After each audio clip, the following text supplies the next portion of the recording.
Okay, good evening. Welcome everybody to the stream. We are still waiting for Sam. Dustin has managed to join us. Brian is looking like the crazy cleric today. I've got this the Serenity vibe that you take off the headset and it goes whoomph. Well, yeah, I just kind of woke up about half an hour ago, so I did have like maybe 5 hours sleep. Oh wow, okay. As I was telling Marie in chat there, it's like, yeah, a little tired.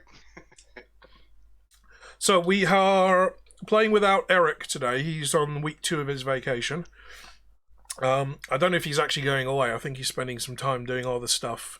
Or at least he was doing all the stuff last week, finishing up some of his projects. So, if we need Mr. Pump in the game, if you guys fuck up so badly that you need the golem to come and bail you out, then I will play the golem. I'm not going to do any character. Not literally. I'm not going to do too much character play, but I'll at least be able to operate him in a fight. Okay, Sam's going to be here in 5. So, I've spent most of the day, and actually a lot of the last week, planning out this part of the game, because chapter 3 could be a very dull chapter. It's a sea voyage. It's a 30-day voyage at sea. Once you get past a few encounters and maybe a desert island, what more is there to do? So I've tried to make this as interesting as possible. I think I mentioned this in the last few games, I'm slowly starting to up the difficulty level within the campaign. I'm not babying you guys as much. Yes, there's still sarcasm. Yes, there's still loads of character play. Yes, there's always a funny or intelligent way out of any situation that I'm giving you. But where at the start of the game I was saying, right, well, if you're in combat, you've done so many things wrong. There are going to be instances in this point forwards, as you probably saw in the last few episodes, where combat is inevitable. And yes, if you find a funny way to diffuse some of the tension, I'll give you bonus points for that. But there are going to be sections where combat is required. There are also going to be sections where combat is a very bad idea. And pegging it as quickly as possible, i.e. run, is also going to be a very, very good idea. So, yes, I'm going to keep up with as much of the character play, but because we're actually on a sea voyage, we're actually deviating quite heavily from Pratchett's work. None of the Discworld books, to my memory, show large amounts of sea travel. They don't go into much detail in the Circle Seas. They certainly don't go around the Cape of Terror, which is where you're actually going past, right on the edge of the disc. It's mentioned in the books. It's mentioned that some sailors get creative and sail off the edge of the world. And it's not them going over the horizon. They are literally sailing off the planet. That every so often there's an explorer that wants to prove that the Earth is really round, and he never comes back. So there are voyages that touch on the edge of the disc, but Pratchett's never really got into a huge amount of detail in that for his books. So I'm taking huge liberties for Chapter 3. And Chapter 3 is your entire sea voyage, so I'm taking some huge liberties here. I am going to weave in some traditional D&D stuff. I'm going to weave in some pop culture stuff because, frankly, it just makes it easier for everyone to understand what's going on if I can put it in a Sea of Thieves reference for you. But we are deviating from Pratchett's book for this chapter at the very least. Or at least Pirates of the Caribbean. There'll be some of that as well, yes. Where's all the rum gone? I was going to say, I assume if we run into Davy Jones. If you run into the Flying Dutchman, then yeah, you really are in trouble. So for those of you that are following my gin exploits, today it is Blackwoods, which is a Scottish gin. This one is 2017. So it's a vintage dry gin. Made in the Shetland Islands and infused with wild thyme, meadowsweet, cowslip, and I can't read that under the light, and rye bright.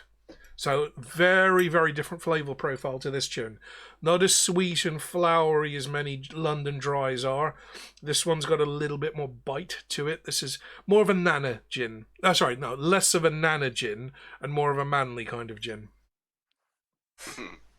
I do have one in the cupboard because the local supermarket had a lot of gins on offer. I think they were clearing out the small batch, small label stuff.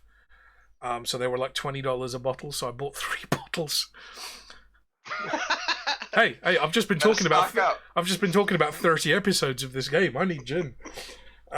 So I've bought lots of little small label, non-brand gins to try out. And I've had a little sip of one of them, and it was so damn good. I didn't want to waste it in something like a Vespa Martini, where the vodka and the and everything would just smother the flavour of the gin. That's what you want for a gin and tonic. Let the tonic water come through. I've got a jar of dirt. Peanut. Right, okay, so while we wait for Sam, I am going to start with our usual epilogue. High atop the Discworld, upon Cori Celesti, the highest peak of the Ramtop Mountains, in Dun Manifestin, the home of the gods, resides our ever-shifting game board. And upon it, our players are the pieces. Moves the newest piece, 1 square closer, folding his arms in a bovine glee. And thus I place more obstacles and challenges in their path. Yes, says Blind Io, and overcome them they have at every step. They have proven worthy. Indeed they have, hisses Offla the crocodile god. But soon they move into my realm. You may well challenge and obstruct, counters the lady. But opportunity, fortune, and fortitude are better representations of the piety that I seek. That monster of yours can only crush, it cannot think. That may be all it needs to do. The others turn and look at their continued uninvited guest. Yes, I know. I'll show myself out. And so we return to Ankh-Morpork for the last time in this chapter, because we are embarking on chapter 3 of our story. Our players started in the Ramtop Mountains in a little village, ransacking a tower of bandits and being teleported to the prison of the last great surviving dragon on this planet, imprisoned by wizards to draw his magical energy to power their spells. Our players freed the dragon, who proved not only grateful in granting them some very delicious gifts that they're only now learning how to use, but also proved he was quite vengeful by burning his way out of the mountain and seeking vengeance upon any spell slinger he can find on the face of the disc. Meanwhile, above his prison in the Orichalcum, the great library of the wizards, our players met Mr. Pump, a clay construct, a golem, who was used to clean out and tend to the dragon. Someone that the dragon befriended, if you could call it that, as much as you would become familiar with a servant.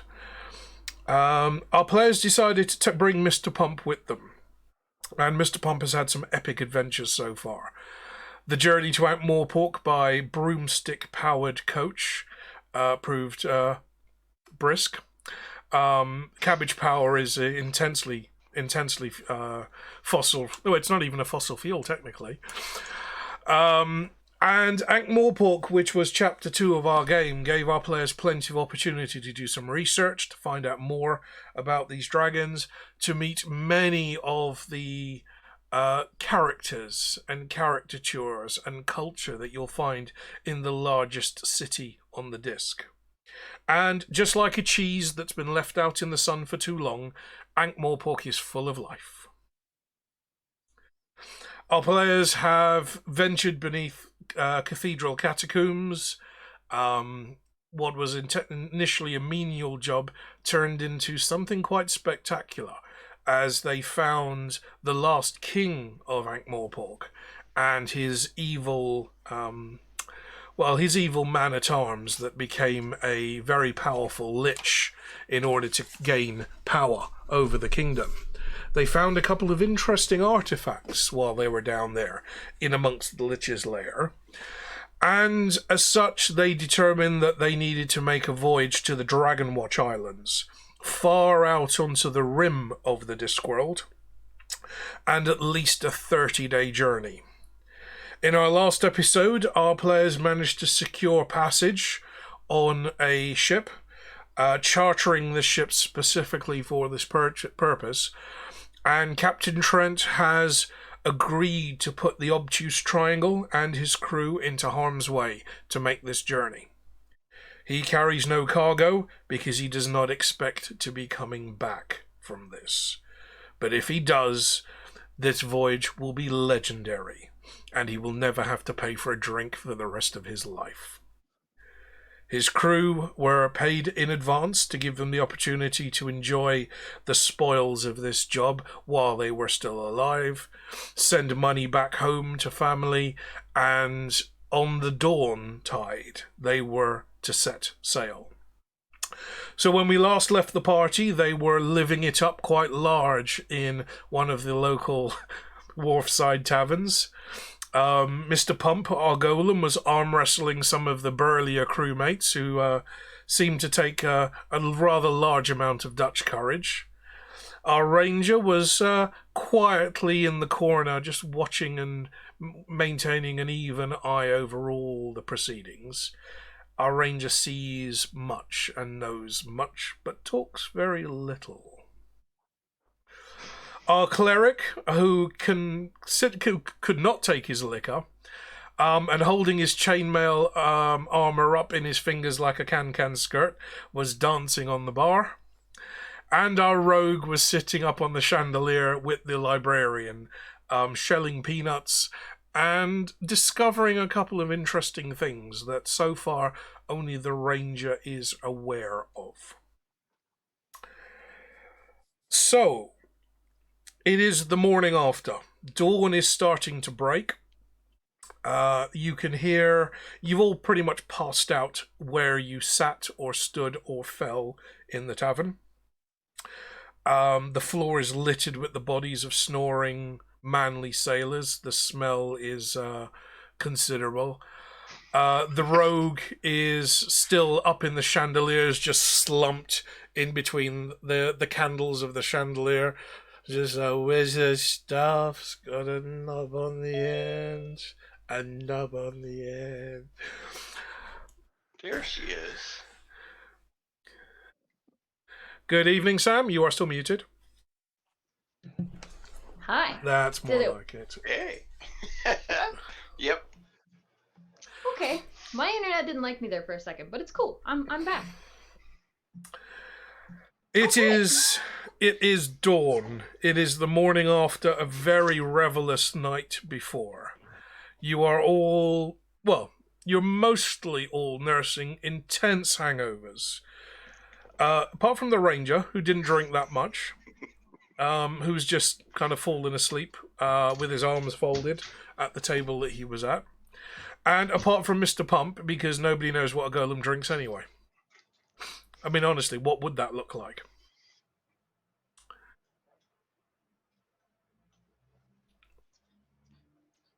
Are you signalling for help? It's fine. It's like you're signalling for help. I knew everyone stopped to be like, what the fuck is she doing? No, I was trying to work out if that was Morse code or not. Yes, it was. Yep. Trying to get the right spot where there's not as much shine. Pretty much. Polarizing filter. How's everybody doing? Great. All right. Good. I'd love to have I'm a already sign. on the gin. Which one? You only live once. Lick the bowl. Guys, I got a special sign. I did. I bought a special sign just for you. Uh-oh. You wanna get it? Okay. Matt's gonna go grab it for me. You guys are gonna laugh. This is going in my new streaming spot. And it's never leaving. Because it's necessary. How long before you get the new desk? I got it. Okay. I got it yesterday. I brought it home yesterday. And you're planning to paint it? I am. I would It's leave got it some as scratches is. and stuff. Leave it as it is. I didn't know what to do. Found my sign.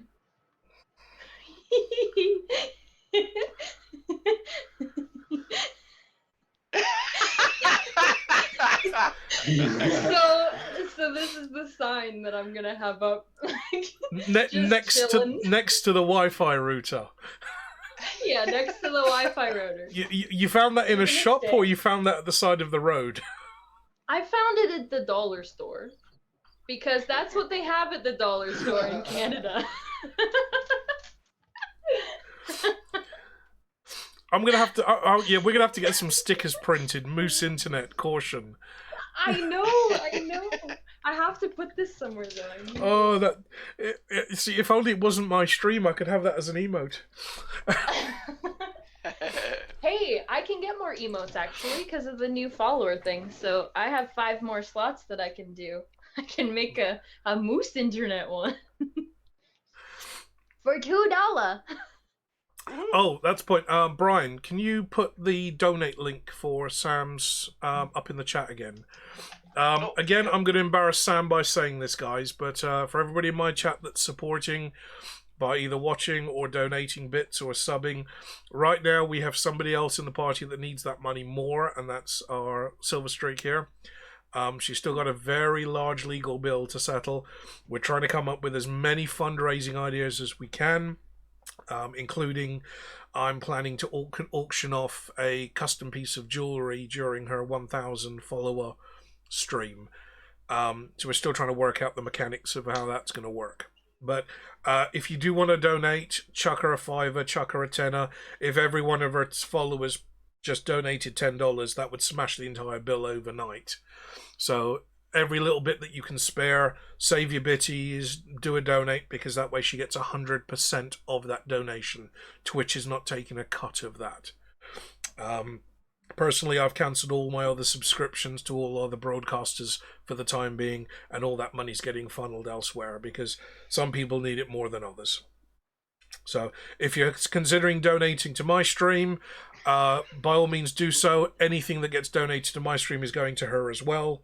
And as I said, I'm going to be giving away some jewelry on her 1K stream, just to help bump up those totals and try and get this legal bill and get these 2 kids where they should be. Oh, you're such a nice human being. Get them in a household that appreciates Dungeons and Dragons, so we can get them some dice. Yeah.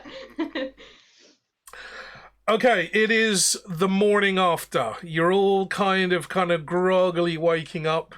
The sounds of the docks are starting to filter through the broken windows and the smashed door. The rogue is hanging from the chandelier because that's where she slept. Most of the sailors have passed out on the floor. Brian is asleep on top of the bar. His skirt's up round his shoulders. I don't know what was going on, but things happen. What happens in Ankh-Morpork generally doesn't. No, what happens in Ankh-Morpork generally doesn't stay in Ankh-Morpork because that shit is infectious. The gods know what you did. Offala sees all. Yeah, Offala sees all. Offala may even be impressed. Because high kicking with those steel boots, high kicking wearing those steel boots and all that chainmail. He's proud. So you are due to join the first mate on the docks at dawn, where he's waiting with a rowboat to take you out to the ship. Most of the crew will be going the same kind of route, grabbing whatever boats are available to ferry them out to where the ship is anchored. A couple of the crew may be impatient enough that they just decide to swim, because A, they need a bath, and B, they need to wake up a little. So for some of the crew, that may not be a bad idea. I'm going to say that it's just pre-dawn at the moment. The roosters and the cockerels are crowing. You can hear activity on the street outside, but you've got a little bit of time in hand.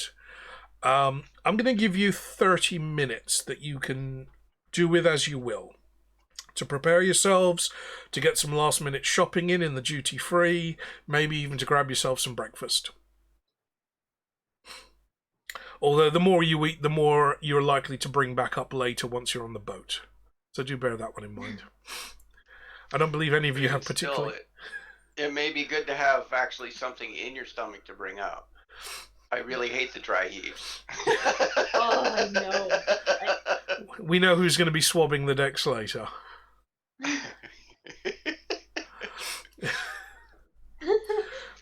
Okay, so Sam, for my stream, you're pointing to Dustin. Yep. Okay. Yeah. Right. As long as we're agreed. Okay, so you've got half an hour to play with. Just have a think about what each of you want to do. You don't necessarily have to do this as a group. If you do want to do any last-minute shopping, let me know now, so I can at least work out how that's going to work in-game. I need a couple spells, but other than that, I'm good. Did we pick up our potions? You picked up everything. Okay. So your yeah, weapons, your armor, your potions, the extra little items from the Gnomish workshop. But wait, Kaboom! I should get a reload of paper. I don't have a lot of parchment. Okay. Yeah. You gotta give them skellies a reason to not kill us. From across the Have you heard room. of Offler? From across the room, you hear a bingly, bingly, bingly, beep. Bingly, bingly, bingly, beep. Bingly, bingly, bingly, beep. I'm going. Hello? Okay, Google. You can turn the alarm off. Okay, Google. Shut up. Hanging around the neck of the golem, who is just leaning, like bolt upright, just leaning against the wall. Hanging around the neck of the golem is Google. Is a little leather-bound box. The hatch pops open, and hello, insert name here. It's time to wake up. It's a beautiful day in Ankh-Morpork. The weather is nice and fine. A perfect day to go sailing. Do you wish to know the latest news and weather? Weather. Yeah, absolutely. Whether you do or whether you don't. Hey.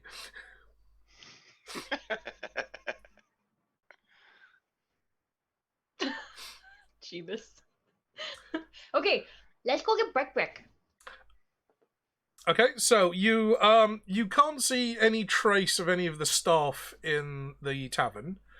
They're either unconscious, absent, or arrested at this point. So you wander out onto the streets. Are you going to leave Eric leaned up against the wall?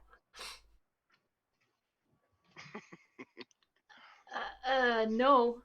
I'll just jump on his How are back we gonna move and I'll him? like steer him. Okay. You kind of like tap the golem until he kind of wakes up. The glow returns to his eyes and he kind of leans forward.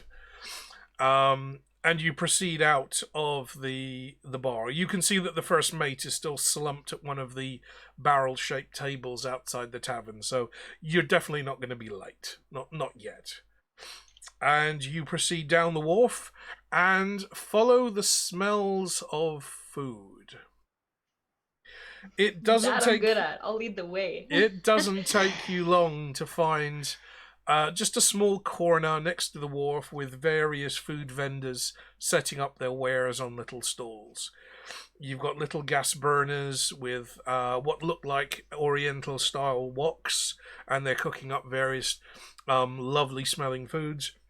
You have what appears to be a small brazier that's being lit, and food is being violently having skewers inserted to it so that it can be grilled over a coal fire. And in the corner, you see your old friend Dibbler, standing there with his tray on a strap around his neck, with his meat pies and his sausages in a bun. Maybe steer away from him this time. Yeah. I don't know. Those lasted us a long time, okay? But he's the best in town, though, right? You want to go somewhere else? also, do bear in mind, guys, because you've now had effectively a long rest, can you make sure that you reset all of your spell slots and make sure your health points are back up to full? Bingly, bingly, bingly, beep. Bingly, bingly, bingly, beep. Okay, Google, what's up? The hatch pops open. Hello, oh, you're not insert name here. Hello, insert name here's friend. I couldn't help overhearing that you required to do some shopping. I have collated a list of possible retailers that may be of interest to you. Would you like to know more? Yes, please. He pulls out a small scroll of paper, and having listened to most of your conversation earlier, has identified several retailers that may have the items that you're looking for. Some of these are quite a way away, but if you would like me to take care of them, I can organise them to be delivered to you within a matter of minutes. Why is Google always listening to what we say? Sinister, isn't it? What do you guys think? Well, do we have to use Google Pay then? Is there a big delivery fee? In this case, insert name here is friend number 2. Google Pay would involve you giving me the appropriate amount of money, and I will then pick up the items, and run back as quickly as possible. I will even provide you with an electronic receipt. Ooh. Run was my worry. Okay, sure. Sounds great. Okay, what items do you want? I just need my spells. You guys needed other stuff, right? Well, basically, I was just looking at getting more I parts. think we're good. I only have about 8 or 9 sheets of paper left. Okay, so Brian, do you want pamphlet paper or regular writing paper?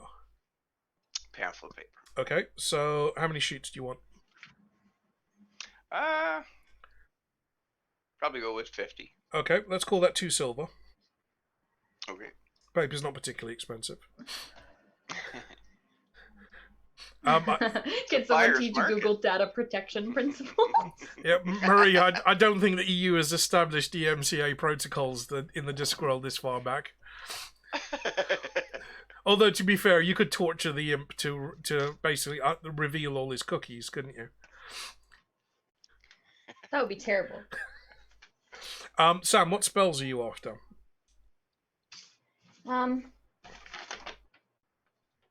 Identify. Okay, what else? And I find familiar here, and I don't know what that is anymore. That's the pet. That's for finding a potential pet. Oh yeah, I was gonna make it a fun one. I want that one. Okay, are there any other spells that you want that you'll need later? I have invisibility down. Okay. So what we can do at this point is you can pay to learn the spell, depending on the level. It's going to take you a while to learn a high level spell because you don't necessarily have access to it right now. But that way, when you do level up, you'll then have that spell available to you. So you can learn plenty of spells now, i.e. buy plenty of reading material for this voyage. Okay, I can. Bless you. I can do that. What's hypnotic pattern? I had that down. That was my last one that I had down. Bless you again. Hypnotic pattern's not one that I've ever used. Interesting. was just looking through like the leveled spells so that I didn't go like way higher, but I mean, you hey guys, can. I've got no Wi-Fi, so I can't stay. But I just wanted to say, I hope the session goes well today, and please don't get me killed. I'll be on your back, buddy. Eric, she's literally on your back. I hopped on to lead the way. Hypnotic Trust me, pattern. Eric, I won't start any fight. So, Sam, hypnotic pattern. You're creating a twisting pattern of colours that weaves through the air inside a 30-foot cube. The pattern appears for a moment and vanishes. Each creature in the area who sees the pattern must make a wisdom saving throw or become charmed. So it's basically you doing your magically. Hocus pocus stuff. Yeah. Okay. Subliminal messaging. Eat at Joe's. You might need to Don't hurt the rogue. So, if you make a note of all the spells that you want, level 1 we said was going to be, I can't remember the prices now. What did we say? 100 I think for it's level 100 and then going up. Yeah. 100, 200, 300, and 400. No, or is it 100, 250? Let's call it 100 for each level. So 100 for level 1, 200 for level 2, 300 for level 3. Make a note of that now, and just pop that. Yeah, that's what you had before. And just message me that in the Discord chat, so I can see which spells you've gone. They can be spells of a higher level. You can pay for them now, even though you won't necessarily be able to use them until later when you level up as a character. Okay. Yeah, I did that with some level 5 spells myself. Yeah. So for the rogue, you'd probably go up to about level 3, level 4 comfortably.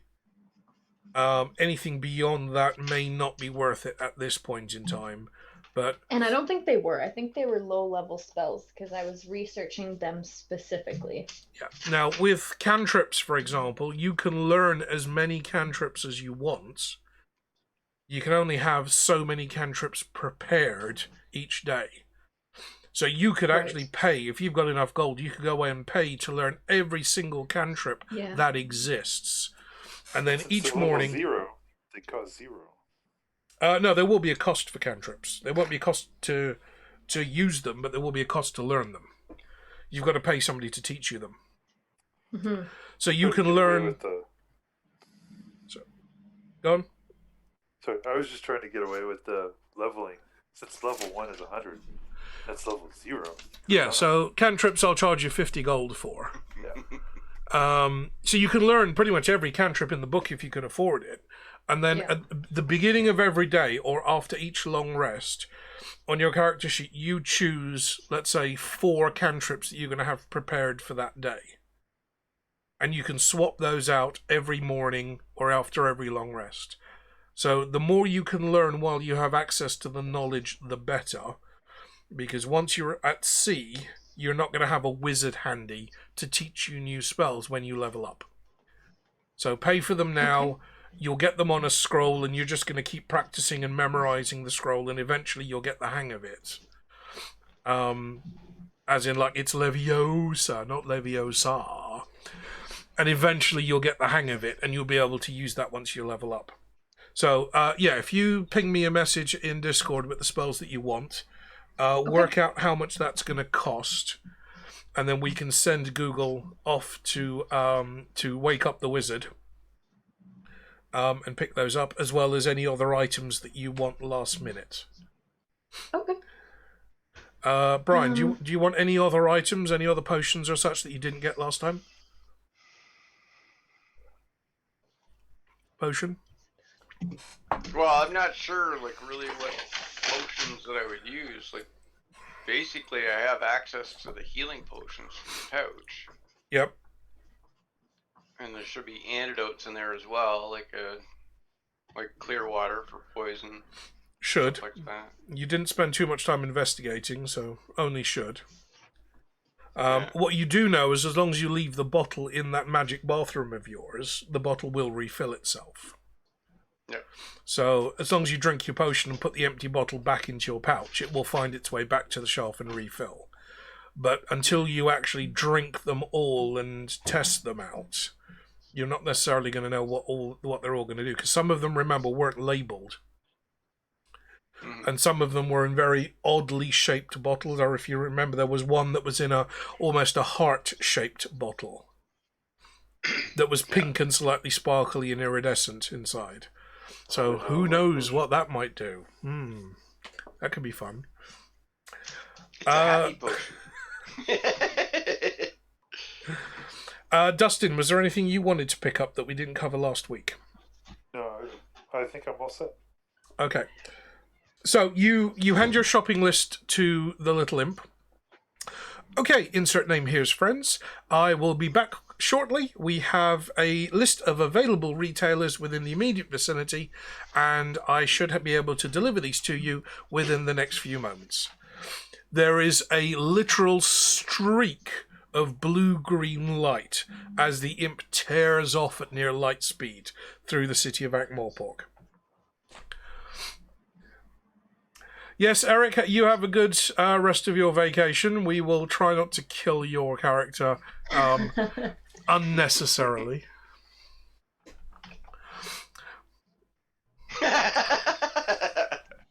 You're Thanks, welcome for buying Eric. Google.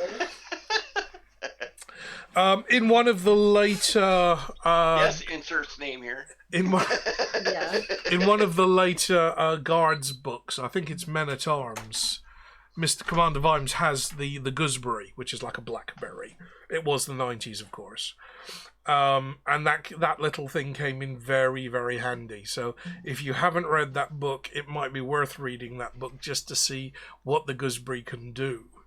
And the funny little things that Vimes actually sets it off doing. It actually goes through his mountain of paperwork and starts collating data for him. So when they're looking for, is there an increase in traffic through one of the city gates, the little imp goes through and reads all the watchman's nightly reports and starts collating that data into a spreadsheet. So that little imp can do quite a lot. You just have to be creative in how you think about using it. Okay, you find yourself kind of drawn through sight and smell and inebriation to one of the food vendors. It seems to be a small Asian Oriental-looking guy with a giant wok. This steel bowl of a cooking vessel is maybe 2 feet wide. He's shaking it backwards and forwards. You can see various unidentified foods sizzling and spitting away in it, but it smells amazing. He pulls out a small little black bottle, sprinkles it over the food, and that amplifies the smell, and you find yourselves, you find all your mouths watering.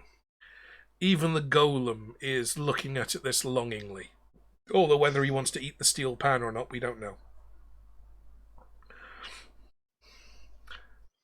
Hello! You are very early.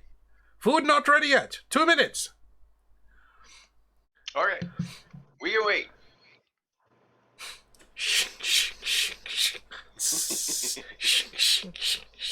Food not ready yet. 3 minutes. Oh man. What you doing with big clay man?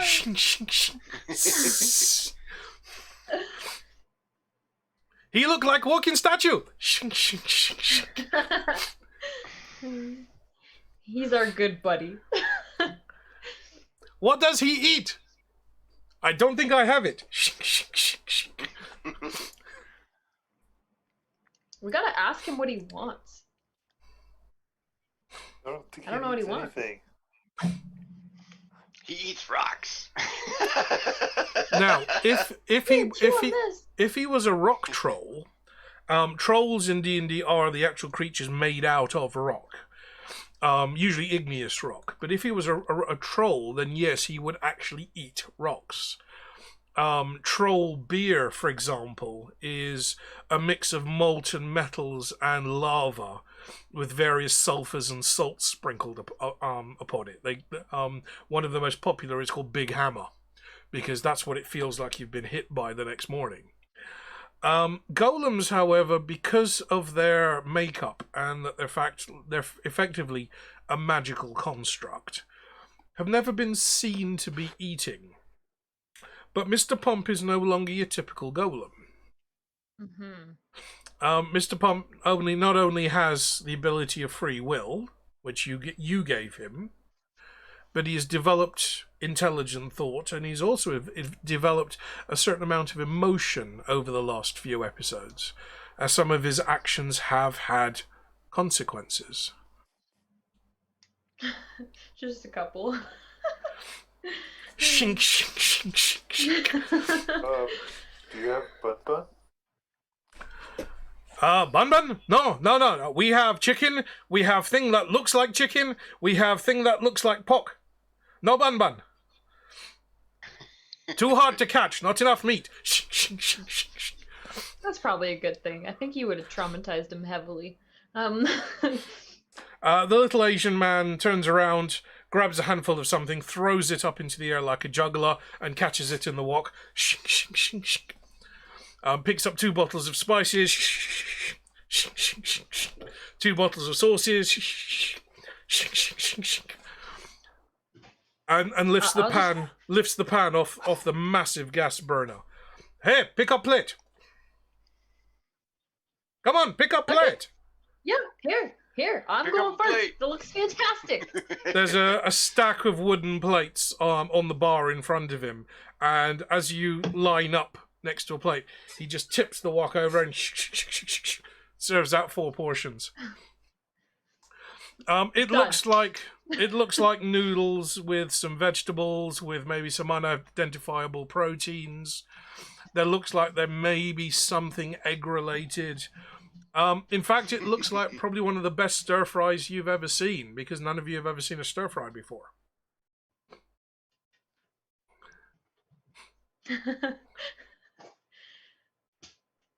He puts down the wok, takes a small ladle and pours some water in it and starts cleaning out the wok.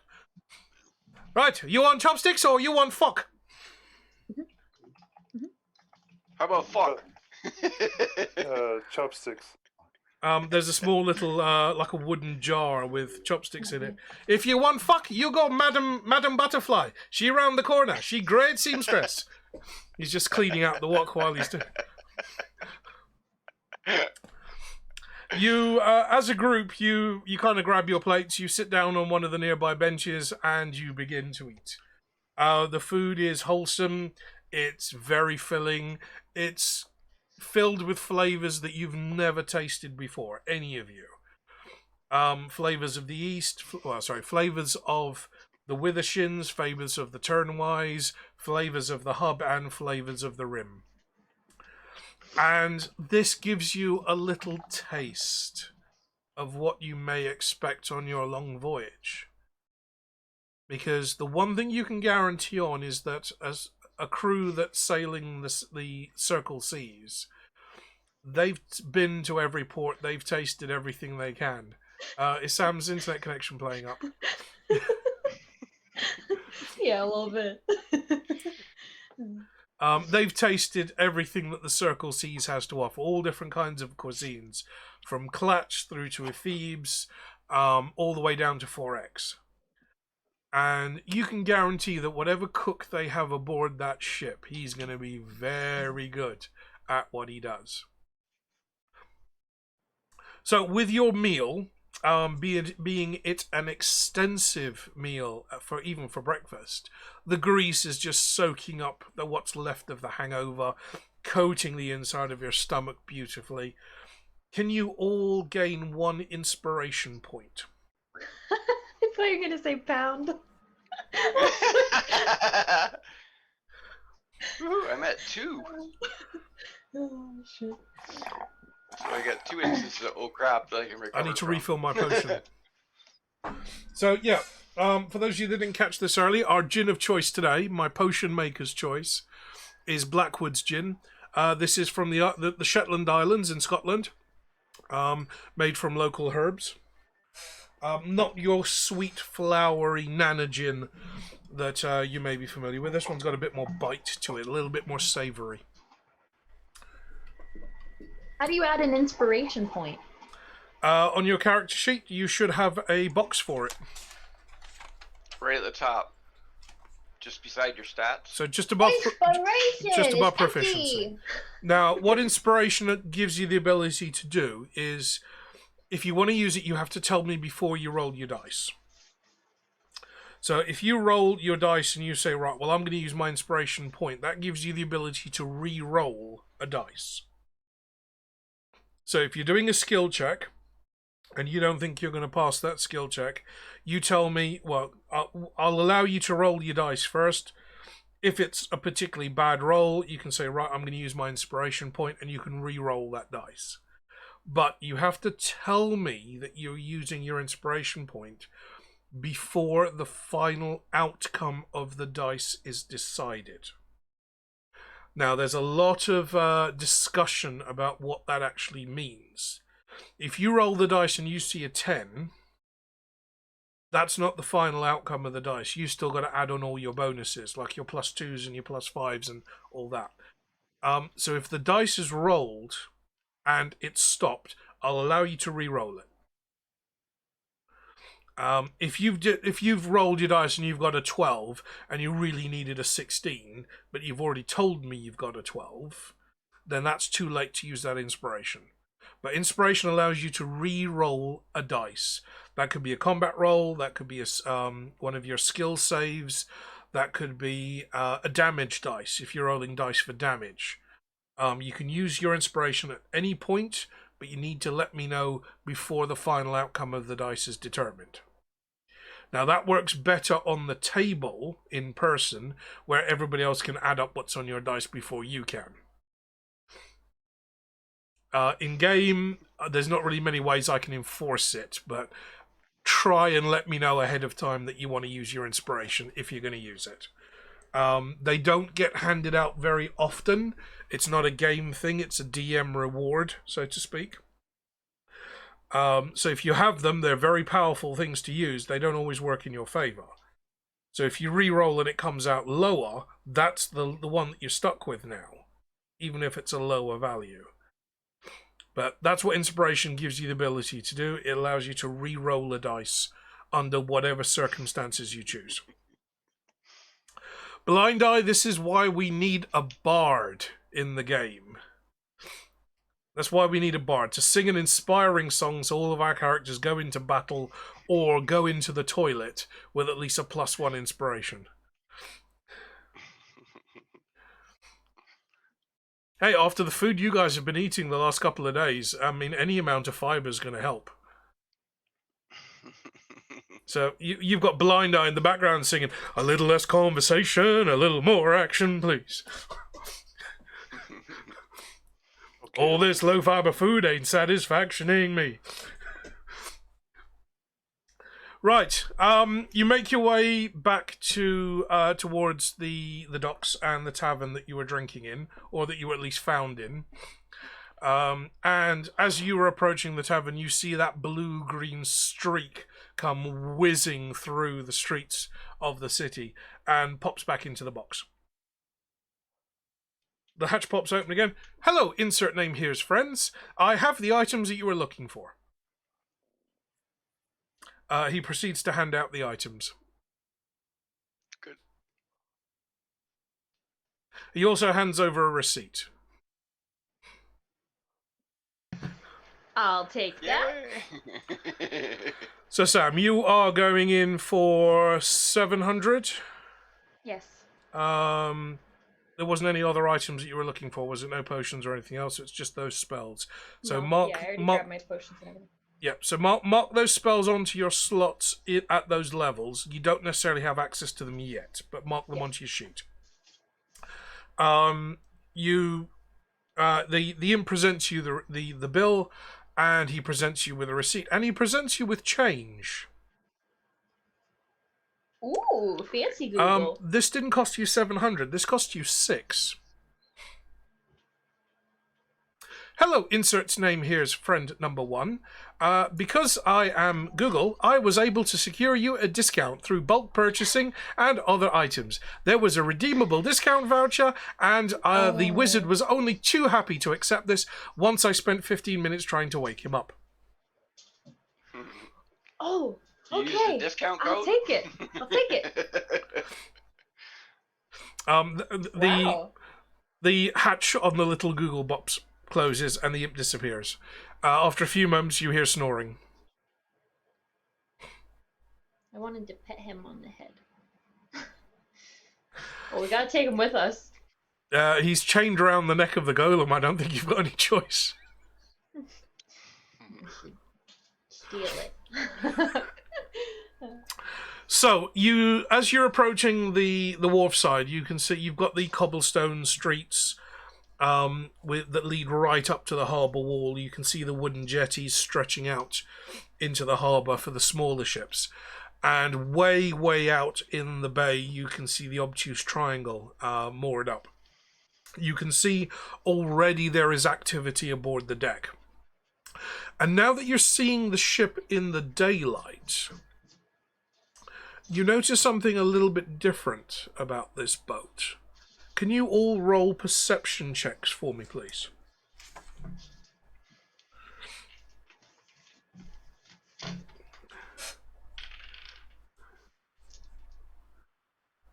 Is it lucky or is it not?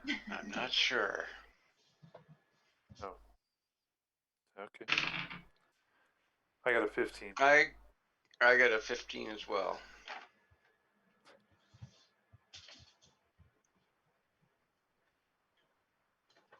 How much is it if the dot's beside it again? If the dot's at the bottom, that's a 6. If the dot's at the top, then you've got the dice upside down, and that's a 9. Oh, I think. No, sorry. I mean the dot beside my perception. Oh, on the character, that means you've got proficiency in it, so it should be it should already include your bonus. Okay, so 21 in total. 21 total. Okay. Yeah. You all notice that there's something odd about the shape of the hull on the obtuse triangle, even from this distance. The ship has a very low draft, so it sits very high in the water. There's also because you can see the waves shimmering on the surface of the bay and the sunlight really isn't hitting the water yet, you can see that there is a shadow on the prow of the boat that doesn't look familiar. You also notice that the ship is very narrow of body. And, Sam, you in particular, with your keen roguish eyes, notice that there is some kind of a wooden structure built on the deck of the boat itself. So, where the centre mast of this 3-mast clipper would be, it almost looks like there's a wooden shed built around it, running the length of the deck. It doesn't look too big. It's not sitting very high, but where you'd have that wooden grate that pulls away and allows you to load directly into the belly of the ship, you would expect, well, actually, hang on, that's where this shed is sitting. So that means how would you load this boat? You'd have to load it much further forward towards the bow of the ship. It strikes you as unusual. You don't really know what it means at this point, but it strikes you as unusual. The rest of you just think this is a very unusually sleek-looking ship. The captain said it was the fastest ship on the seas, and you're beginning to understand why now that you're seeing the ship in the daylight. As you're admiring the obtuse triangle, you can see the first mate standing next to a rowboat, just on the ramp, the cobblestone ramp that leads down to the waterside, and he's waving at you. He's waving at you, and he's pointing at the golem and going...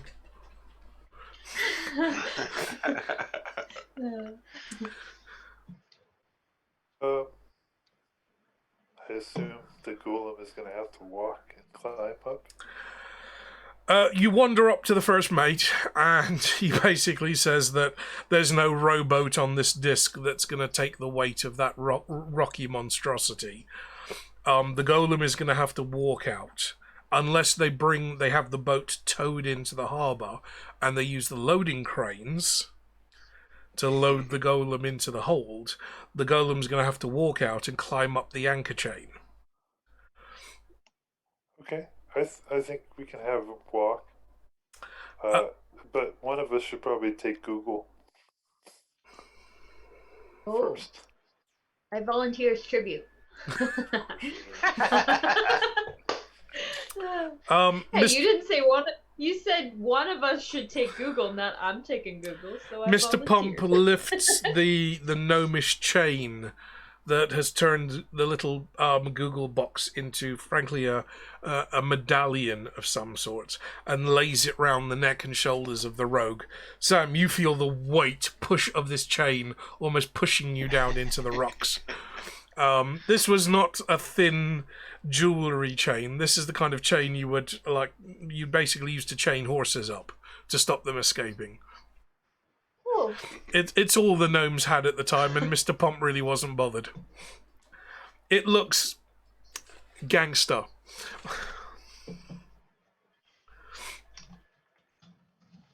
So the three of you, are you heading aboard the boat, or is there anything else you want to do before we depart? I will get on the rowboat. Okay. Mark, that's not a problem, mate. Have fun. If you do get back to enjoy the rest of the game, I hope you do so. Okay, so the ranger climbs aboard. The rest of you follow. The first mate kind of pushes off with one oar and begins turning the boat and then rowing out into the harbour towards the obtuse triangle. Meanwhile, Mr. Pump is standing there on the dockside going, like one of those lucky cats. Oh, actually, no, it should be like that, shouldn't it? Yeah. That's Side the note. royal wave. Oh no, the roll Very, wave very is... strange. That's the roll wave. I was at my mental health day thing, and right beside our section was like the blue sign. So it's just this big sign that glows, and everybody goes beside the letters and takes their photos or whatever. These people had a cat in a harness trying to set it up on this freaking sign, and the cat's freaking out. Like, there's water behind it, there's people everywhere, and they're trying to like shove it up on this glowing letter, and it's not having it, trying to take photos. I was like, you brought your cat. Wow, you brought your cat. They brought their cat on a lead. Yeah, it had a full-blown harness on. Yep, they took their cat out for a walk. Yes. And they're now sticking it on a buzzing electric neon sign. Yes. Yes. Yeah, it seemed real Those are happy. good owners. Mm-hmm. God, people are Sounds like a stupid, couple aren't of they? people we know that own a couple of cats. Yeah, but I don't take them out. I don't take them for walks. I'm pretty sure I bought a cat tree. That's it. They go for their own walks. Yeah. Yeah, Just don't need a harness or anything. You open the back door, they're going to scratch your face off, aren't they? No, if you tried to take them outside, like if you took Lulu outside, she would turn around and try to like get back in. Okay, so proper house cat. Yeah. Yeah. I don't take it out on a lead. Okay, as you make your way towards the boat, you see Mr. Pump begin shambling down the cobblestone ramp of the jetty into the water, and you slowly see the water with every step start climbing over the top until Mr. Pump is submerged. There's a small trail of bubbles on the surface of the water, and then nothing. Sam, as you're rowing out, you look down over the side of the boat, and you can actually see the glowing red eyes of the golem sweeping around the bottom of the harbour as he's walking underwater. And just as you begin pulling up next to the obtuse triangle, The first mate kind of rows the boat and positions the boat alongside, next to the rope ladder. And as you begin climbing out, you see and feel the entire ship lurch over to one side as Mr. Just go Pump underwater. grips onto the anchor chain and starts pulling himself up out of the water. Oh my. There's some As long as the boat doesn't go like this. there's some quite alarming screams from the crew as they see this giant clay man lumber over the side of the ship, and then just stand there on the deck waiting for further instruction. Meanwhile, you're crap, climbing up the little rope ladder. As you kind of swing your leg over the side of the boat, you see, indeed, this is a very narrow 3-mast clipper. To put it in Sea of Thieves terms, the boat is narrower than the galleon, but longer. You've got 3 large masts that are bedecked with double sails, and the very front mast, the jib, looks like it's already being unfurled, making way. The shed that you saw, Sam, does indeed stretch almost the full length of the deck. What's in it? You can't tell. You can't see. It's a solid wooden shed with a triangular sloping roof, and it appears to have no doors or entryways at all. The main mast actually sticks directly up out of this wooden structure. And you know that the main mast would go all the way down through all the decks, all the way to the very bottom of the ship, into the hull, and then that becomes the keel of the ship. It's where he hides his wings. Mr. Pump is standing at the front, just below the stairs that lead up to the forecastle, the forecastle, and next to him you can see that wooden grate that can be lifted away and allow you to start loading cargo into the ship. But from your estimation, given that you've not been on too many boats before, you estimate that this cargo hatch is about 20 or 30 feet further forward than normal. It would normally be quite close to the centre mast, so that any cargo could be balanced properly when loaded. In this case, you guess that any cargo that's loaded into the lower decks would have to then be manhandled by the crew into the centre of the ship, rather than just being dropped down into the centre. So it's not a ship that's going to be easy to get cargo in and out of because of this wooden shed that sits on top of the deck. Aside from that, the ship seems a little narrower than you would expect. You can see that the ship is fully armed. There are 4 sets of guns along each side of the ship. There is plenty of ammunition laid around. There's a couple of chests with powder waiting next to each cannon. And of course the brass monkey is laid in on the deck with the cannonballs stacked up on top of it. Behind you on the aft deck, you can see the wheelhouse with the ship's wheel, and next to it you can see Captain Trent issuing orders to his senior staff, and he looks down, catching your eye. "Ah, you be aboard, and you brought the big rock thing with you. Bosun, stow him in the hold, strap him down. I didn't want him moving around aboard bad weather." The bosun guides Mr. Pump down. You see Mr. Pump slowly begin to climb down into the cargo hold. Obviously, jumping and dropping into the wooden deck isn't going to be a good idea. So Mr. Pump kind of like levers himself down and then lowers himself down into the hold, where he's going to be strapped down as cargo for the duration of the voyage. My heart. For something that weighs a small percentage of the weight of the ship, you don't want it moving around too much. But my heart. His heart. Dustin, He doesn't have a heart, he's got a pump. Dustin, you move forward and look Oh. down into the loading bay as Mr. Pump is getting loaded down. You can see that they're placing him in the very lowest deck of the ship, and he is effectively acting as ballast for the boat. So where they would normally have the heaviest cargo, if this was a cargo run, they have Mr. Pump. You see no other cargo in the ship. None of the wooden crates that you would expect to see.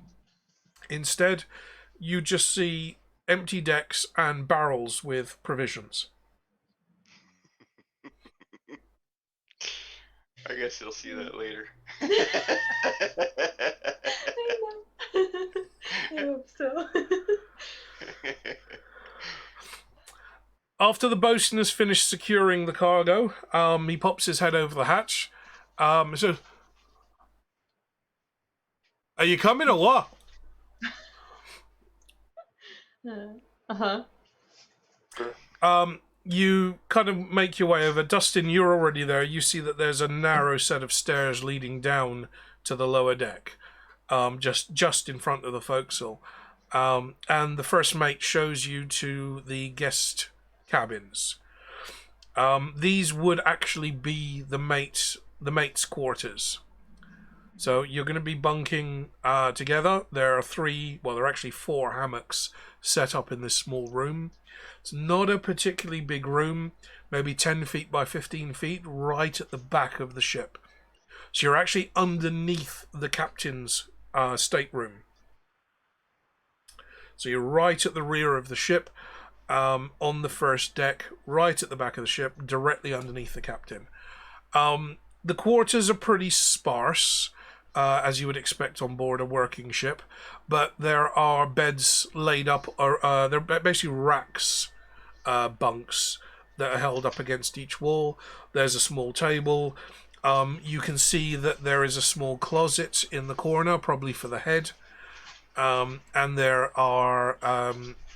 a small table in the center of the room where the ship's officers would sit and share meals together, if they're not eating with the captain himself. As you walk through towards the ship, you see the crew's quarters, which is in the rear half of the ship, just outside of your room, and you see it's basically just hammocks strung from the decks in 2 layers. So there are enough hammocks there to sleep, you reckon, between 12 and 15 people, which would give the ship effectively 2 watches during the course of a journey. 15 men on, 15 men off. You can smell smells of food. It seems like the ship's galley is already being fired up.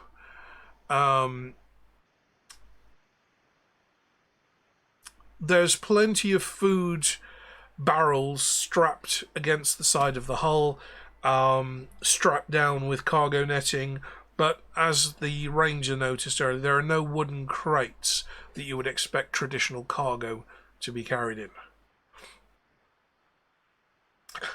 You hear a sound as you walk past. You hear a sound from the galley. Shink, shink, shink, shh, shink, shink, shink. Okay, just because it's funny, as soon as you said you hear a sound from the galley, somebody shot off a firework. So Is this outside your house or in the game? no, just outside the house. All I just hear is firework go off as soon as you say that. I'm like, they know. Have we? It's all of Morpork like shooting off fireworks. They're like, they're gone! Yay! Thanos has left. All Yeah, hail! finally. Thanos has left. The great destroyer of worlds has departed. Yeah. Is it? I mean, I know Canadians don't celebrate 4th of July. Do you do anything round about this time in Canada? Yeah, so yesterday we did fireworks and stuff, and then it was a little different this year. They were a lot more focused on like the Indigenous kids and stuff, so there weren't as many activities, but they just had a lot of speakers trying to raise awareness in where I live, and we just watched on the TV because they wanted people to stay in their car, and there would be a ton of people at the fireworks, so we just watched the ones that were outside of our window, and we watched the ones on the TV, and had sparklers and played cards with my parents. It was a nice little day. See, in the UK, we get fireworks in November for Guy Fawkes Night, which is November 5th, which means it's cold. So normally what I do is I go out onto my flat roof. I climb out my bedroom window onto the flat roof and sit there in a deck chair with as many layers of clothing on. Just sit there with a flask of soup or some hot chocolate and just watch all the fireworks going off all around me. That's fantastic. Yeah, we only have them on Canada Day, and then we have them on New Year's, but that's it. Oh, we sometimes have them around the May 2-4 weekend. May 2-4? Victoria Day. Yeah, I see a lot of people doing them. It's just the last couple of years they haven't put any on just because of the virus, I'm guessing, but... Everybody stay in your homes and we're just going to carpet bomb the neighborhood. Yeah. Was that Matt? Yes. See, what I would expect, what I'm expecting from America this year is for a C-130 Ghost to just do flybys over the major cities and just dump flares in the angel wings patterns, and that's about as much as you're getting, citizens, because you're all in lockdown still. And we'll make sure of it. They're too busy bombing other countries. That's the only way you guys learn your geography, isn't it? Is invading other countries. Oh no! It's terrible. Yeah. That's how we got to America in the first place. A nation founded by terrorists for terrorists, exactly. I love being in Canada. I'm waiting for the UK to actually start celebrating 4th of July in that this is the day we got rid of them. Yay! It's your Independence Day. Yeah, it's because we do something. There's a couple of friends of mine do something on a very small scale for Australia Day for exactly that reason. It's the day we got rid of all the convicts. Yay! Okay, so you stow your items. There's a couple of chests there that you can put items in if you need some kind of secure storage. Basically, on board ship, everything is pretty much fair game. So if you've got valuables, keep them on you, wherever possible. But if you want to use the small chests, backpack of holding, anyone? Backpack of holding. If you want to use the chests in the mate's quarters, you can do so. If you want to get some proper sleep, now might be a good time to do so as well. I claim top. I thought we were playing a game here. As the first mate gets you settled, shows you where everything is, just before he leaves the room, he said, "Right, we're going to be loading for at least the next hour. So you can do what you need to do. The crew are getting ready, and I'll come give you a knock before we push off." So there's enough food for everybody for the whole time, correct? We've got food for 30 days, but there's a couple of islands and a couple of trading posts that we can stop at on the way if we need to get any more fresh provisions. We can't have eaten ship's biscuits and pickled eggs for 30 days, you know. Can you imagine what the smell in the head would be like? I can't imagine. And we have all of our weapons. We have all of our extras. We've got Mr. Pump. And all of the spells, items, a Fintro Tay. While as Mr. Pump is being secured in the lower deck, does anyone want to go down there and speak to him before you set off? Do you want to? Okay. Do you want to leave him awake during the voyage, or do you want to deactivate him? I don't know. Is he gonna have he's gonna be tied up and just have terrible nightmares of bun buns? He's pretty I don't know what to do. He's pretty much sitting cross-legged on the floor, hunched over and tied down to make his center of gravity as low as possible in the boat. So we should deactivate him then, pretty much. I don't know. What do you guys think? Well, we can, but if we need him, we've got to remember to go down there and activate him. Yeah, because if he's active, he'd probably be super bored. It's not bored I'm worried about. I gave him a toy bun. He's fine. fine. He has his knuckles. He's sitting there cuddling the bun while strapped to the deck. He's gonna start overthinking it. He's gonna be like, what did I do? What did I do? Yeah, if you want to deactivate him, that's fine. I think that's a good option for now. Yeah, probably. Okay, Sam, Only because torture's not cool with me. Sam, you head down to the lowest deck. So you're actually right down in the steerage deck. Beneath your feet, you can hear water sloshing around in the bilge bays of the boat. It's very narrow down here. The deck itself is maybe only 5 or 6 feet wide at the floor, and then you can see it curving out towards the sides of the ship. And where you're standing, you believe you are actually under the waterline of the ship. It's not easy to maneuver down here. There's lots of wooden beams bracing the sides of the ship, much more than you would expect. Not running lengthways, but actually running crossways along the ship. And towards the bottom, you actually see that Mr. Pump has been laid down flat in the very centre of the floor, and then he's got big, heavy ropes tying him down around the beams, and tying him to the deck so that he can't slide around and misbalance the ship. But there's water down there? You can hear water beneath your feet. Oh, okay. There will always be water in the bilge bay, so if any water does get on board ship, that's where it will naturally drain down to. But the deck itself is dry. Okay. But touching the side of the hull, even though this is a double-hulled ship, you can hear and feel the lap of the water round about your waist height. So your feet are beneath the waterline as we speak. Okay. You kind of pick your way over the beams and the rafters. You see a wooden grate in the ceiling above you, letting in light. So the wooden grate that leads up to the first deck, and then another wooden grate leading up onto the main deck of the ship, and daylight's filtering down.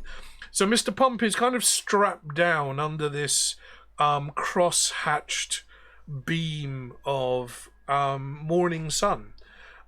It's slowly working its way down the side of the wall and across the deck as the sun begins to rise. He's laying there, completely stretched out in this kind of position. You can see that the clockwork bun is kind of pressed against his chest, and his eyes are closed at the moment. I need to go give him a pep talk. I do. We should all be down there right now. We should all be huddling around him being like, now this is gonna be fine. High five, buddy. You got this. Okay, can I get a charisma check from you? Oh no. You should pick something else. Oh no. You can choose to re-roll it, remember, if you want to use your inspiration. Save it. I only got a 6 because my charisma's 0. Okay, Oh. so what do you want to say to Mr. Pump? I gotta word this. It's like, bud, don't worry, these things hardly ever sink. And even if they do, you can just walk back to Ankh-Morpork. Exactly. Everything's gonna be fine. We're all going to be dead, but you'll be fine. And we'll all be here the whole time. Just take our Unless we bodies take- back with you. Yeah. If anything, you can get us out of this. It's gonna be fine. He lifts his head and opens his eyes, and that red glow from his eyes kind of lights up the whole of the lower deck. Mr. Pump, sleep? Yes. I'm gonna pat him on the head. Sleep now, my child. He thinks for a moment. Take chem. Keep safe. Pump, wake later. And lays his head down and leans his head over to the side so you can access the door in the back of his head. Okay. I'll do it. Why is this so difficult? It's not difficult for you guys, is it? It's because you rolled a 6. No, it's difficult in general. I don't know why I hate leaving him down there. I have to care less. Okay, so you lean down, you pop open the little hatch in the back of Mr. Pump's head. As soon as you pull the small paper scroll from the back of his head, the glow in his eyes goes out, and his body is completely still. No different from normal there, but you know that he is essentially switched off and powered down at this point. You carefully roll up the chem. You reach into your pouch of holding and you ask for a small bottle with a cork.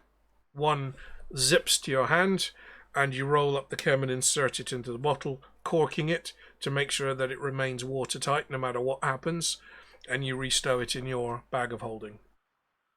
All right. Excelente. For Mr. Bump. As you're walking back, you can hear the clockwork mechanism from the bun winding down, and the ching, ching, ching, ching, ching as the bunny claps starts to get slower and slower and slower. I don't know whether to find that extremely creepy or... Wind him up! Wind him up! Yeah. I hate the way you eat. I hate the way you leave clothes on the floor. You're a terrible drain on your poor mother. I feel attacked. I'm just winding you up. Okay, as the rogue begins climbing back up, Brian, you and Dustin are on the main deck of the ship. You're watching this flurry of activity with some fascination. This is your first time aboard sea, for both of you. The cleric has travelled all through the Discworld firmly on the ground. He has been to freshwater rivers and lakes because those are where his gods reside, but the open water has always been a source of trepidation for him. The ranger is so far out of his depth, he is almost clinging to the mast, just not sure where to look. Can I get track in water? Can I get constitution checks from everybody, please?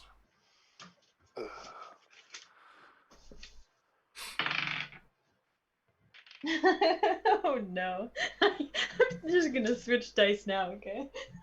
Just a straight constitution roll, right? Just a straight con roll, yeah. Unless you've got, not a straight roll, saving throw. So if you do have a bonus in con, you can add your bonus. I got 16. Sweet. Is that including your bonus? Con bonus? I rolled a 2 and my con's a 1. Brian? Well, I do have a better con bonus, but still, I only got an 8. Okay. The ranger is unnerved by being on the water. He's used to being in dry land. He's used to being in forests, and these are the wrong kind of trees for him. So he's standing with his back to the wall of the captain's stateroom, as close to the middle of the boat as he possibly can, staying away from the edges. Meanwhile, the two of you surface onto the deck. You take a long breathe in of the fresh, salty air, the smell of seaweed, the smell of seagull shit, and Sam immediately runs to the side of the boat and loses her breakfast. And with I actually do have a question. Go on. Somebody told me that I would hate being near the ocean because the smell is so strong. Is that true? Have you ever been near the ocean before personally? Only once. Okay. How did you find the salt air? I mean, I think it was weird because I could smell the resort more. Like, so much was happening in the resort that you couldn't notice as much. Right. But I couldn't tell a big difference, but people say that it's very strong and... If you've never lived anywhere near the ocean, everything... I mean, yeah, Blind's absolutely right. Everything smells like seafood. It smells like fish. everything smells like fish. Because that saltwater smell, the smell of fresh seaweed, it all smells like fish. And if you're not used to that, it can be a bit jarring. I mean, the UK, it's a tiny little island. I mean, the whole of the United Kingdom is smaller than Florida. So you can't go far without being close to the ocean. The fresh air, the salt air, I love it. I love going walking down by the beach. It's amazing. Being on board ship, however, could be a little bit different. I do have a certain amount of sea legs. I've been at sea before and I didn't get particularly sick, just a little bit queasy and a loss of appetite, but I wasn't vomiting every 5 minutes. Unlike the cleric and the rogue. I'm used to being on a boat. That's never an issue, but I didn't realize that there was such a strong difference of smell between freshwater and when you're near the ocean. There's a huge difference. I've been swimming in the ocean. Yeah, I did once. That was it. As the boat begins to make sail, you hear the whoop and the flap of the sails as they're being unfurled. The captain is shouting orders from up on the wheelhouse, and the rogue dashes over to the side of the ship and empties her breakfast. The cleric seems to be looking a little bit green as the ship begins to rock slightly as the anchor is reeled in, and the ship begins to rock a little against the wind, and the cleric realizes he's not on firm ground anymore. And the colour starts to drain. It's not a nice rock. The colour starts to drain out of his face slightly. The captain looks down at you. Are you alright down there? Sea leg's not there yet. Sam, you've just got your head hung over the side of the ship, and you just do that. Does it do this a lot?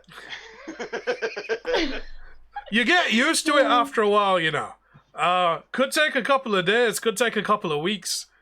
Depends on your legs. So Sam, you in particular, because... Days, please? Yeah.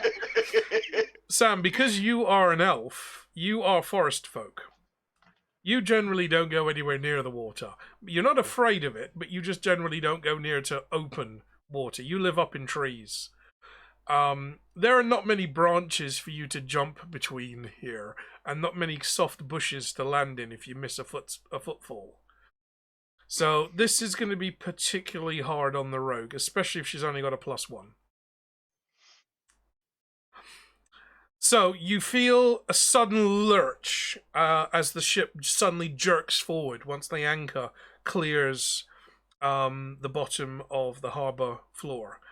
And as the ship starts to unfurl its sails, you start to see a lot of movement, a frenzy of activity amongst the crew, as ropes are tightened and things, some of the masts are moved. Sails suddenly snap into position as they catch the wind, and the ship lurches forward again, and you feel yourself pulled back towards the stern of the ship.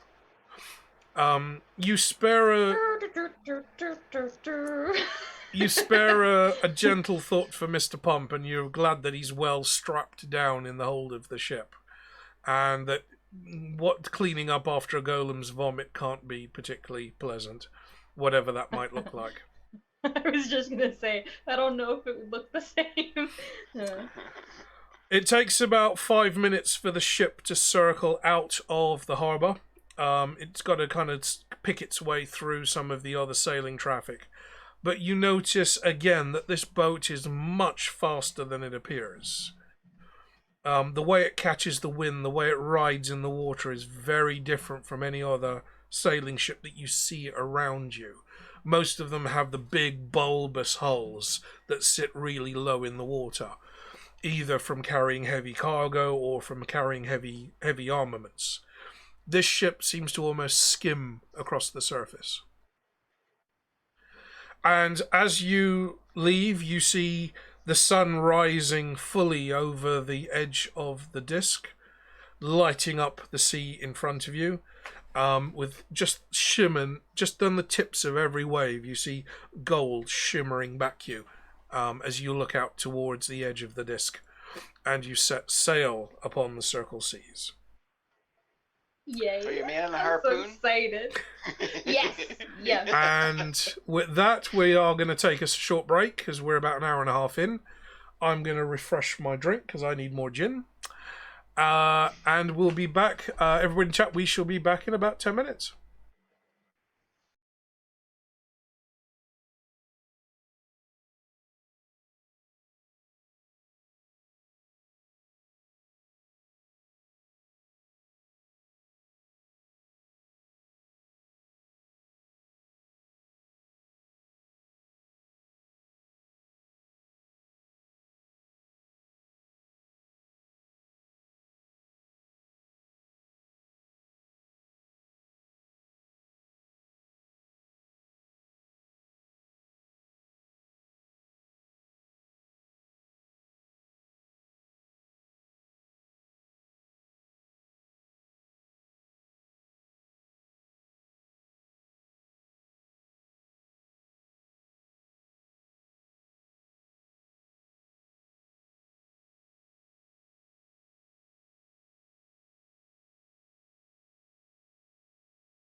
stream, and we are back.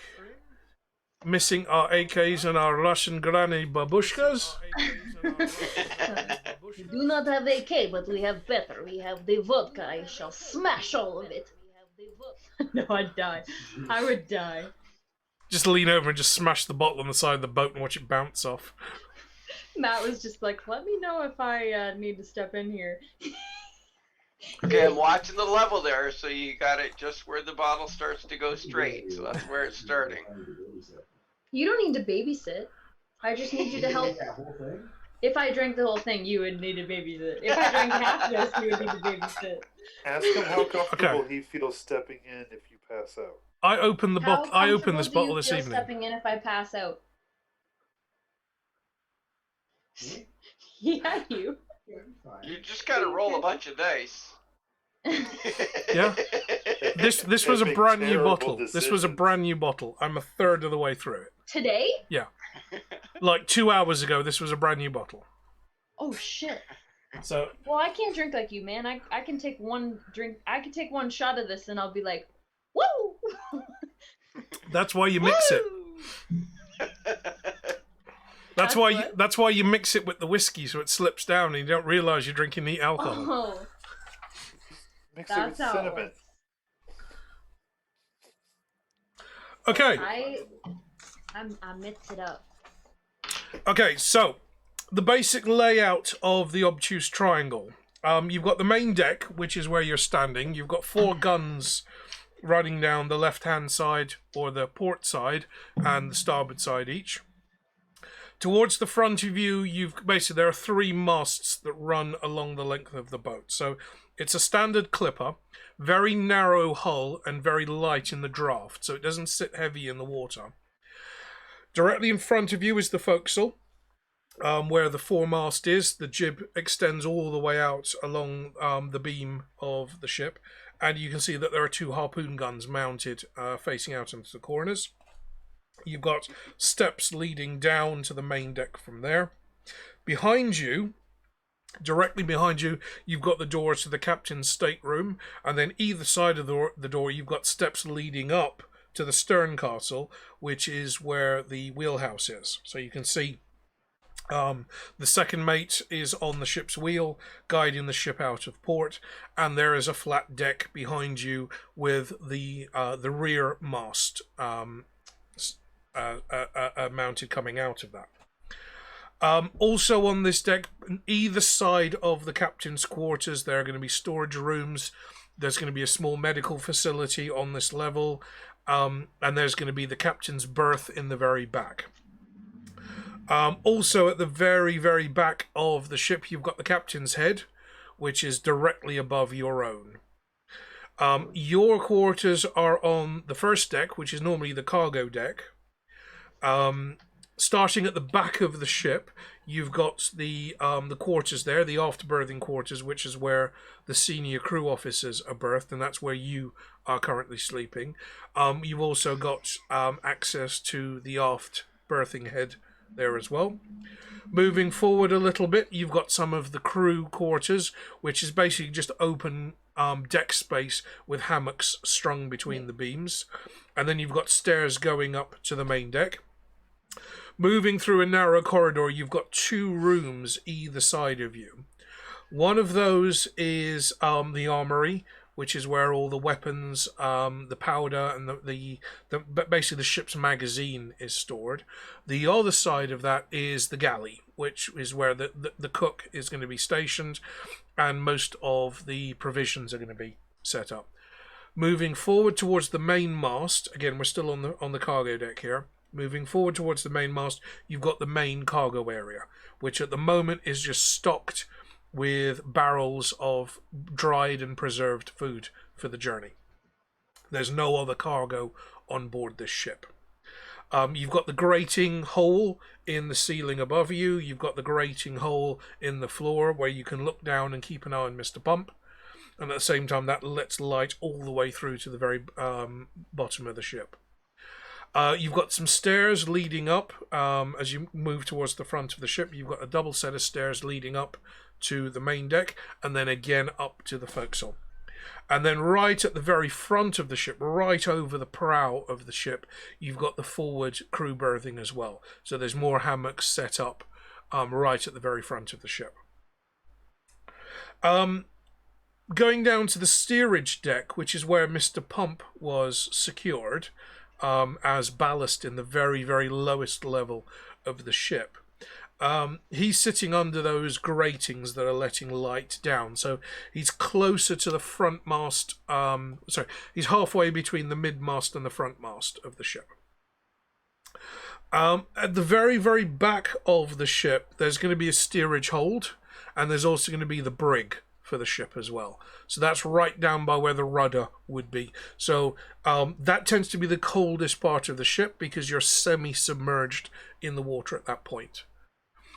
And then from there, going further down through the very bottom of the ship, the main mast will connect all the way through the full height of the ship, and that will then join up with the keel at the very bottom of the boat. And that's what stops the boat tipping over in high wind. So, 3-mast, very narrow. You've got that weird-looking shed, that wooden structure running the length of the main deck. And you're beginning to understand why the captain said it was a fast ship. As she makes her way out of the harbour and clears some of the regular shipping traffic in and around the city port, the crew unfurl the other sails, and you feel the ship lurch forward as it catches the wind. And you can see that the ship is kicking up a tremendous amount of spray as it makes really good speed. Do any of you have... I'm trying to think what we could do here. Either survival or history skill. If you do, give me a d20. History. Okay, give me a d20 and add your history. Okay. If you're proficient in either history or survival.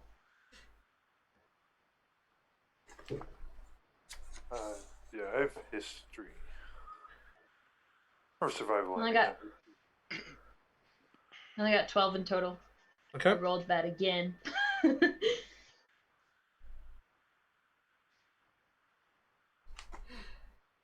21 for survival. 21.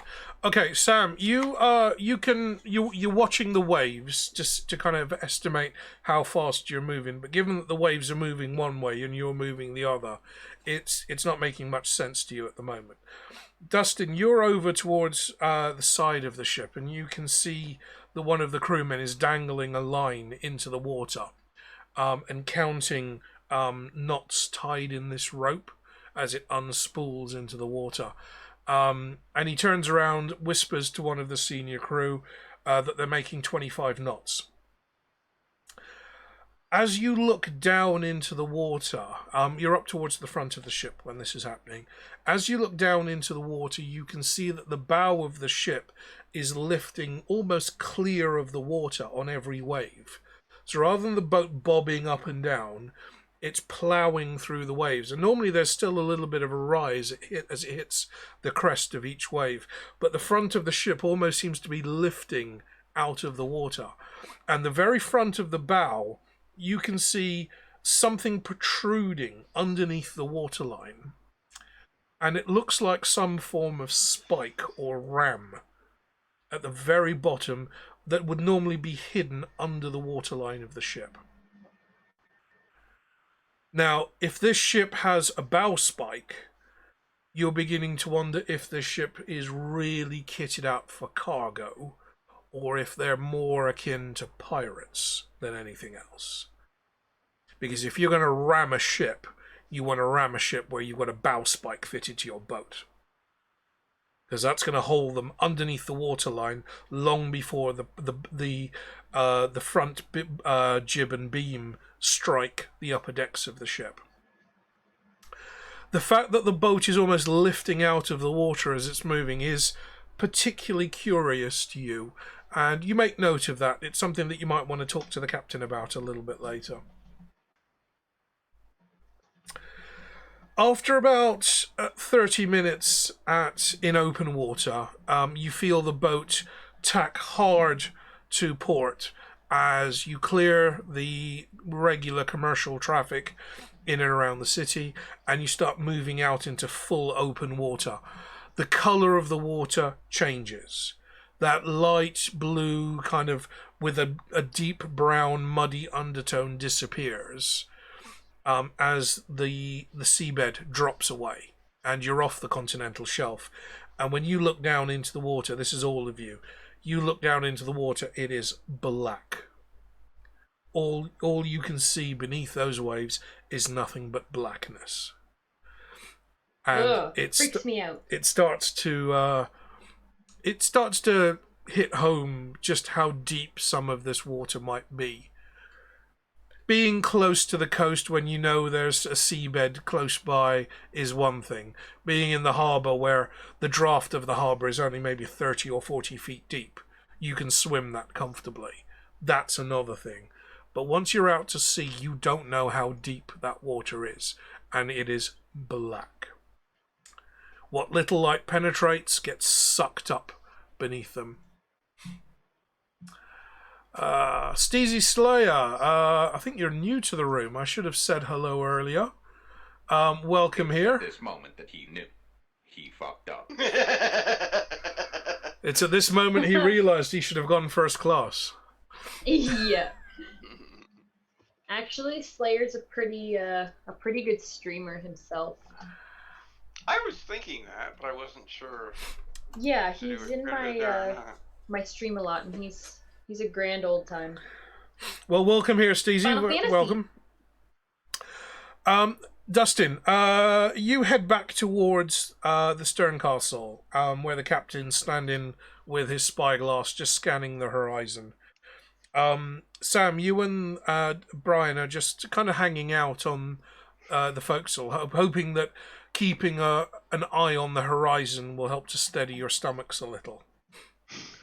Just look straight ahead. Just keep looking straight ahead, and don't worry about Tunnel the rough. vision. Dustin, as you're climbing up the stairs towards the Stern Castle, you can see that the first mate is there, just keeping an eye on the crew. Crew are scrambling up and down the rigging of the ship, making sure everything's tight. And as each tiny little turn of the ship is made, you can see them realigning the sails to get maximum speed from the boat. The captain notices you and kind of beckons you over. So Dustin, Sam and Brian, you also hear the captain shout out your names and call you up to the command deck of the ship. Okay. Try to head that way. Yeah, we're like, It's like that wobbling. It's like yeah. inertial dampers are offline.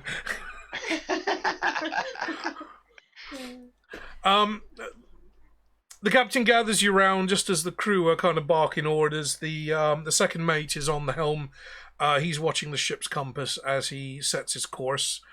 And the captain turns to address you. So, you've been below decks. Me first mate's showing you around. Is everything to your liking? Absolutely. Yep. Yeah. We're not a luxury boat, but we are a fast boat. And if any of you have got some nautical experience, you might have noticed there's a few things different about me ship here. The obtuse triangle is no slouch in the water, like. He kind of beckons you over to the very, very back railing of the ship, and you can see that the water is just churning behind you. The ship isn't leaving a wake as such, it's leaving almost a torrent of water behind. And he just kind of points over for you to kind of look down at the rudder of the ship. Sam, you and Brian both look over. Dustin, are you going to go and have a look as well? No, I'm gonna stay. Come on, Ranger, let's go. we're like, let's do it. So, looking over the edge, do we need to make another Constitution check for me and Sam? What you will need to Worked do on it. is you both look over the stern of the ship. You're almost hanging off the railing to do so. I peek into my bucket. And you see that there's something attached to the rear of the boat. Throw it at Justin. You both pop back up and look at each other in just absolute bewilderment. And the captain has a huge grin on his face. What is it? Aye, there be broomsticks. What? On the back of the boat. I was gonna say that. On the Is back it of the green boat, energy? there are 8 broomsticks mounted to the back of the boat in what looks like a V pattern. And the broomsticks are actually providing additional power to the ship. Oh, sick! This is a freaking magical ship. Aye, Oh, the yeah, obtuse this is my triangle. kind of boat. The obtuse triangle is the only ship on the Circle Seas with a V8. A V8. That's fucked. Okay. If you notice the prow of the ship, she's lifting almost clear out of the water like. Underneath the bow, we've got little stabilizer wings that sit and bounce on the surface of the water. Once we get up to speed, she's almost got no drag at all. There's not a single ship on the seas that can keep up with her. But we can't keep the speed up. We can't keep the speed up for long. But I told you, she's the fastest ship on the Circle Seas. I There's believe only you. so much cabbage nearby. So, yes, this is almost a hydroplane as far as a ship. The power of those broomsticks is enough to lift the bow out of the water, massively reducing the drag, which is why they're able to get up to about 25 knots in speed. So you're moving at the speed of a speedboat, which is why this journey will only take you 30 days instead of several weeks.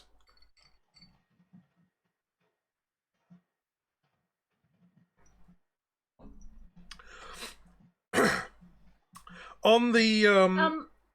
No, go on.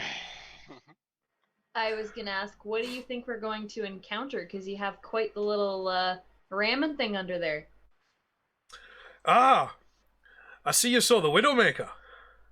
Widowmaker, that's so mean. Well, Enough said. this side of the Circle Seas, there'll be a lot of pirates. And the only way to deal with pirates is to fight like pirates. I run an honest ship, and my men pride themselves on being honest seamen. But, you know, if you run across a pirate, you can outrun them, or you can cripple them. And I like to have both available to me. I love it. Came prepared. That's all we asked for. Perfect. As he's chatting, you see what appears to be a large seagull kind of land on the edge of the railing of the stern castle, and start squawking at the captain. He waves at it, and it flies over and lands on his shoulder. Not a parrot, a seagull. Mine.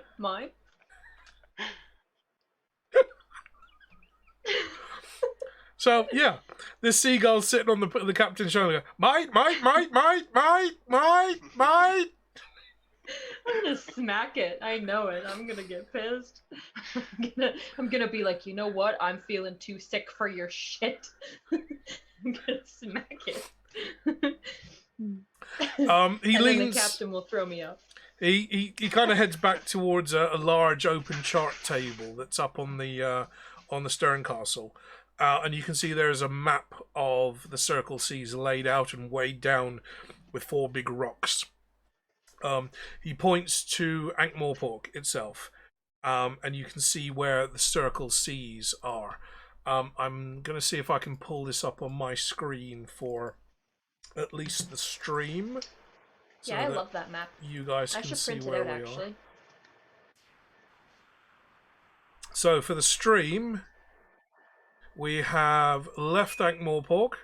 We are now circling out through the bay and into the Circle Seas. The boat will be traveling through the coast of Hersheba, Pretty fast. and then It did. eventually around the coast of Klatch. Haha, I got a photo. So our journey basically starts here in Ankh-Morpork. We're going around the Klatchian coast, round the bottom of her wonderland, right towards the literal edge of the disc. We'll eventually be sailing through. Trench. Eventually, we'll be sailing through Cape Terror, and our ultimate destination is here, the Dragon Watch Islands. Riding the edge. Yeah. All copyright of sure. this remains with the respective owners. Yep. So, Ooh, you make yourself comfortable. There's not much to see and do aboard ship, at least between the interesting bits. You take the time to learn some of the basics from the crew. So, for all of you, you get lessons in knot tying. You get lessons in how to coil up the ropes and the cables so that there's no chance of them snagging when the cables are being run out fast. You get lessons from the crew as to what each of the masts do and how the different sails work. And you also get lessons in how you can tack the ship according to the wind. So going straight when the wind is blowing to your side will get you there so fast, but going in a zigzag, working with the wind to boost the speed of the ship, will actually get you there faster. And talking to both the navigator of the ship, you learn a little bit more about the history of the seas around the Discworld. So for those of you that do not have proficiency in history, because history is the only one I can really go for here, there is no seamanship skill. Whatever your bonus is, whether you're proficient in it or not, whatever your bonus is for your history skill, can you add 1 to it?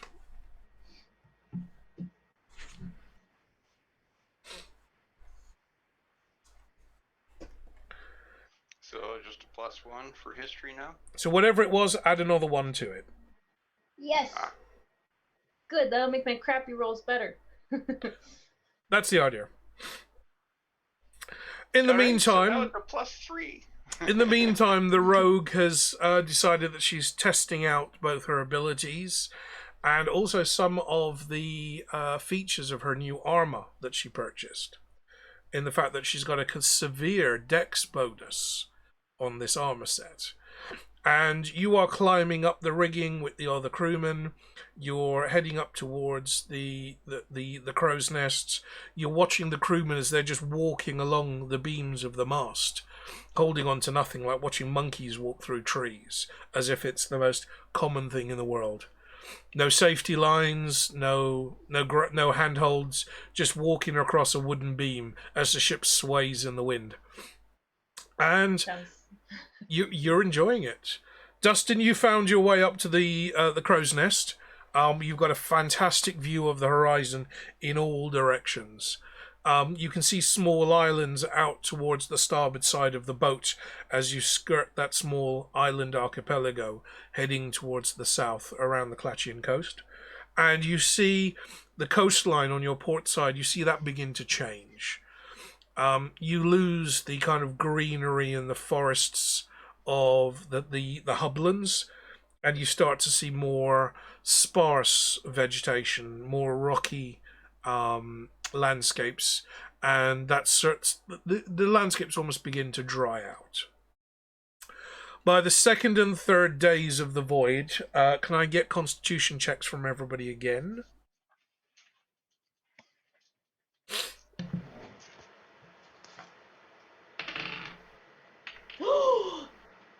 I just rolled a 20! So Sam crits. Constitution. So 21 in total. I as well got a 21 in total. Well, I hope this is I feel so important left because out. I got my 20 for the game. I only got a 10. I'm getting better. So, Well, I rolled under a 10 for the whole time. Brian, you're still feeling a little green. You're able to keep food down, but you're not loving it so far. You're not living your best life, and to be fair, crocodiles live in rivers, not open oceans. It's too deep. That's what she said. The range... Yes, if it's tickling the back of the tonsils, you've gone too deep. That's not true. If that's true, you need to find someone else. The rogue and Never mind. the rogue and the ranger are acclimatizing to life aboard ship much better. Most of their seasickness is gone.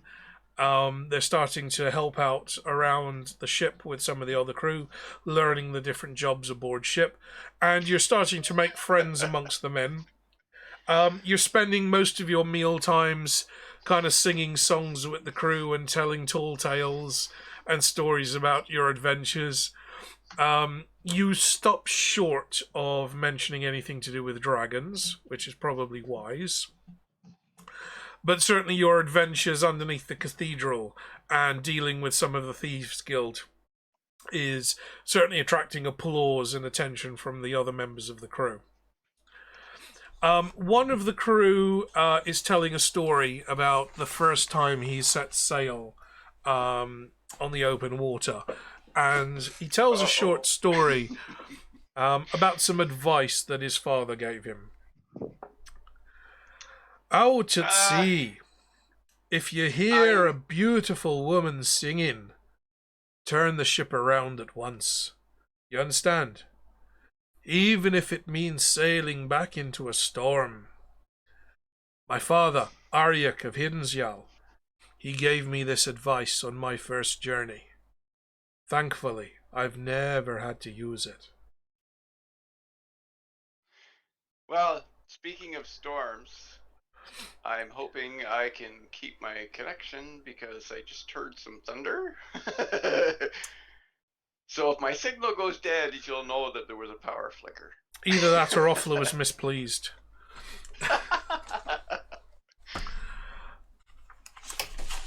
Okay, let us... Better not hear any more singing from Sam, otherwise we gotta turn the boat around. No wizard sass. It's there. Oh no. So, Sam, at dinner on the third day, you're out at water, you're starting to settle in with the crew, and you decide to avail the crew of your rendition of the wizard's staff. Do you still have the link? No. Okay, let me send that link to you again. Because you definitely want to be singing a few verses of the wizard's staff. I do. Okay, let me... can't find it in the history.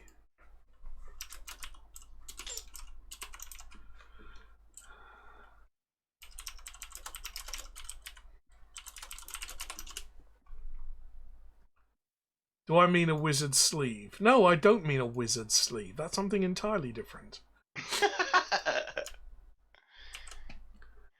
It's what he uses with his knob in the end. Probably in the wizard's sleeve, yes. Actually, hang on, I think that might not be the right link. No, ignore that one. I've sent you the wrong link. We need lyrics. Damn, I I have can hear it. the rain from here. It's crazy you're getting a storm. I haven't even checked to see if I'd be getting a storm. A version of the song performed by Dave Greenslade is available on the CD Terry Pratchett's from the Discworld. Cool. It says it's... I read wholesome, but I didn't read up, and it says also less than wholesome. There's a hedgehog song.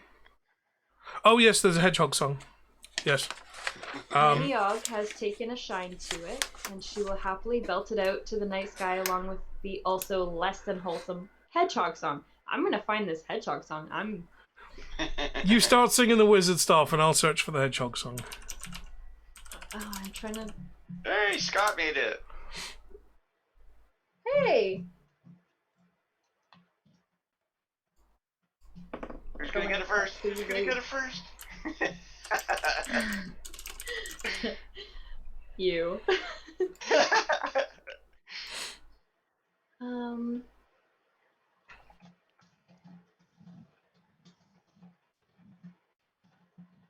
don't want to know about it. I want the lyrics.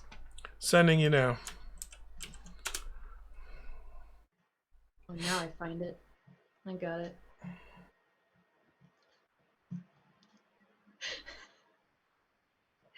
Are you gonna sing the hedgehog song to the crew tonight instead? I kind of like to. I want to know what this hedgehog song's about.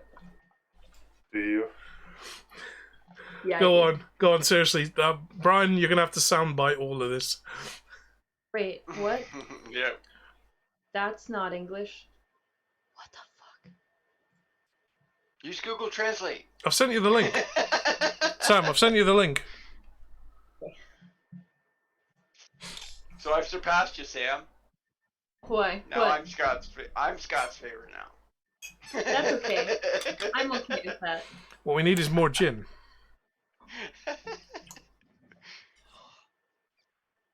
Yeah, go on, Sam. Sing that one.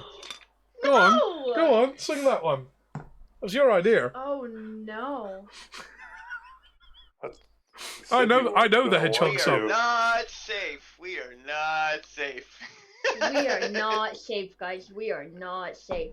This song starts out, and I have no idea how it's sung, but the first thing is bestiality sure is a fun thing to do. But I have to say this as a warning to you. With almost all animals, you can have a ball, but the hedgehog This can is never what they be sang on buggered shit. at all. Wow. The spines on his back are too sharp for a man. They'll give you a pain in the worst place Worst they can. place they can. The result I think you'll fine. find will appeal. The hedgehog can never be bothered at all. Oh my.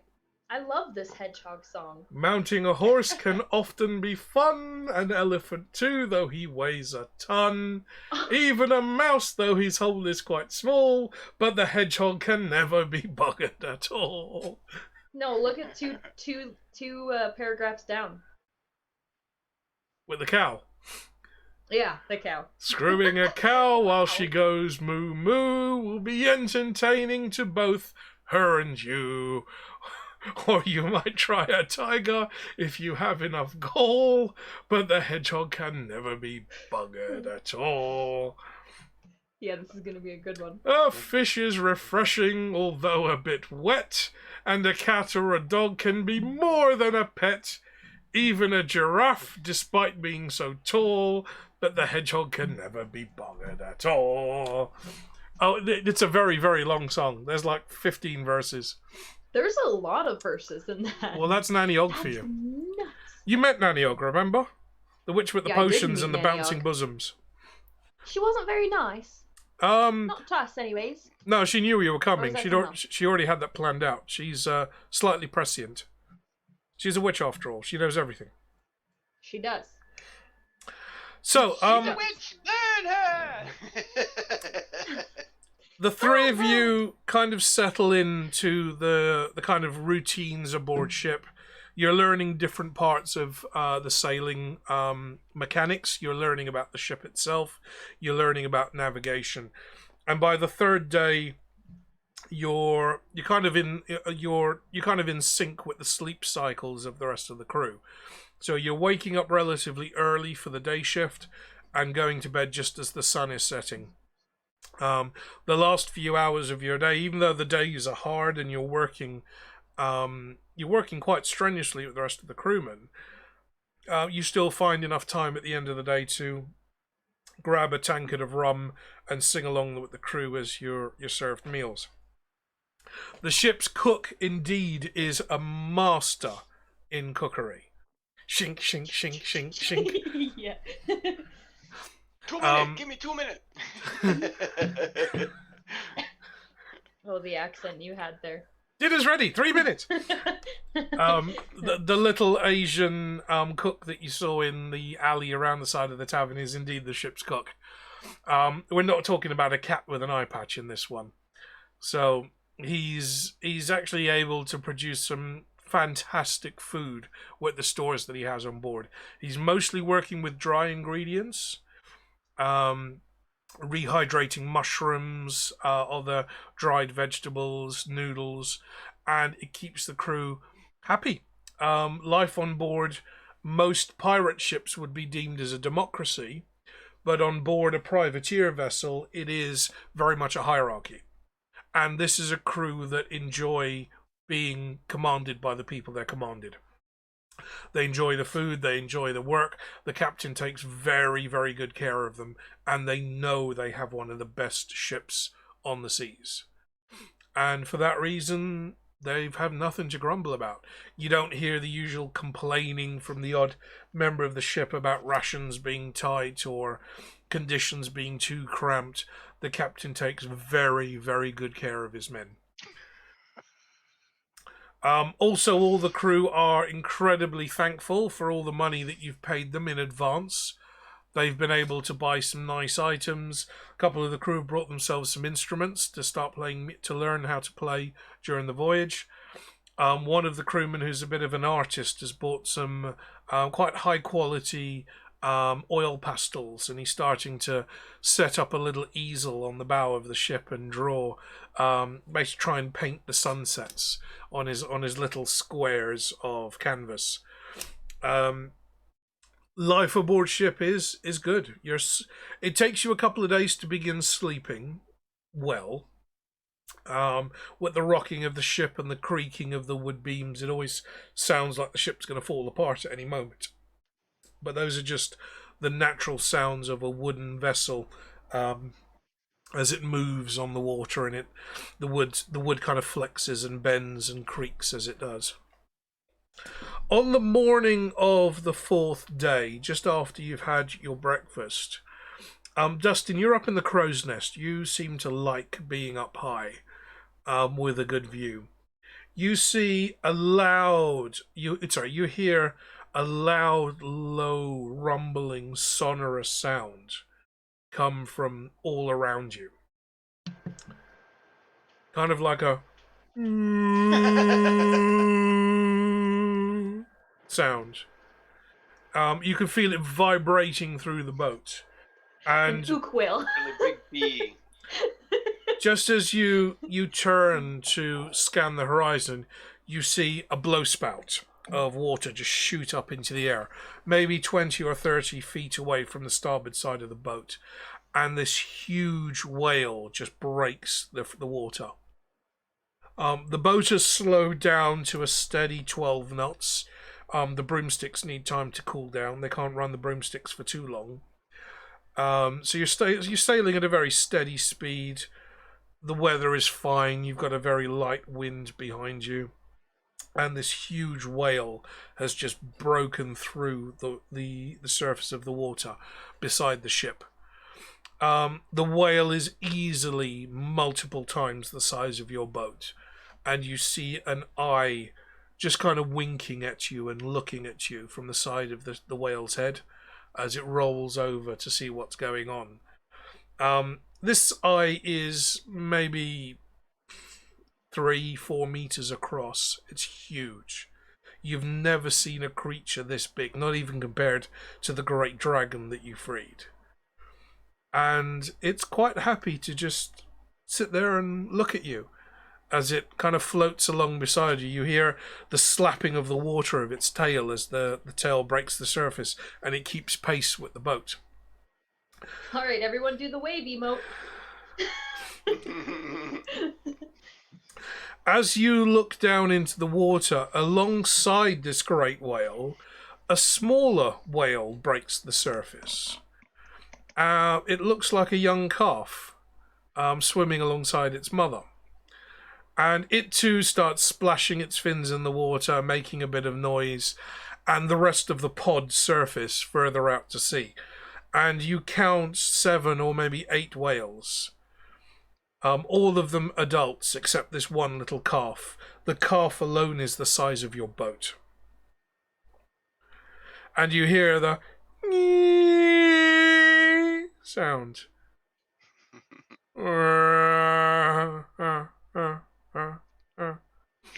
Brian, answer it. Hey, I speak whale. I've never been this What far are you doing here? Yeah. You're the one with tongues. you help Buzz. Sam, you have the ability to speak languages, to comprehend languages, remember? You got that Oh, tongue spell. I do! Can we use that? I want to see what it's saying. That'd be so great. Yeah, I mean, if you want to try that one. I think I'll you do let as well, that. don't you, Dustin? I have speak with the animals. Yep. Okay, so you can both. So yeah. Okay, Sam. In your case, it's a spell, isn't it?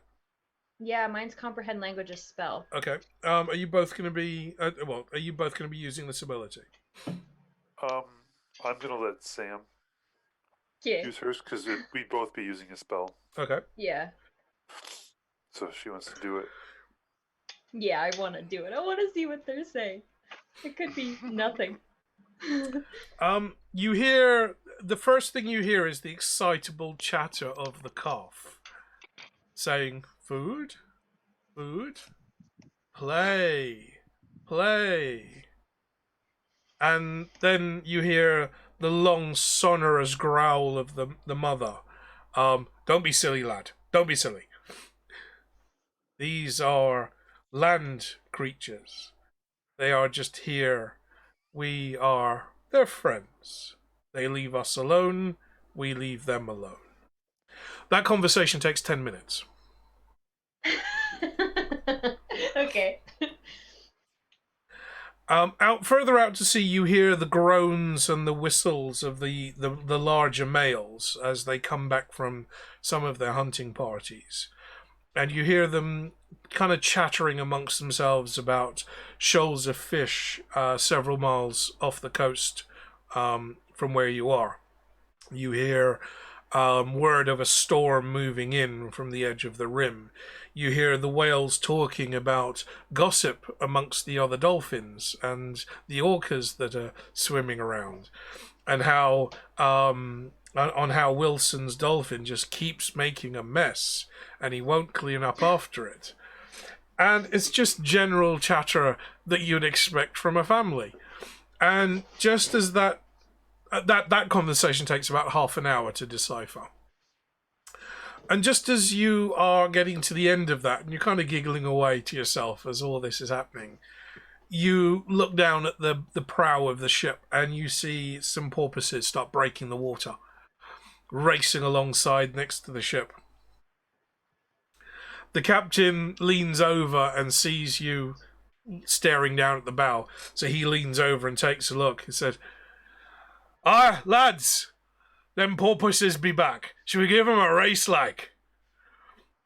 There's a cheer that comes up from the crew, and the captain gives the signal, and you feel a lurch as the ship powers up the brooms, and the whole bow of the ship rises out of the water onto the hydroplanes, and you start racing across the surface of the water, leaving a huge wake of foam behind you, and the whales kind of drift back and dive under the surface.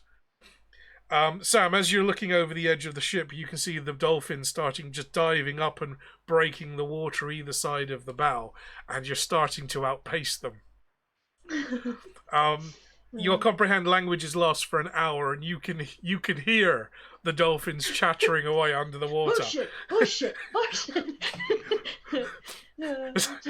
Hey, where'd you get that one from? He's a bit quick, this one, like. That's exactly what I figured it would be like. And after about 10 minutes, the captain gives the signal, the broomsticks power down, and the bow slowly drops down into the water, and you return to a more stable wind-powered speed. Out towards the front of the boat, you see a couple of the dolphins are breaking the water and just doing big jumps in the water, and one of them kind of rises out of the water on its rear flipper and starts fluttering back in line with the boat. And you've seen something that you've seen something that very few people have ever witnessed. And for the first time, as a rogue, as an elf that grew up in the forest, that heard stories about the evils within the water, for the first time in your life, you realize that maybe those stories weren't all true. That not everything in the water is out to kill you. Agreed. So, as the ship slowed down, the dolphins disperse, heading off towards better hunting grounds. The wake of the ship is enough to kind of churn up any schools of fish that might be close by. So it always pays to stay near to one of these vessels, but they can't keep up. Not when the captain's running on a V8. The fourth day ends with you telling the night shift crew about all of this. You're in there eating dinner. Most of them are just getting breakfast. You tell the story about the whales. You tell the stories about the dolphins. You're able to translate not only what the mammals were saying, but even the birds. All of the seagulls kind of fluttering around you, staying relatively near to the coast, but the bigger ocean-going birds twittering about where the land is or where there might be good fishing grounds as they talk to each other. You're able to relay all of that back to the crew. And the crew sit and listen to all of this in utter rapture and utter astonishment. Because they've never had anyone aboard that can speak to animals at all, let alone comprehend all these languages. Did we just become best friends? Yup. So you'll need to mark off. You don't need to mark off a spell Yeah, slot. my- No, you don't need to mark off a spell slot because that was today, and you're going to be going to bed at the end of the day anyway, and your slots would refresh. On the morning of the 5th day of the journey, just as you're starting to round the bottom of the Clatchian coast to the edge of Wonderland, the captain orders the ship to slow. You wake up to feel that the ship isn't moving quite as fast as it used to. Can you all make your constitution checks for the day, please? The edge of where? On the edge of Wonderland. I'm going to bring up the map Ooh. in the stream again. I may or may not have taken a photo. So we're just getting to about here. I see elephants. I got an 11. Ooh. Rolling for what, sorry? Your constitution roll for seasickness. Okay. Ooh, no. No. I just rolled 20 again. I could prove it. I want to send a photo. This never happens. I'm proud. So the rogue is pissing away all of her crits. Meanwhile, I know. I'm Meanwhile, the scared. cleric keeps rolling low because I got a 6 total. okay, so the cleric's not doing so well. Maybe had a little bit too much to drink at dinner the night before, and it's starting to haunt him today. The ranger is acclimatizing to the new terrain slowly, but it's still kind of taking its toll on you. You notice, you certainly all notice that the ship is starting to slow a little. So you come up on deck to see the skies are very overcast. It's not really stormy, but it's very cloudy. The wind has dropped a little, and the captain's on the stern castle giving orders to his crewmen. Do you want to talk directly to the captain? Sure. Okay. Sam, you go up and you address the captain. Ah, you're awake, I see. Yes, we'll be making a short stop here. We've got some people that we do occasional trade with. They're nice folk, but they're not normal folk. So, please, keep your weapons stowed and don't make any threatening moves. They tend to provide us with some very pretty things that come from the ocean bottom. Things that we wouldn't normally get. And we pay them in kind. We should be coming up to their settlement soon, so you're welcome to watch, but keep yourselves maybe not out of sight. They're not really keen on strangers at all, but just keep yourselves to yourselves and keep your weapons away. No threatening moves, if you get me. The captain gives you little more information than that. And after about 15 minutes, you see the sails start to be taken in, and the ship start to slow to the point where it's almost drifting in the water. You look over towards where the coast would be, out towards the port side of the ship, and you can see that there are a couple of the occasional sandbanks that are just breaking the surface of the water. They're not proper islands, that's just where dirt has accumulated enough to make us a reef or a sandbank. And splashing around in the water, can I get perception checks from everybody, please? That wasn't a 20, that's for sure. Well, that's what I like to hear. 16 in total. I got an 18 now. Okay. I'm proud of you. Dustin? I got a nat 1. Wow. With Okay. 6. So, Dustin's looking on the wrong side of the boat. Dustin's looking out towards the rim for anything that might be happening. Meanwhile, Sam and Brian, you're looking over the port side of the ship towards the landmass, and you can see the little sandbanks that are formed in the water. And you see a couple of humanoid shapes just splashing around in the water. The boat comes to a drift, and you can hear the sound of the crew swinging out one of the dinghies and lowering it down into the water, and a couple of the crewmen are on board and start rowing out towards the sandbank. And in the distance, maybe 30 or 40 meters away, you can just make out that there are some humanoid shapes in the water talking to the crewmen over the side of the boat. Some packages are exchanged.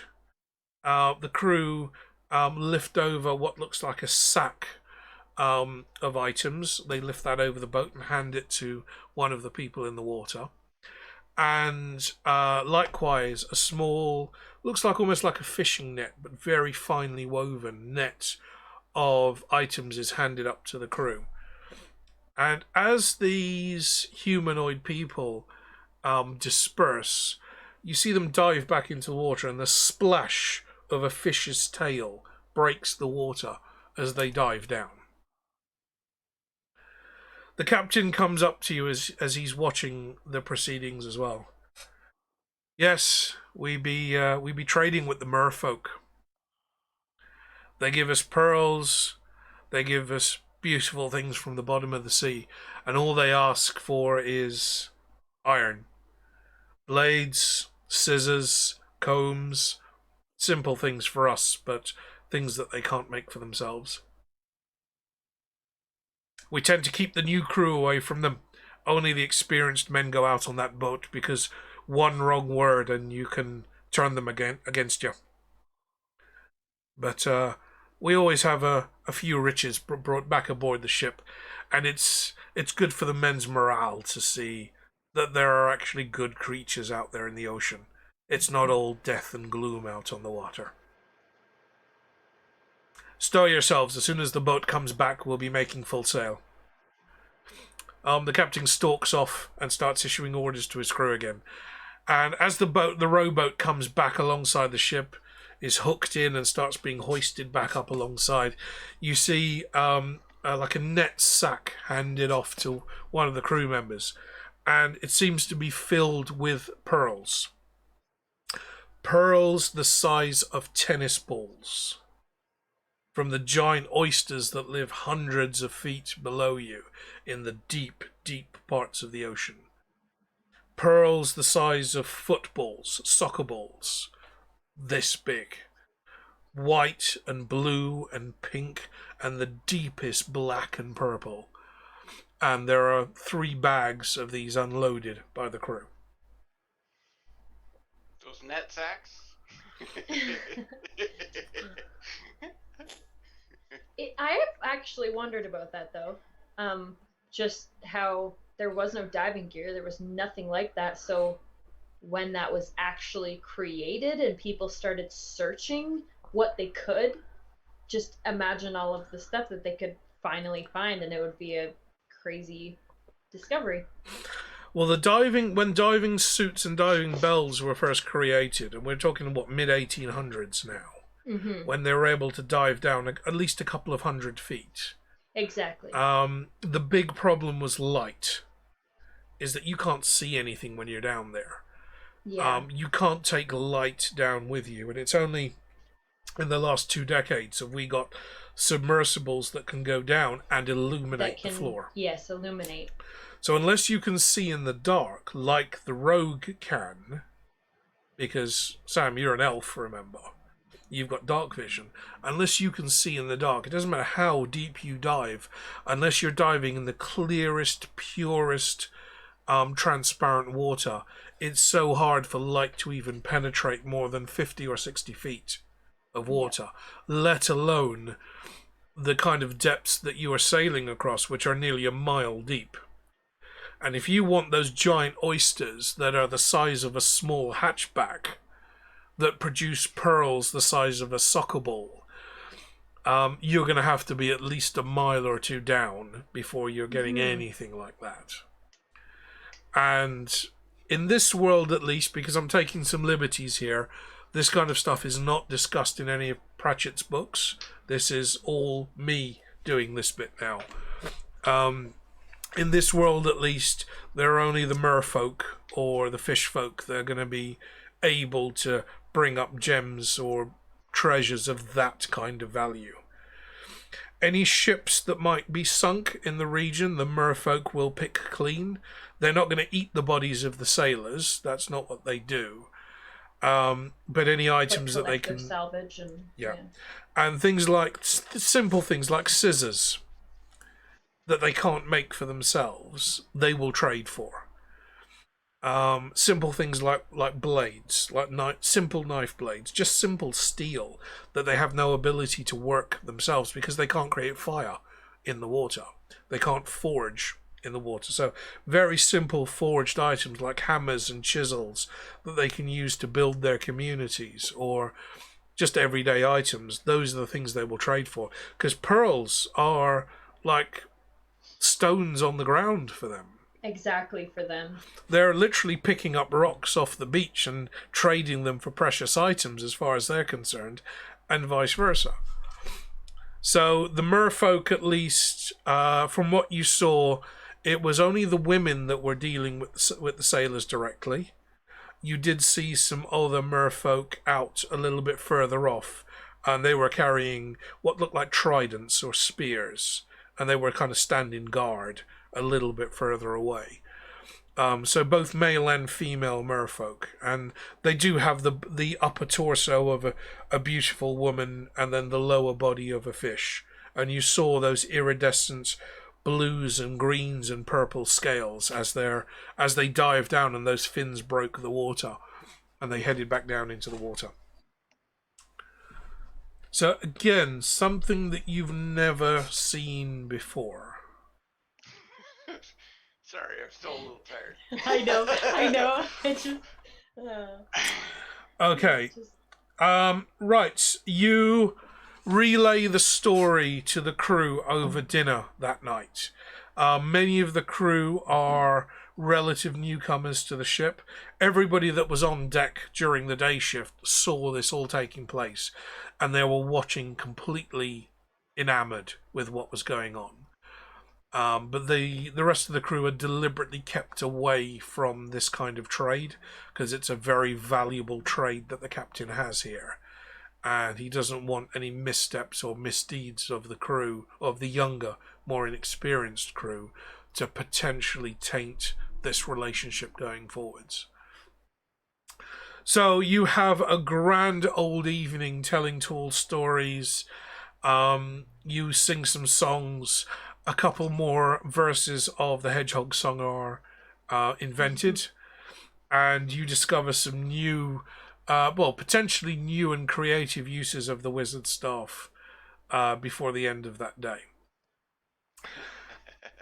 And after a long sleep, you wake on the morning of the 5th day. Can you roll your constitution checks for me, please? Come on, be nice this time, jeez. 20 in total. Okay. Ah, finally. I got... now I forget what my bonus was. Is an unnatural 20 bad? No, because that's still a 20's 20. fine. Unnatural so- 20 just means you got there with your bonuses. It's still a 20. A crit means that you're 20 plus 3 or 4 or 5. So a crit is a crit no matter what. There's no point adding anything to a crit. It's a crit. Brian, what did you So get? I got an 18 this time, Okay. finally. So you are all good. You've got your sea legs. You're moving amongst the crews. You're kind of manning the decks and cleaning up and swabbing the decks along with the men. You're mucking in with all the tasks that you can. Can one of you... can you all roll a d4 for me, please? E4. D4.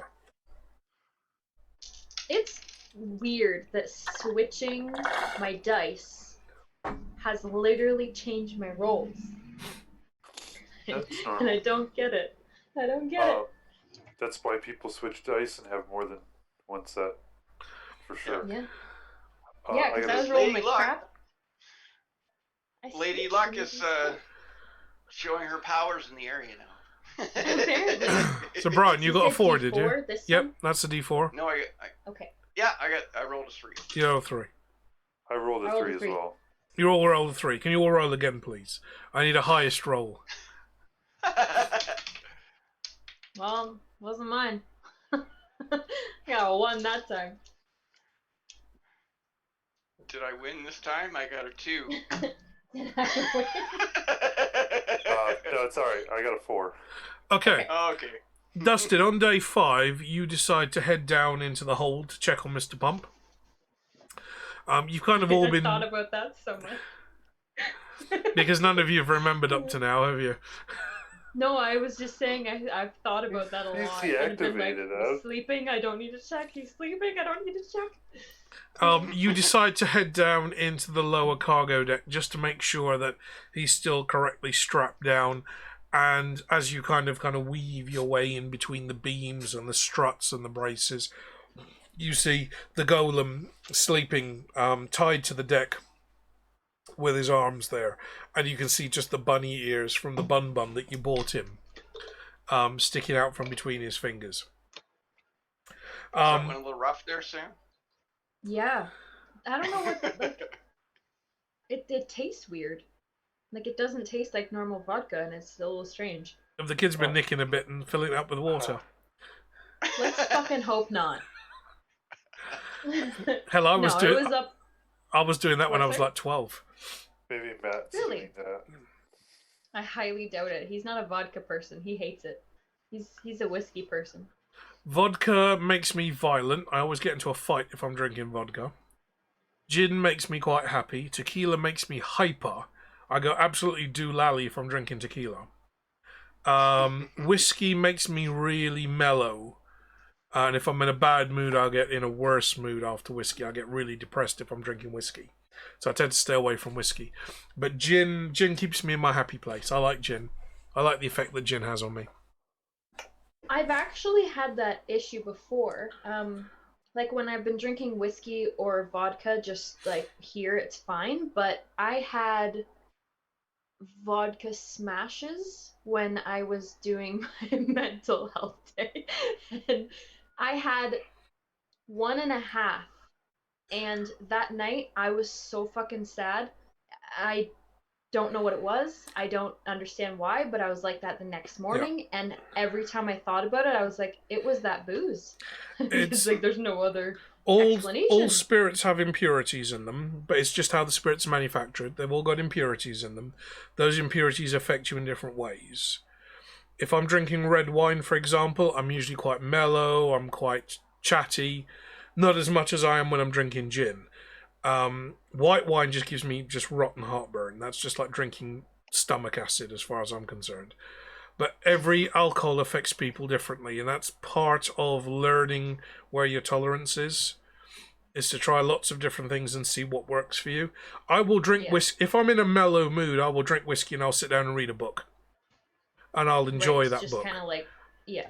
Yeah, but if I'm out with friends, I'm not drinking whiskey because it'll just bring me down and it just drags the group down. I'll be drinking gin or I'll be drinking tequila. I'll end up doing tequila shots with the guys. And we're just hyper. We're like 5-year-olds on acid when we're drinking tequila. So that's... So gin is kind of a A serotonin builder for you. Gin keeps me in my happy place. Because I'm... Okay, seriously. This was a brand new bottle that I opened this evening. And Holy that's cow, where we it's are now. already gone down quite a bit. He started that when we started. Yeah. Or like hours ago. But today.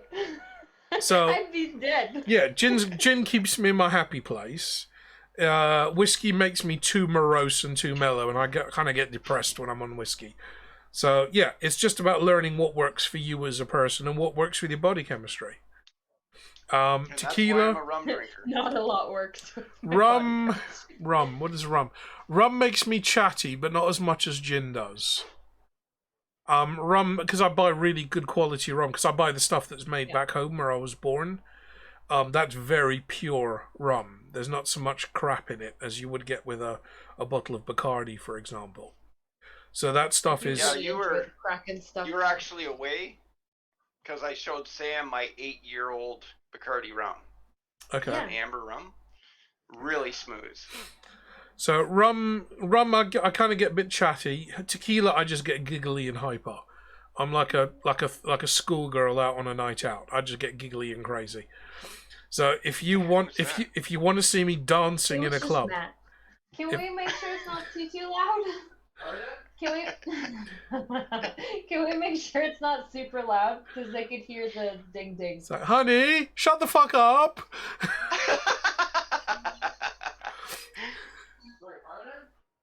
He just started playing music. He's like, "Sorry, what? What?" Yeah. We're So good. yeah, this is. I think this You is hear him? why He's like, "You want it loud?" once you're able to drink, it's working out what works for you because not everything works for everyone.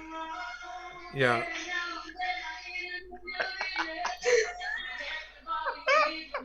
Turn around. Bright eyes.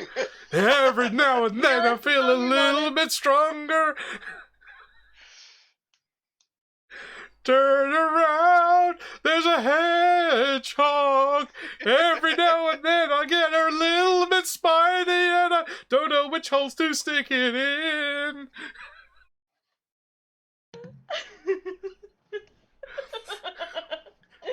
Oh, that was good. Yeah, this is me on gin. Oh. That's the point. This is me when I'm Yeah, drinking that's gin. you on gin. Matt was just standing here listening to you and laughing his ass off. Oh. Did Poor the kids Sonic. leave for the week? Yeah, they did. Can you tell? We're blasting music. Yeah. The wizard staff still has a knob on the end. I think it got lost. So we are on day 6. The weather has started to turn a little. You're starting to see more cloudy skies. The wind is picking up.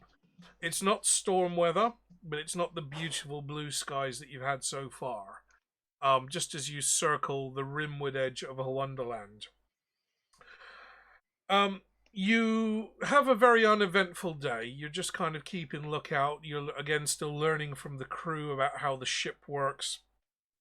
Sam, you've spent a little time with the ship's carpenter, showing you how he does minor repairs and the different kinds of wood that he uses for different parts of the ship. He's got Brian. wood, does he? Brian, you've been, Yeah, of course he wanted to show it. as the only man of the cloth on board, you found yourself over the last few days becoming a kind of a confidant for the crew members that have got maybe personal troubles. They're looking for advice. They're looking for a bit of spiritual guidance. They don't necessarily believe in Offla, but as a man of a cloth, maybe not the cloth, but a cloth, they're coming to you for advice. And you find yourself holding a little workshop every day round about lunchtime, where you can just, people just walk in and just come in and have a chat and just discuss the kind of things that's troubling you. I'm gonna run out of paper. Everyone leaves with a pamphlet. Yes, your little pamphlet printing box is working overtime. In fact, at one point, the imp pops its head out and says, "I'm running out, black man!" and then pops his head back down. So your pamphlet, you're already starting to go into those extra ink cartridges that the gnomes sold you. Dustin, you are keeping yourself mostly to yourself, as a ranger would. And you're spending a lot of time in the crow's nest, just keeping an eye on the horizons. You're maybe not fascinated by the voyage from a mechanical point of view. You don't really care about how the ship works necessarily or what keeps it afloat. You're more interested in kind of mentally making maps of the area in your mind. And as you're always within sight of the coast, the ship isn't straying too far out towards the rim that you're losing sight of the coast. And Dustin, you've managed to collect a few of the cleric's pamphlets together, fold them up into a little notebook, and on the back of each of the pamphlets, you're kind of making little sketches of the things that you're seeing. As a ranger, you're interested in the world around you, so you're sketching out some of the birds and finding out the information from the crew. You're sketching out some of the land masses, you're sketching out some of the islands, and on a couple of occasions you've spotted a few shipwrecks where you're just seeing the prow of a ship sticking out of the water. And you're making little notes on your maps as you go. Round about the middle of the afternoon, you hear a shout from one of the lookouts on the bow. Marrow! Marrow! And almost immediately the crew spring into action. Sails are pulled into half sail. You see some of the crew rush down into the lower decks and come out with cutlasses and sabres to hand. And Sam, you turn towards the captain. Marrow? The captain looks at you. He's obviously troubled by this. Merfolk, but not the nice ones. These are the vicious bastards that will hunt anything on the sea. We kind of steer clear of their territory, but maybe they're expanding out. They hunt in packs, so keep your eyes open. If any of you have any ranged weapons, or, God forsakes, any magic, you might want to get it ready. Alright. Dustin, you see exactly what the lookout saw. Once he points towards the horizon, your eyes, up in the crow's nest, your eyes swing over. And you see that he's pointing just off to the starboard side of the ship. And what looks like one of the mermaids that you saw earlier. But instead, he's not as pretty. Hey, you're getting a raid. You're getting a raid. And we have Nerdy Northers raiding. Is that Zach? Is that our Zach, our DM, joining us tonight? Thank you very much for the raid, guys. I don't have any raid alerts on at the moment, but thank you very much for raiding. We are aboard ship. We are sailing the Circle Seas on day 5 of our sea voyage. And our players have just encountered some Merrows. They've had a lovely encounter with some mermaids, trading for some giant pearls. But now they are encountering some less than hospitable merfolk. So yeah, I hope your show went well, mate. I saw that you were prepping earlier today. I didn't get a chance to pop in. The mermaids were nice. They traded for scissors and combs and cast iron items and implements. The Merrow, however, our players are about to find out, are not so nice. These are the Viking raiders of the merfolk, and they will attack anything that comes into their territory. And Captain Trent has tried to keep you out of these kind of danger spots, but maybe the Merrows are getting a little bit more desperate, and they're starting to hunt a little further afield. Can you tell me where you're all going to be situated on board ship, please? Even though I have my bow and arrow, I would actually like to man a harpoon, if possible. Okay, so Dustin, you scramble down the main mast and you head towards the forecastle. You set yourself up on the starboard harpoon.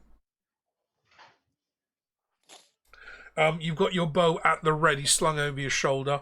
Your cloak is pulled back so your quiver is accessible. Accessible. Sam, where are you wanting to be located? I will hit the other side, but I'm going to keep my, I'm going to draw my bow and use that. Okay. Brian? I think I'd probably be best suited towards midship.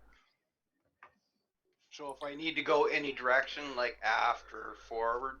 Okay, so you're standing pretty much over the cargo grate that leads the kind of lattice woodwork that leads down into the cargo holds. The crew are scrambling aside. They've got boat hooks, they've got spears, they've got harpoons at the ready. The cannons are useless at this point. These folk are down in the water. And Sam, as you're looking over the port side of the ship, you can see these humanoid figures swimming very, very fast, maintaining pace with the boat. And they're almost kind of ramming against the side of the hull as they're doing so.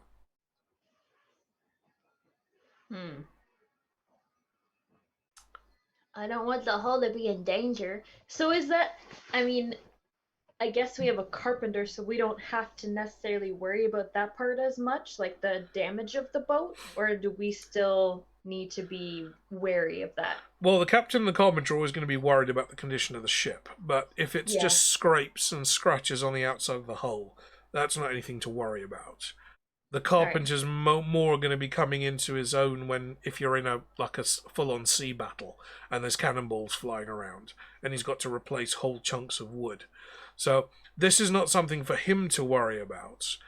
But nonetheless, you do have a relatively alien creature to you swimming alongside the ship. And Are they making any noise?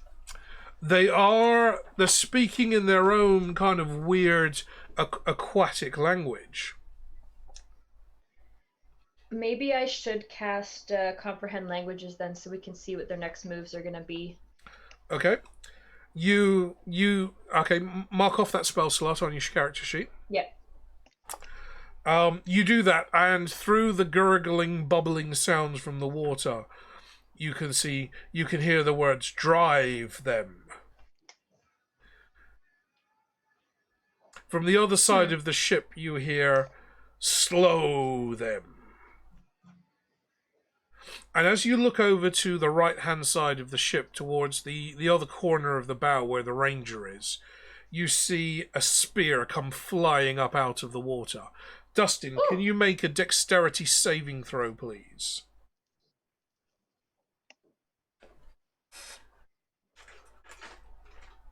That is a nat 20 for 26. Right. As limber as a gazelle wearing Air Jordans, you manage to dodge this spear as it comes streaking out of the water, hurled by one of the Merrow at you and one of the crewmates that are beside you. Can you give me another dexterity check, please? Dexterity saving throw, sorry.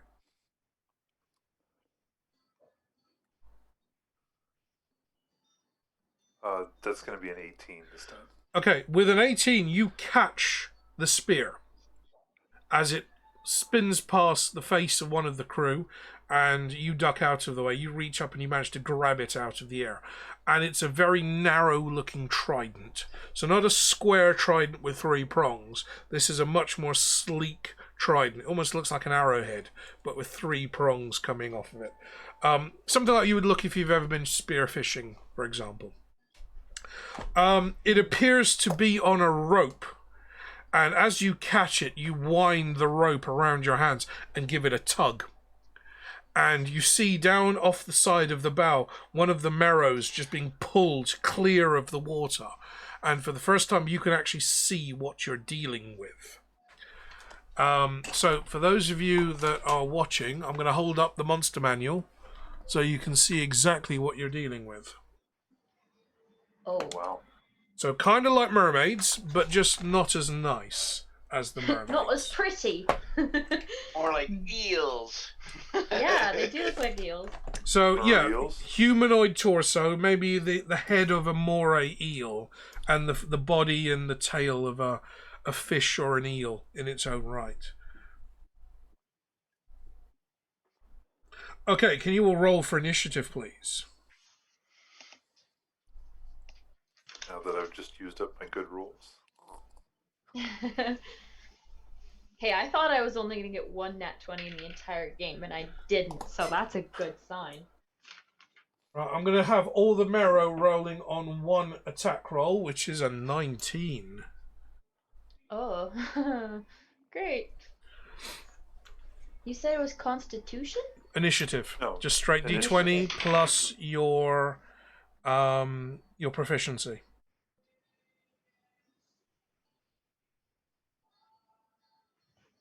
$14. Okay. Dustin? I got a 15. And Brian? 11. Okay. So, Dustin, you've grabbed this trident as it comes streaking out of the water with a rope attached to it. You wind your arm around the rope and you yank hard, and you see one of the marrow being pulled out of the water. And for the first time, you actually get a good look at this creature.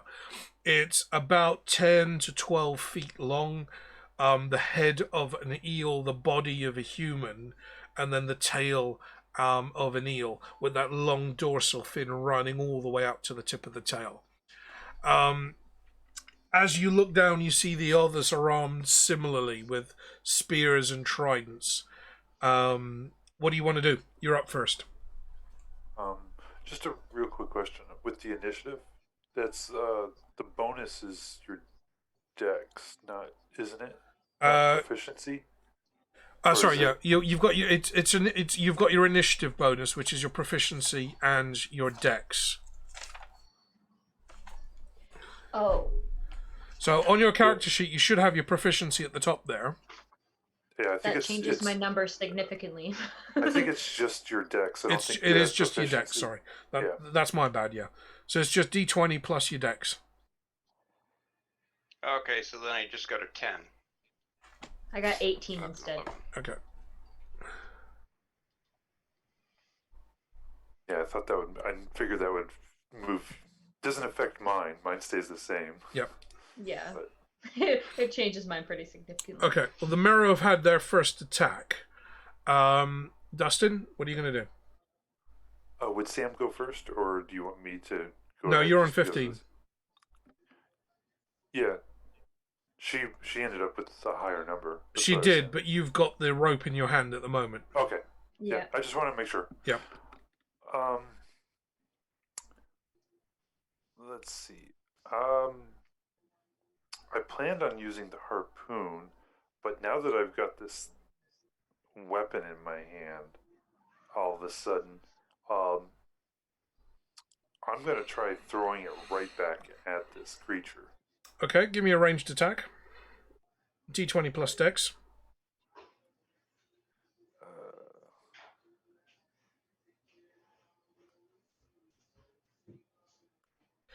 As a ranger, you'd be proficient in spears and basic martial weapons, wouldn't you? Yeah. Yeah, so D20 believe so. plus your proficiency plus your dex. Okay.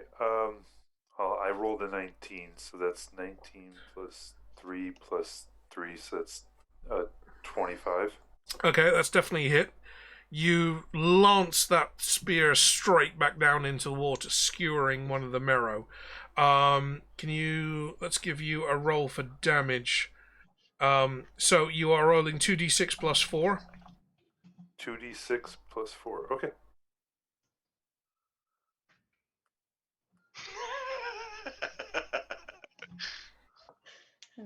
Oh, wow. I rolled 2 6s, so that's 12 plus 4, 16. 16 damage. Okay. Sam.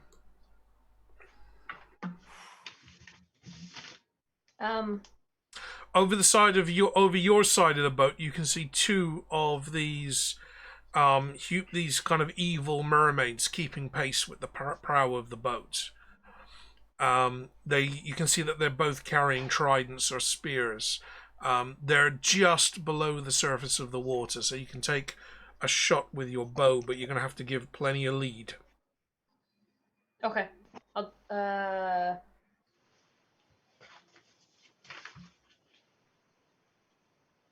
Yeah, okay, I'll do that. It was a 6. Plus your bonuses. What are you for your bow? You're what, +6 or +7 on your bow? 3. It says +3. +3. Okay, so Yeah. that's a 9 to hit, so that's a miss. Wait. With your bow? You're only +3. It No, says that my you've bow already- is plus. No, not What? for the damage, for the attack. What's your proficiency? So my proficiency is 3. Okay, The and attack bonus of the bow is 3. 1d6. what's your dexterity? So just below on the big numbers on the far left. My dexterity is 4 plus 4. So for your bow, you should be a +7. Yeah. For so- attack bonus? Yeah. So when you Yeah. roll your What? attack, you're a +7. Yeah, You I was might gonna say, you it should might be- only be a +3 for damage, but when you roll your attack, you're a +7. Ah, okay. This is why we're supposed to have these calls before the sessions start, that you never turn up to. Okay, so what's your roll now? 13? 13. 13 is a hit. Roll for damage. It's a big difference. It is a big difference. When the bonus is higher than the dice roll, it's a big difference. And rolling for damage is also the 6, right? It's the dice roll plus the magical damage bonus. You don't get all the bonuses for the actual damage, only for the attack. So if it's a I was +2, just asking if it was a d6. yeah, so it's a d6 +3 for your bow, because it's a magical bow. Okay, so 8. 8, okay. There's so many rolls to do. I always get them switcherooed. That's why we have the calls before the game starts. The calls will still make me ask you. I'll still switch them up. Okay, so that's your action. Is there anything else you want to do? You've still got your bonus action ready. If you want to knock another arrow and get ready. Yeah, I'll get it ready. Remember, you've got special arrows as well. True. But I wouldn't use any of the explosive ones too near to the hull. No, I was gonna say this might not be a good idea for the boat. The board. Blind Eye, Adam would know. do you want to become famous? I'm surprised Blind Eye hasn't started redeeming like drinkables at this point, because I've got the bottle of gin right next to me. Yeah, like where's that? I thought I've just got Hydrate. I've just got it as hydrate. So whether it's water or gin, you've got to specify when you redeem it. Okay, next up, Brian. Hydrate it is. I'm gonna be drinking neat gin at this point now because I haven't got any mixer with me. Oh, that's really nice gin. So for those of you that haven't been watching, we are drinking Blackwood's gin, which is made on the Shetland Islands, just outside of Scotland, and it is vintage gin from 2017. I have underwear older than this gin. How big is the ship? From side to side, you're looking about 30 feet. For the full length,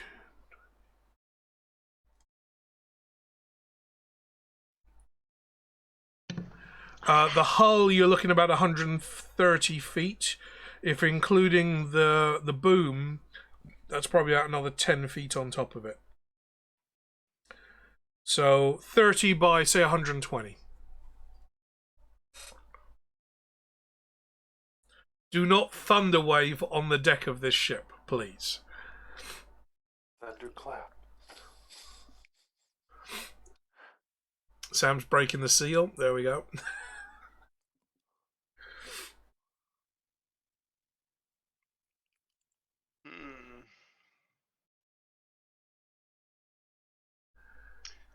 How many people are kind of within a 30-foot radius of me?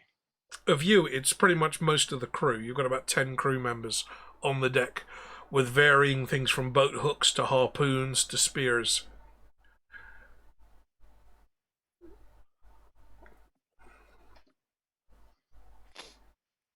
If we're going out to a full 30-foot radius, you've got 2 of the merfolk on the Merrow on either side of the boat, but they're more towards the bow of the boat. And there's one more that's a little bit further off. He's holding what looks like some kind of a glowing orb.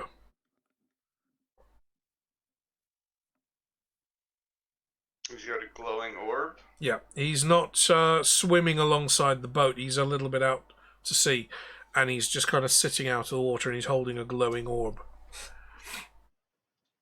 Okay, give me a second on that one. So I had one thought there, but that changes a little bit here.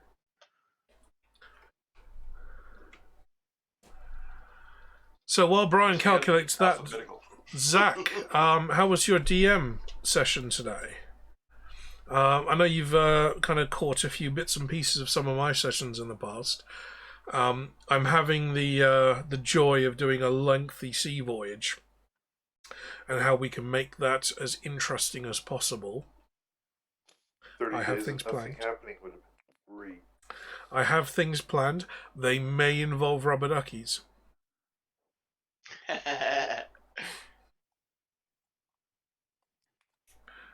Okay, he should still be within range, so I have 60 feet. The guy with the orb, he's within 60 feet. Okay. I'm going to fire off a Sacred Flame. So that one's a dex save. Okay.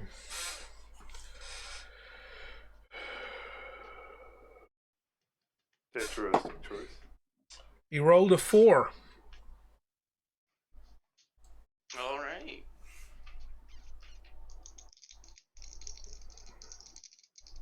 And then I add my spell bonus to this, right? So you're sending a 40-foot gout of flame out across the water. That's what I'm thinking is, like, this is an interesting choice. You're going to burn the creature underwater? Well, it's a sacred flame, so it's magical fire, and it's holy fire, so... Yeah, Right. it's not fire damage, it's radiant damage. Yeah. Okay. I was going to say... Totally different. This Yeah, if creature's it was pretty- fire damage, it'd be kind of useless.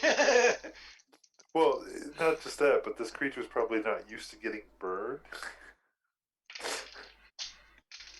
It's probably a new sensation for him.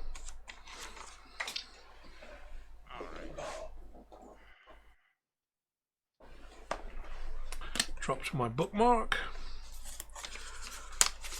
New sensation.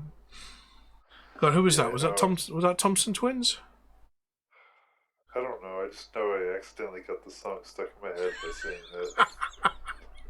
Okay, so no, it doesn't get the bonus on it. So I did 6 points.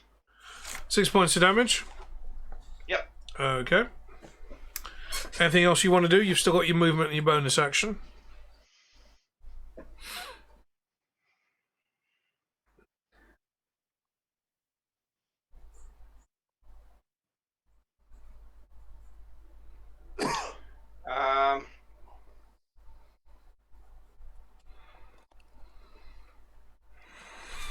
I think probably ready my axe.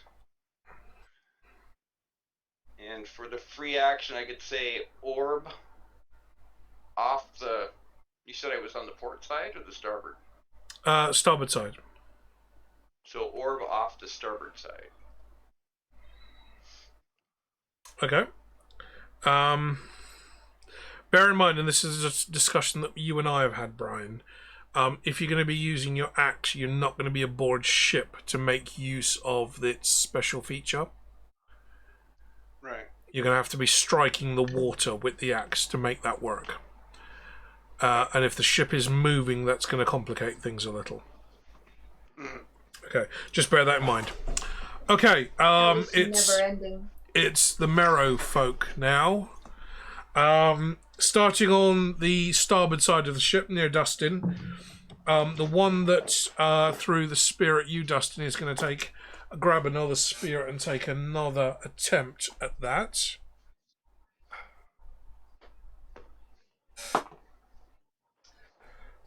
He throws and he misses. The one next to him is going to take a throw at you for a 19. Yeah, that hits. Probably. For 7 points of damage. 7. Okay.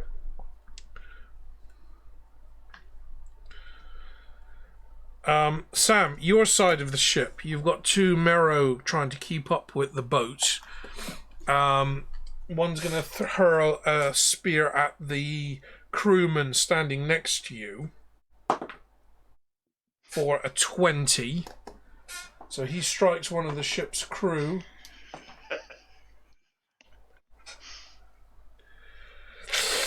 For 15 damage. That crewman goes down. He's still alive, but he's badly wounded. The other one on the port bow fires. Once that crewman disappears, the harpoon gun is now unmanned, so he throws a trident at Sam. Uncanny dodge. Which is a... you didn't need to use it. That was a 10. No! Dodge out of the way. It's fine. Brian, number 5. Dive, dip. Yeah. Duck, dive, dip, and dodge. Sam, sorry, Brian, out to, say about 20 or 30 feet out from the boat, the one that you went for that's holding the orb, he pays particular attention to you. I've revealed myself. I prefer cats. Playing dodgeball. Hang on, I've got to get the magical spell list up. Hi. Oh no! Please don't bite my shoulder. Don't start biting my shoulder. But kisses! Yeah, well, her kisses are absolutely fucked. Hi. So while I was gone, I got a business opportunity, guys. While you were in the toilet. Ooh. Oh yeah. Had a look over your profile. Seems like you're a great fit. Smooth My Balls is interested in working with you. Oh, nice. Did you say yes yet? Oh no, I didn't. Is that like a manscape thing, or is it more of a waxing? I think it's a manscape thing. Sweet. They have the pube muncher. Yeah, And- I've done that myself a few times. It left this dude's balls as smooth as eggs. Well, you could advertise on Twitch now, right? Yeah, advertise money. on Twitch. Smooth my balls. Right, Brian. So that was interesting. Yeah, go for it. If anything, at least Matt can benefit from some of that. Exactly. Brian, Shave your bush. the save the one holding the glowing orb takes a particular interest in you. And you can see him twisting the orb in his hands, and suddenly you feel the ship lurch underneath you as the water is displaced. The ship is pushed up into the air by about 10 or 15 feet, almost as if it's kind of jumping over a high wave, and then crashes down onto the surface of the water again. Can you all make dexterity saving throws, please? Uh-oh. You're in my saving throw zone. Dexterity. You can only succeed in so many of these.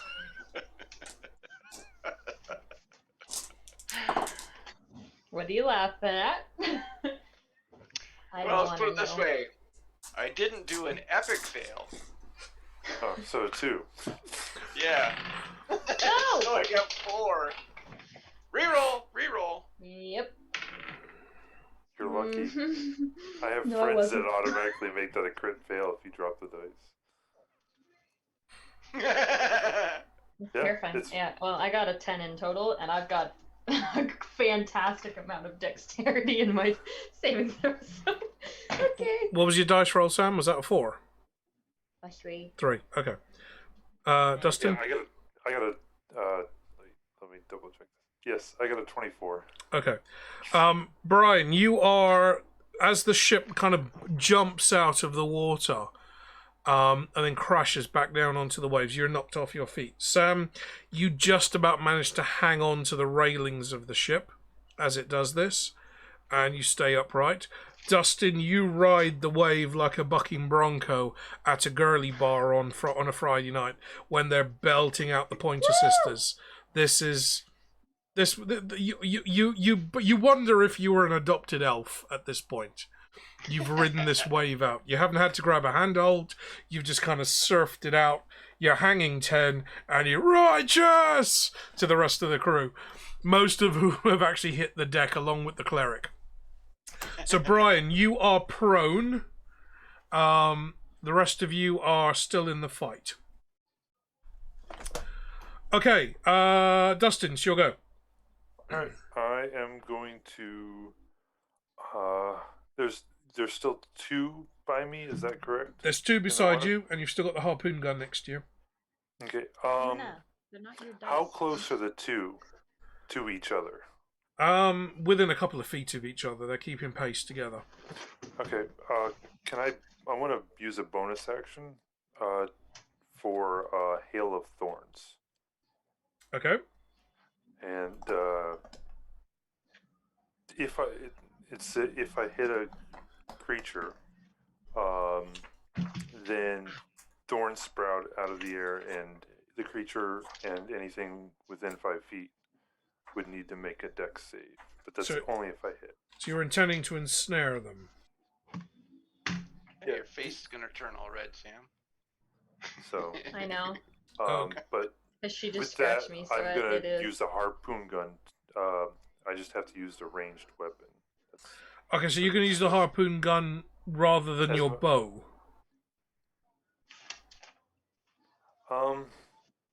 Well, if nobody's using the harpoon, I Okay. I can.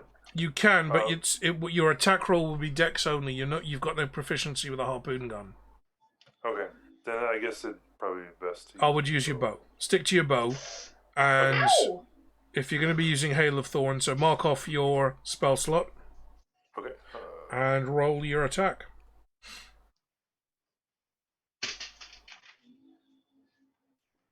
Yuna, you're knocking over everything. That is a 19 to hit. Okay, so that's a hit on your target. Yep. So I've got to make dexterity saving throws. Yes. So for number 1, that's a fail. For number 2, that's a 14. 14 is what they needed, I believe. Okay, so that's 1 fail, 1 pass. Okay. So a fail takes a 1d10 extra. Well, it depends on which one. If it's the one I hit. But It's the one you hit is number 1, yeah. okay, so he takes a 1d10 extra, and the other one will take half of the 1d10. Okay, so roll your damage. Okay.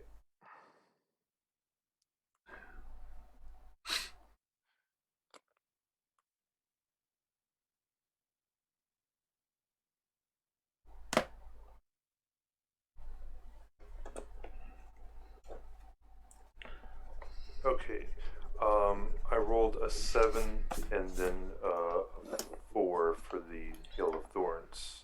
Okay, so 11 damage to the primary, Yep. and half damage to the other one. Correct. Okay, so that's rounding down. So that's 5 damage to the other one. No, the other one would take would just take 2. 4 because it was 4. Okay. He only takes the The initial Thorn. damage. Okay. Yeah. Okay, anything else you want to do with your action? So you've still got your movement. No, I'm gonna stay where I'm at. Okay, Sam.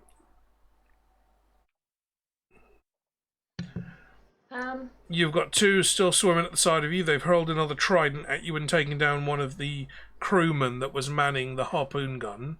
Is this still on the ship? He's still on the ship, but he's down. No, the trident. The trident is actually embedded in the crewman. The harpoon gun's there, empty next to you, and you've got your bow out still. So you've got two in the water just below you.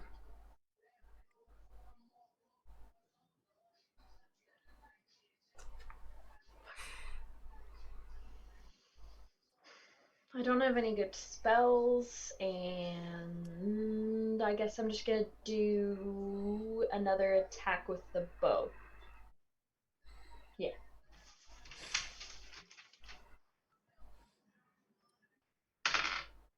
It's the same as last time. It's a 9. So what, you rolled a 9 or you rolled a 3? I rolled a 3. So you're adding what, plus? 7. Yeah. So that's a 10. Wait.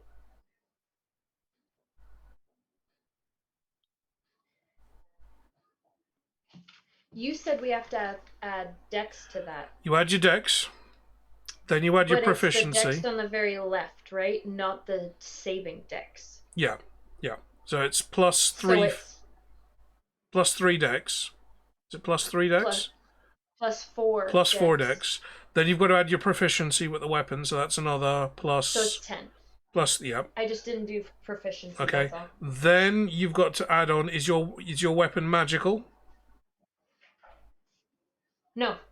So yeah, you're just adding that, the plus 4 and the plus 3. Okay, so 10's a miss.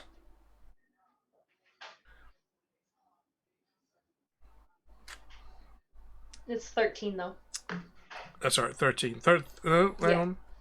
Might still be a miss. Sorry, but... 13 is a hit. Wait, no. You have a plus 4 and a plus 3 is 7. And you rolled a what? Oh, I rolled a 3. So it's 10 total. Yes, that's 10 total. Yeah, I don't know where I got that from then. Yeah, so next to your bow weapon, whatever's for your attack roll, make that a plus 7. I did. Yep, and then your damage will depend on what kind of arrow that you're firing. Which is just regular for now, and then Yeah. I rolled a 3. The only time I think... the only time you'll get additional bonuses to your dex and your proficiency is if you've got a magical bow, which gives you another plus 1 or another plus 2 on top. Yeah. So that's I not don't have out at the of the moment. question, but that's not the case in this instance. Yeah. Okay. Yeah, I was just getting the 2 dexes mixed up. You've still got your bonus action if you want to prepare anything else. If you want to grab something off your belt or something you want to throw at them, or if you've got any grenades would be handy. Would they though? Depending on how close they are to the ship. Because the only thing I have are those like chatter ones, and they go off after a certain amount of time. Yeah, so you'd have to throw them in front of the ship and time them just right. So they may not be the best option at the moment. And explosives next to the ship is probably not a great idea. Yeah, you don't want to be shooting a panini near No. the ship, do you? Can I get on the harpoon? You can get on the harpoon, but you're not proficient with the harpoon. This is a weapon you've never used before. Right. So you'll be adding... Okay, then no, I'm just gonna knock another. Yeah. So if you're using the harpoon, it'll do more damage if it hits, but you'll only be adding your dexterity bonus, which is the plus 4. You're not going to be adding your proficiency on top because you're not proficient with that weapon. It's effectively a fancy crossbow, but you're not used to it being mounted on like a tripod. Yeah. So you're going to be doing more damage, but you're less likely to hit. I'm just gonna stick with my bow. Okay. Brian, you're up. You're currently prone. You've been knocked prone when the ship hit that big wave, which you believe was due to some kind of a magical spell. Right. And it does take an action to get up, right? It'll take you half your movement or your action, whichever you choose.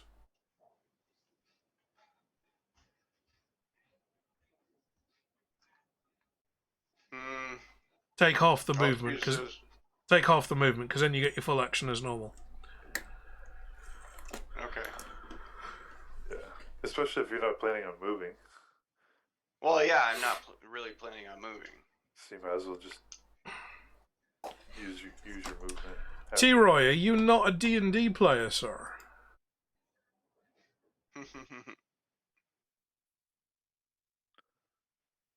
Because you're gonna have to get used to all that.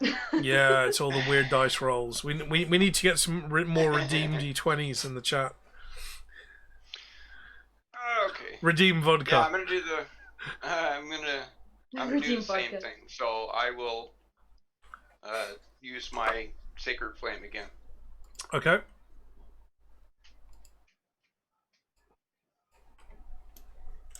Yeah, I wasn't here to see what that did last time, because I haven't known whether to use my firebolt or not, because what will it do? It's kind of a beam of fire, so it will penetrate the water if they're close to the surface. So I will give you that if they're close to the surface or just breaking the surface of the water, I'll allow you to use that. Okay. I've just I've just redeemed. Cheating. I've That's just cheating. I've just redeemed a hydrate for Sam. Just pour it into the Coke can. Shit. It's because it's getting warm. That's why. Tastes like shit before. It tastes so weird. It doesn't taste like vodka, and I don't get it. Oh, it's Smirnoff. I never drink it. I drink Prince Igor Extreme. Yeah, it's just a different brand then. Yeah, I've got this Russian brand Standard in the sucks. house. Well, Smirnoff is. Smirnoff is adequate. I guess I'm just not used to it. I'm used to Prince Igor, and that's much nicer and smoother. It's much cleaner. Yeah, Smirnoff is a bit. It even tastes better, but like this, I'm getting it on my tongue, and I'm like, what am I drinking? Smirnoff's a bit heavy on the wheat. Okay, Brian, The you're ice. using I have your Sacred polar Flame again. ice. Yep, so it's a dex Polar ice save. is good. Okay, so Dex roll.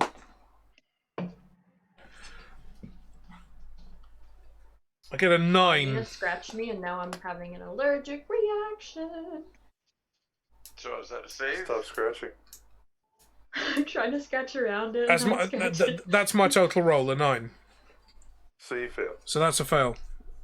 Okay. Ruh-roh. Did you say? Oh, that's good. Cut. Okay, well I got both extremes on that. Apparently it's a 9. 9 damage. Yeah. Okay, so that's the one out in the open water holding the orb. Yep.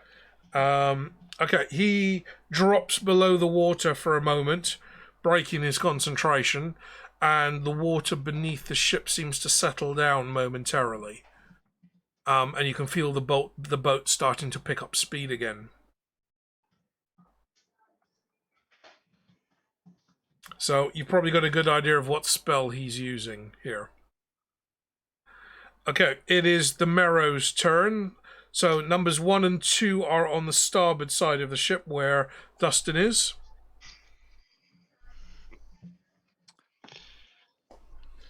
Number 1 takes a throw with a spear for a 23. Yeah, I think that is.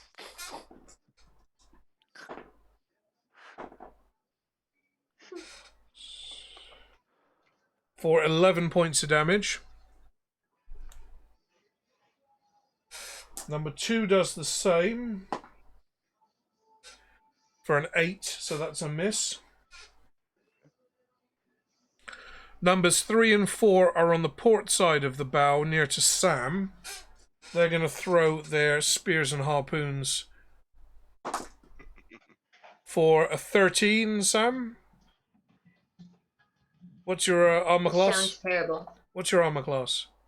45. Sorry? 45. No, that's armor your health class. points. 17. 17. 17. Okay, so 13's a miss. Holy jeez. Sam ascended now? She's got 45 armor Yeah. class? 45 armor class. Second Hi, attack. Sam. Second attack is a 22. Oh, hey, hi Sam squared. So second It's attack Sam's hits birthday on you. Wednesday, so happy almost birthday to Sam. How many years young? We're not sure. Too young. 20. I don't want to tell her age and make her not happy. Okay, Sam to the power 1. You take 14 points of damage from that spear. Okay. I totally forgot I had an extra thing that I could have done. But that's cool. I'm glad I looked.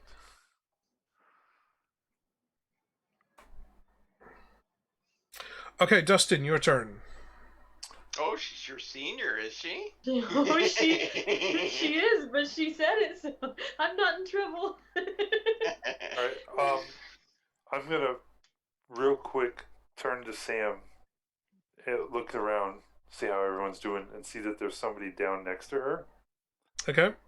and kind of yell out to Sam to try and get him up. Maybe if you have to use it. He has something in him. A foreign object. So he's been harpooned. So, since you're next to him, maybe help him on your next turn. Just a suggestion that I'm throwing out. Okay. Just like give him a potion and that'll help it, or like pull the harpoon out and then do it. Don't pull the harpoon out. Seems dangerous. And then I'm going to continue attacking the one I've been attacking.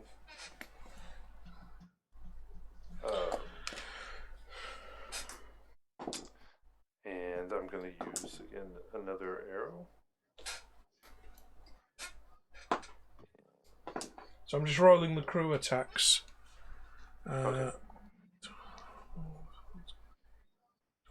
Okay. Yep, go ahead with your attack, Dustin. Does a 15 hit? 15's a hit. Okay. I still have Hail of Thorns. So I'll roll damage just real quick on this one guy. Mm-hmm. And that's going to be 9 on the one I'm attacking. Okay. And then him and the one next to him will need to make dexterity saving throws. We've got 1 crit fail. And a 13. So they both fail. Okay. One's a crit fail, remember. So he'll take double damage. He'll take double, okay.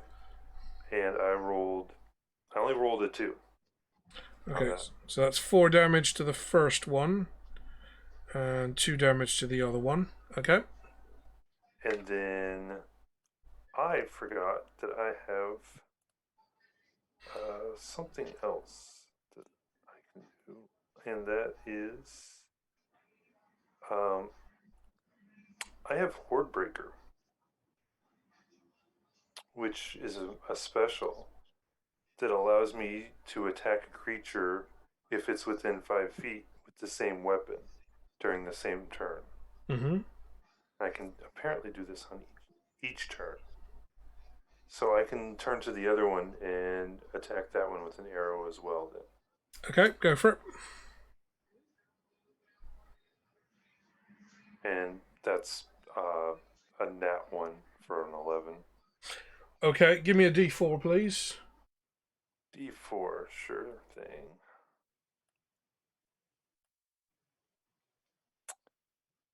Three. Okay.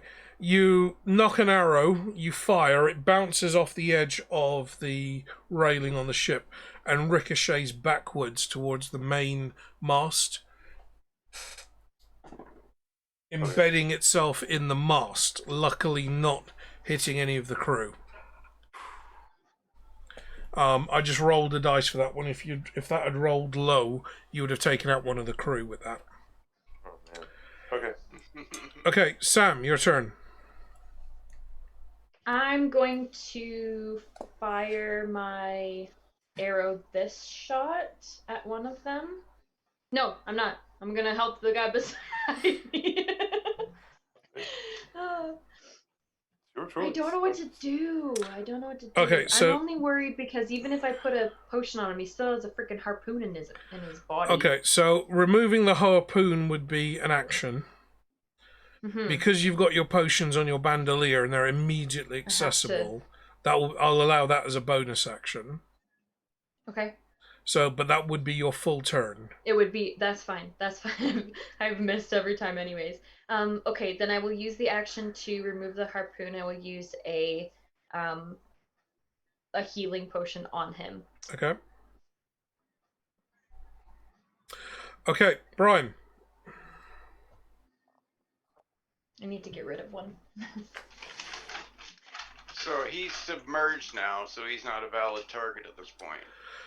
You can see where he was, and he's kind of bobbing, but the sphere is not held up above his head during the spell casting. He's kind of like bobbing in the water. You can see his physical body, but he's not holding the sphere up at the moment. Okay, so I'll see if I can try and take him out here. So it's a dex save again. Okay. That's a 9, so that's a fail. Come on, get a better roll this time. Hey, at least you're hitting every single time.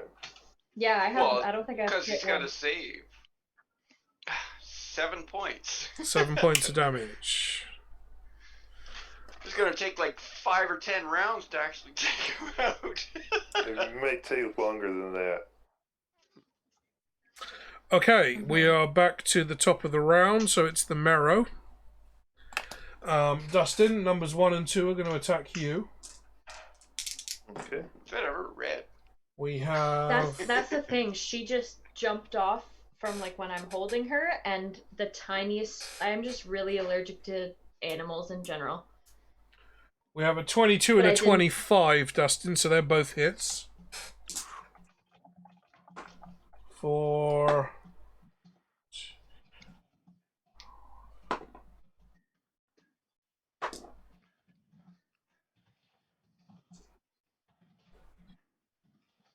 For 23 damage. Okay. Sam, you've kind of ducked underneath the railing of the ship, so you're out of sight to the merfolk, so they can no longer see you to attack you directly. Instead, what you hear is the crack as their claws slam into the wood of the ship, and they begin climbing up the side of the ship. No. Okay. Then I am putting my bow away and getting my dagger out. It's not your go. Oh, I thought it was my what? So it's still the Marrow's turn. So you hear the crack as they slam their claws into the side of the ship and kind of grab on and begin pulling themselves up the side of the hull. They haven't quite made it over the edge of the railing yet, either of them. I'm classing this as difficult terrain, and it's at least 10 feet up the side of the hull. So you've heard them kind of latch on with their claws, so you know they're no longer in the water. Brian, the one that you've attacked is still bobbing and floating around in the water. You can see he's managing to keep the orb managed to push the orb above the waterline, but he's only got one hand on it at the moment. So he is going to attempt to spellcast. Okay.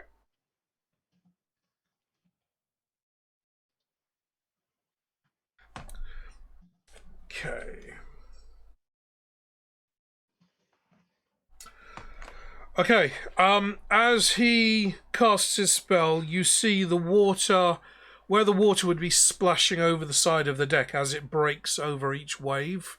The level of the water just seems to rise, almost as if the ship is temporarily submerged below the water level, or as a giant wave is breaking over the top of the ship. Can I get dexterity saving throws from everybody, please?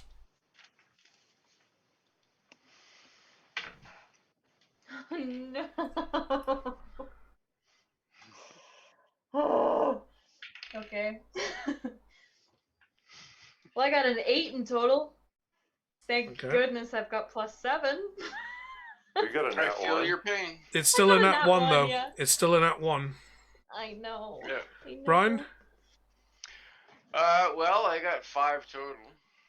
What was your dice roll? I got a 3. Okay. Dustin? I got a 24. Okay. Brian, you and Sam are both knocked to the ground as the wave sweeps over the deck of the ship. Dustin, you managed to kind of cling on to the railing and the harpoon gun to keep yourself upright. But the cleric and the rogue are knocked down. Sam, you are swept off your feet by this deluge of water, and this is carrying away the other crewman that's standing next to you.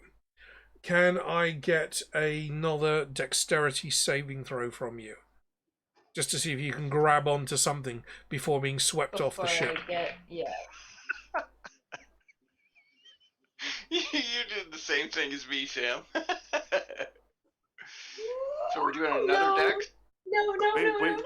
Wait. Can I make a suggestion real quick? You have something that can help you with this. That's fine. I'm using my inspiration point because I just got a nat 1 again. Roll again. Oh yes, that was a 15. 22. This is why the DM gives out inspiration points, yeah? Thank God. Okay. Thank God. So, as the wave breaks over the bow of the ship, a completely unnatural wave at that. You see the wave coming. You grab hold of the downed sailor, and you just quickly pull out your dagger and jam it into the surface of the deck. It sinks, the entire blade sinks into the wood, and you grip onto that for dear life and ride out this wave. The wave breaks over you, feel it washing away all of your troubles, all of your care, most of your breathing, most of the oxygen. You see bubbles floating above you as you manage to focus, as everything kind of slows down in this moment. And you see little fishes swim past you as the entire front of the ship is submerged in water. And then suddenly you break free into the air again. And the captain's going, "Hey now, you just stuck a knife in my dick." Hey, get that metal out of me dick! Oh, I didn't see that coming. I should have, but I didn't. You just Lorraine Bobbited me dick!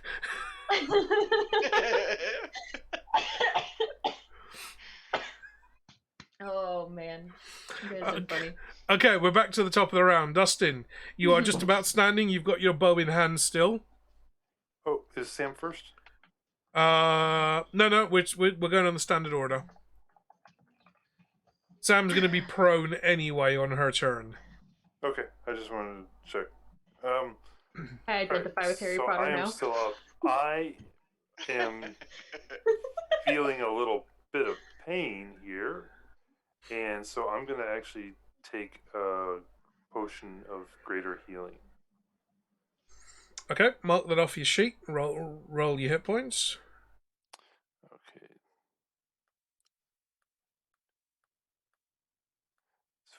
44 plus 4, and that's wow. 11. I rolled 3 ones. Yeah, not good. That's a waste. Now,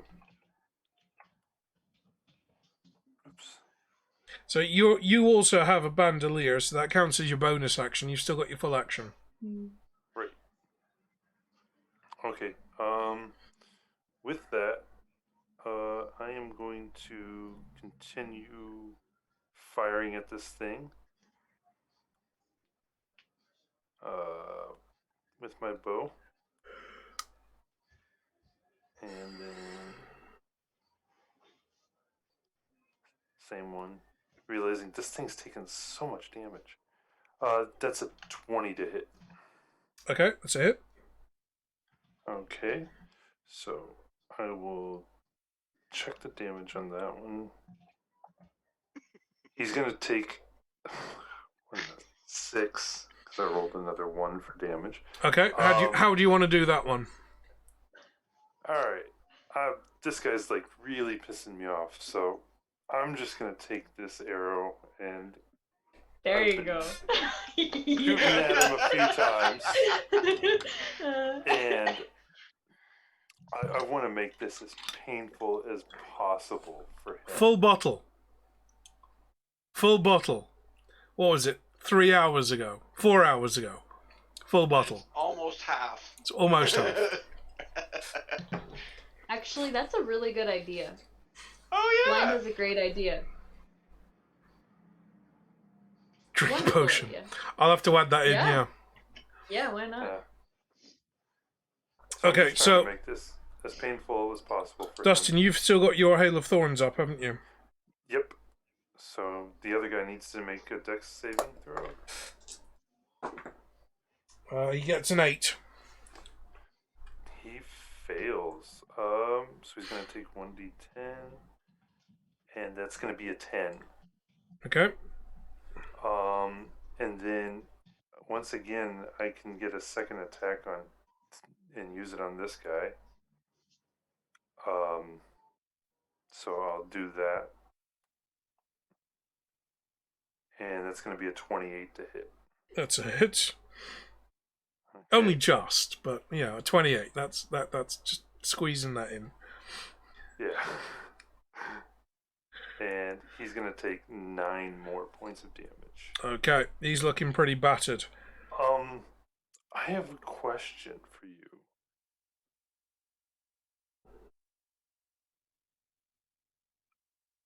Does Hail of Thorns work more than one time in a turn? Like, does he take... Because I hit another creature, does he take that again? Let me check. It doesn't... I'm trying to... I see Or what is you this mean. just- It would make sense. But Or is this only a one-time thing? It lasts up to 1 minute. Yeah, it says the next time you hit a creature with a ranged I'm attack. thinking that it should have just been a one-time thing then. Is that... If you're going to continue to, I'll allow you to continue to use it, but you'll just need to mark off more first level slots. Okay. Yeah, then that should have just been a one-time thing. I'm sorry about that. I misread that.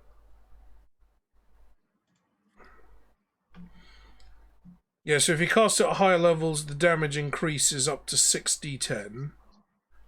But you're recasting the spell each time you've used it. So you've used it 3 times now. Okay. Okay, you've still got your movement. Do you want to do anything? No. Okay, so we move down to Sam. You are prone. You've had to almost abandon your bow. Your bow is just rattling around your arm at the moment, as you kind of looped your arm through the bow when you drew your dagger and plunged the blade into the dick. Deep into the dick. Jesus. Okay. You are still hanging on to the other sailor as the boat is coming crashing down. He's slowly getting back up on his feet, as are you. Okay. And are they on board yet? Or still climbing up? They're still climbing. You've heard them. You've heard their claws clamp into the wood and the splintering of the wood, but you can't see them over the side of the ship yet. So your guess is they're attached to the side of the ship. Okay. So it's like thunk, thunk, thunk, thunk. Yeah.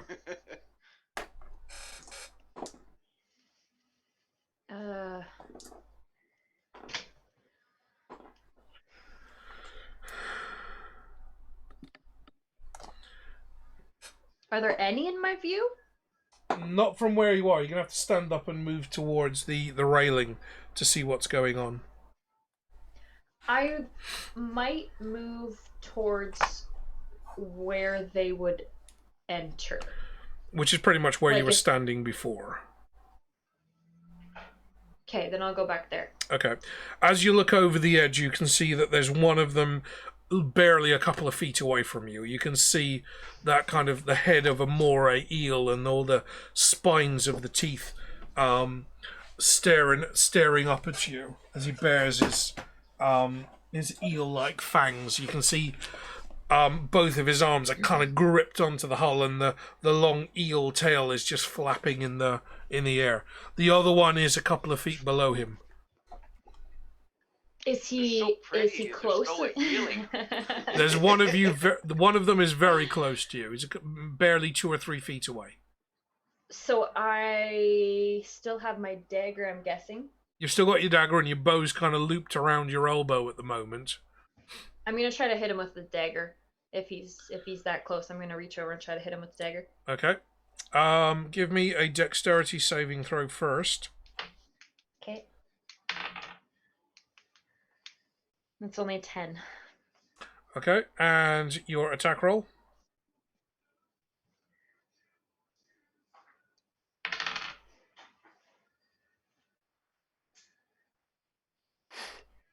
Waiting for her to just fall over the boat. Trying to stab the thing. I know. I've kind of thought about that too. Okay, so the dagger's +9 to hit. You got a 4.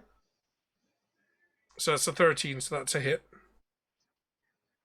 I wrote down what you said, and it says 1d8 +2. So, yeah, roll a d8, and that's +2 is your That's damage. That's for your damage. Ah, okay. Cool. I got a 1.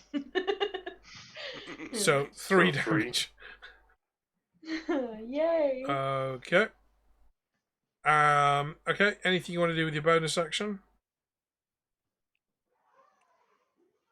You haven't really taken any damage here, so there's no point taking any potions at this point. No.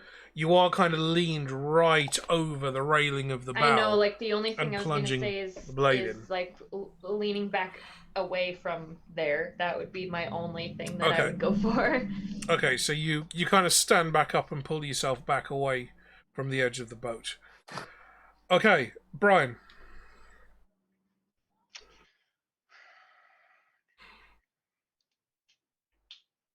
Blind Eye, is the potion the water and the poisons the gin, or is it the other way around? You see where I'm going with that, don't you? Brian. And make the other one drink. Oh, he said yes, sir. So I guess drink potion would be like water, and drink poison would be. Yeah. Like, Drinking what's your the- poison? Wait. Yeah, pick your Wouldn't poison. poison be the water and potion be Well, the that's what I was asking. Well, for Omar, yes. I'm 80% gin at this point. Okay, so do I still have a sight on the orb guy? You can still see the spellcaster, yeah. Okay, so gonna give her another go. So dex save throw. Rolled a 4. Hey, it wasn't a 9 this time. Come on, double eights, double eights. Double 2s. Double ones. Well, it's not bad. I did get a 7 and a 4 to go with it, so I did 11 points damage. 11 damage, okay. It's a little higher this time. Okay, you see him, or it, duck below the water as it takes the impact. And it takes a moment for it to kind of resurface, breaking the surface of the water again. It's still holding the orb in one hand, but it looks a bit shaky. Okay, Merrow folk now.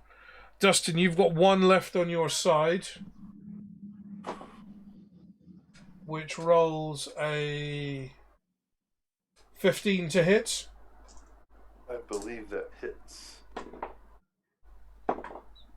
Yeah, it does. I'm rolling really high for damage tonight. 13 damage. And we're rolling really low for saves and hits. I've just Those are- got really good dice. That's all it comes down to. I've just got really good dice. My dice generally don't let me down. I've spent so much damn money on these dice, they don't let me down. For those of you guys in the chat, I'm just bringing the dice tray up. These are opalite, so they're kind of synthetic opal dice. You can't really see because I've turned the lamp off because the battery's dead, but they're semi-translucent. I've spent a lot of money on these dice, and they very rarely let me down when it matters. Okay, so Dustin, you've taken 1 hit. That's the only one surviving on your side. Sam, you've got 2 on your side. You can hear more splintering of wood as the claws kind of grapple their way up the side of the boat. So the Merrow are at disadvantage moving out of water. So they're really just fish with claws kind of dragging themselves around.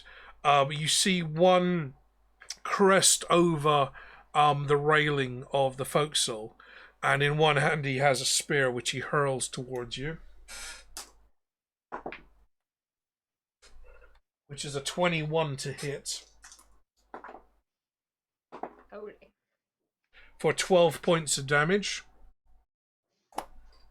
That was at me, right? Yep. The other one crests over the edge of the railing and throws a spear at the other guy that's been that you were tending to, and that's a miss.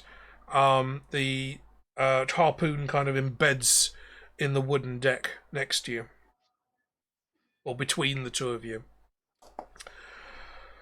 The spellcaster out in the water.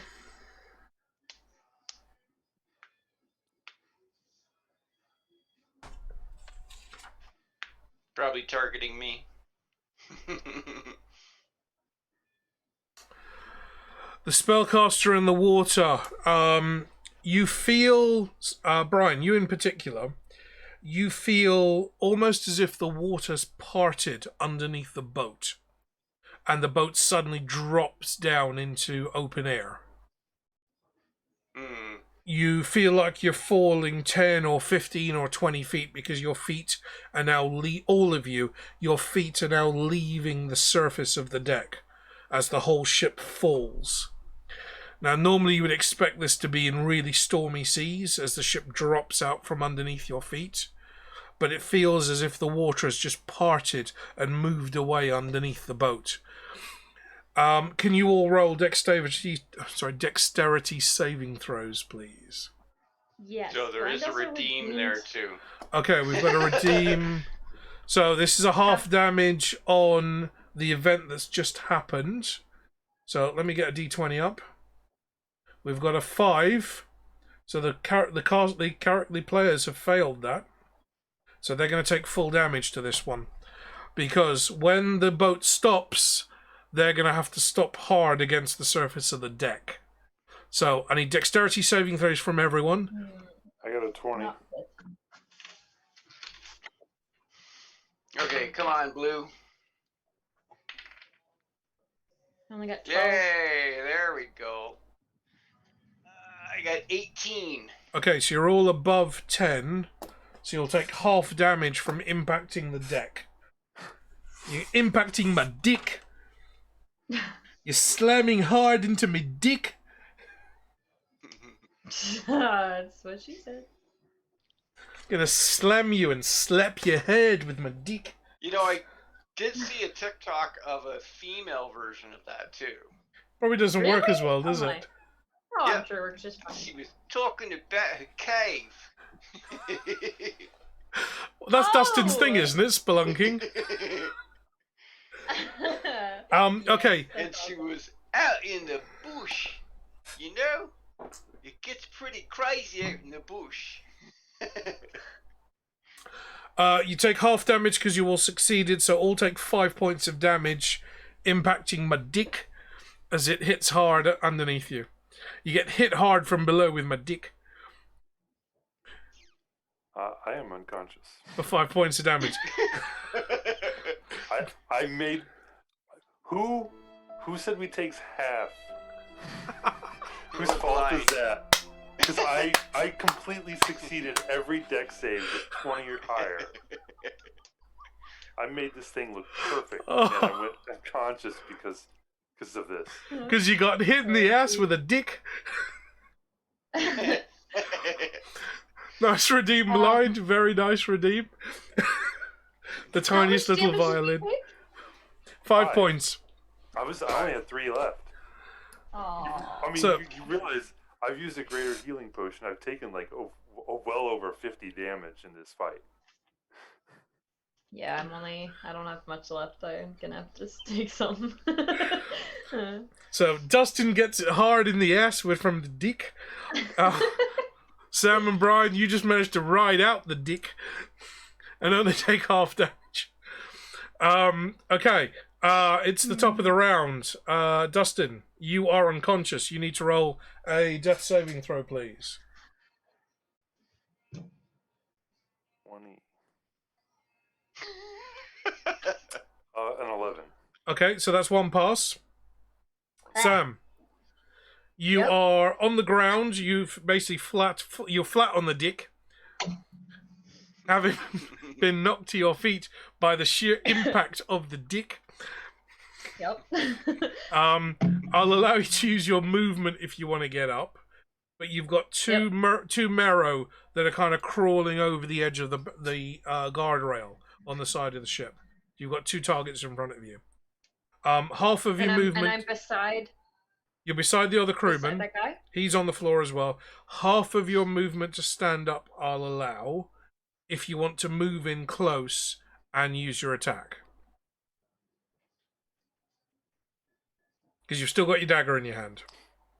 I know, but I'm also low in hit points too. Yes, don't forget you've got your Jordans as well. I know. How much does it take to use a potion? That's a bonus action. Which I have at the moment. Yeah. I'm going to take a healing potion. A small one or a big one? How much does the small ones give you? 4 plus 2. Yeah, D4 plus 2, and then as you go, so that's the lesser healing potion. A normal healing potion is 2d4 plus 2 plus 4, and a greater healing potion is 3d4 plus 6. You have all 3 available to you. Interesting. I'm just gonna use the middle one. So 2d4 plus 4. You said greater is what? 3d4 plus 6. Okay, because I have it listed as 44 plus 4. Interesting. Okay.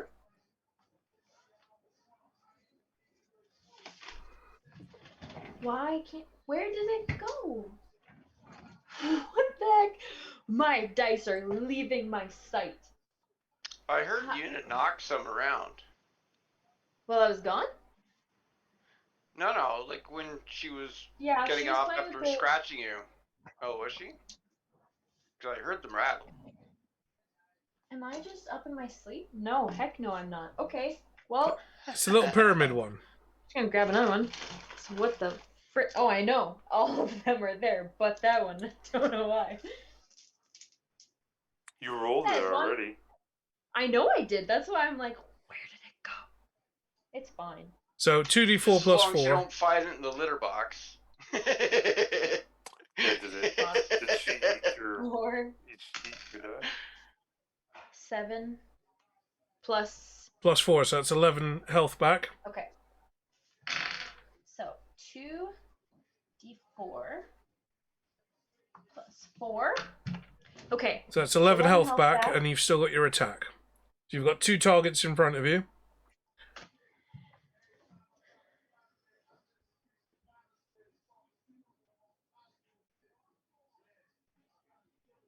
I'm going to use my firebolt on them now.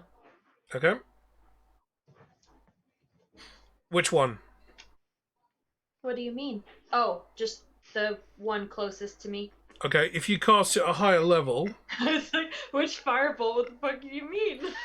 because Firebolt is like a beam of light, you can cast it at level 1, which is one dice of damage. If you cast it at a higher level, so level 2, you get to do 2 dice of damage. You don't get to hit 2 targets. Right. If you want to do a multi-target attack, the best spell for that is Magic Missile, which is the most basic spell in D&D, but one of the most versatile. So pick your target. Do you want to go for the one on the right or the one on the left? Right. Okay. So ranged attack. So... Yeah, that's fine. We'll So you're do still that. doing a ranged attack just as you would if you were shooting your bow. But this time you're adding your spell casting bonus.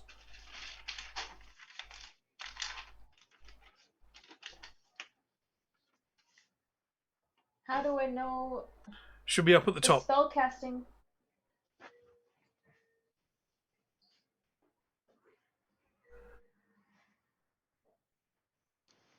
Where at the top? So if you're looking at your the spell side where all your spell list is. Oh, yeah, that was the issue. I was looking on the wrong sheet. Yep. So spell attack bonus is +3. So roll your d20 plus 3 for your ranged attack. I'll give you advantage because you're so close. So Yeah, I roll got a 6 in twice. total. Roll twice and take the higher number. I'll take 18 instead. Okay. 18's a hit. Roll for damage. And that's the 6, right? For a firebolt. Or is it a D4? No, I think it's higher than that. You should have this written down on your sheet. Firebolt. Oh, it's a D10. Yeah, I've 1d10. never used a D10. That's cool. Yeah. It's part of the percentage Barely. day. Yeah, Barely. it's the percent. She's never used it for damage before. No. Yeah.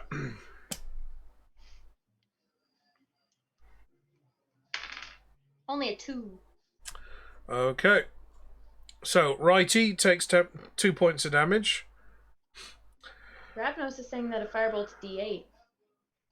Fireball is D8. Firebolt is D10.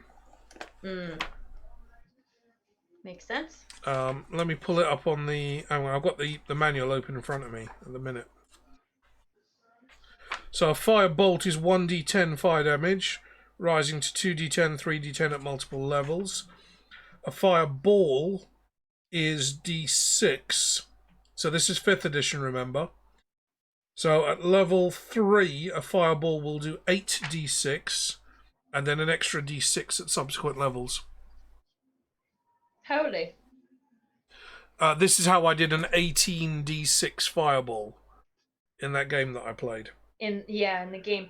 So the only other question I had was I thought that when you learned the spells and everything, like you guys said, okay, it's if you do level 1, if you do level 2, but I thought when you learn them at that level, and then you'd have to go and learn the upgrade kind of thing. Oh no, to you can get do the that. higher You can do levels. that as well. So you've got level 1 spells, level 2 spells, but you can take a level spell and boost it up and cast it at level 3. It just means you do Right. extra damage. So when you mark off your spell slot, you don't mark off a level 1 slot, you mark off a level 3 slot.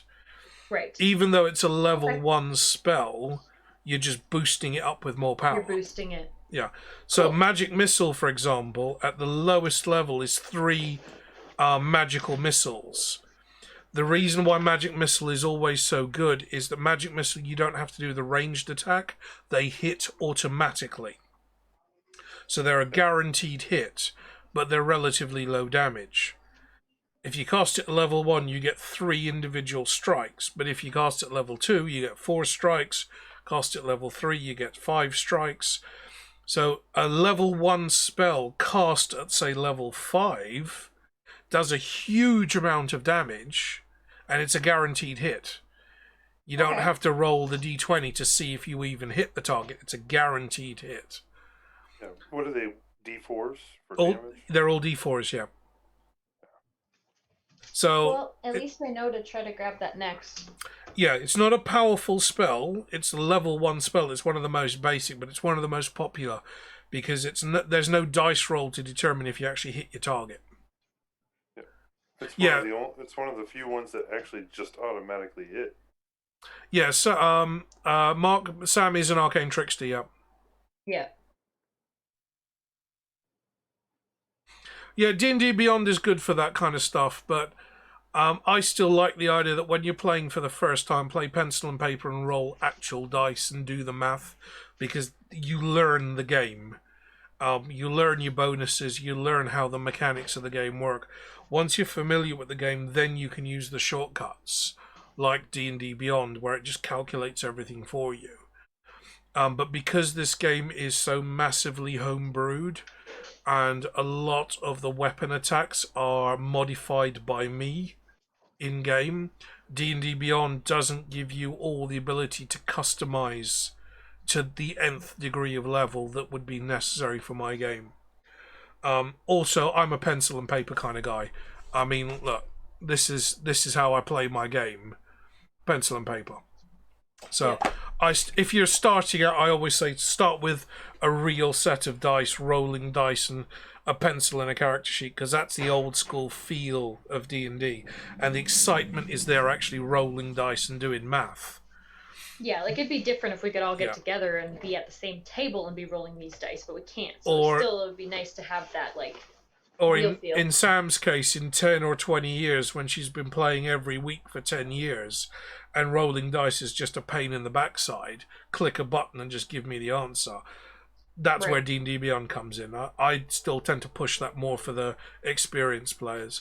I mean, Brian's using D&D Beyond even now, just for his character sheets. And if that's your preference, then that's perfectly fine. But I'm old school. I like pencil and paper. And at least for Sam starting out, I still think everybody should start pencil and paper until they've got a handle on the mechanics and how the game works, and then they can just give over control to D&D Beyond to do all the calculations for them. Okay, whose go was that? That was Sam's go. Yeah. Okay, Brian? You can see him. He's struggling to stay above water at this point.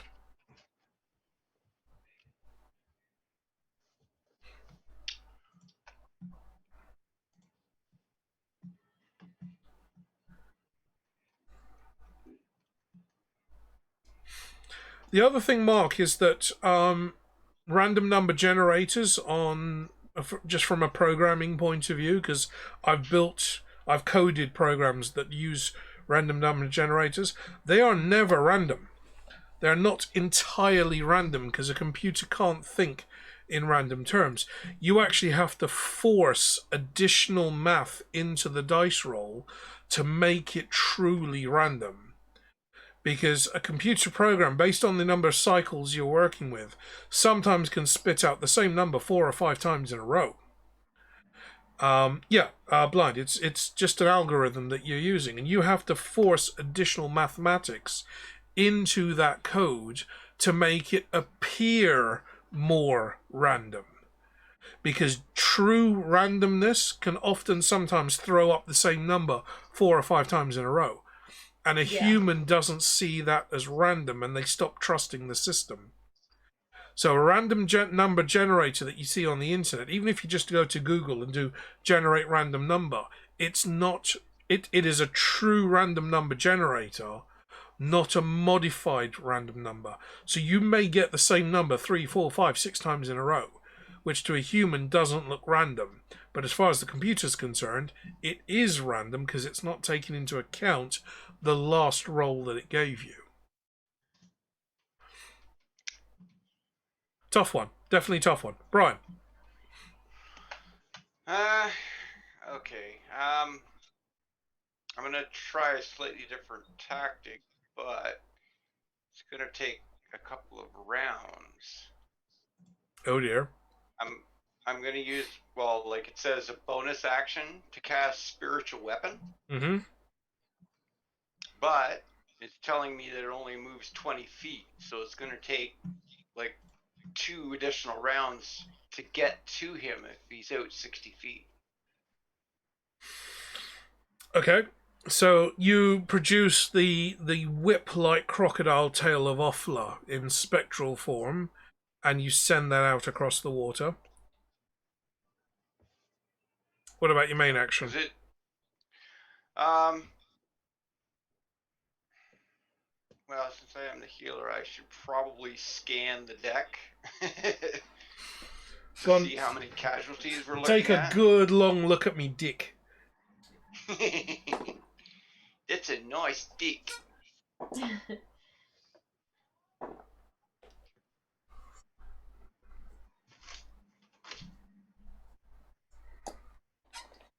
Right, in the meantime, I'm rolling the crew attacks.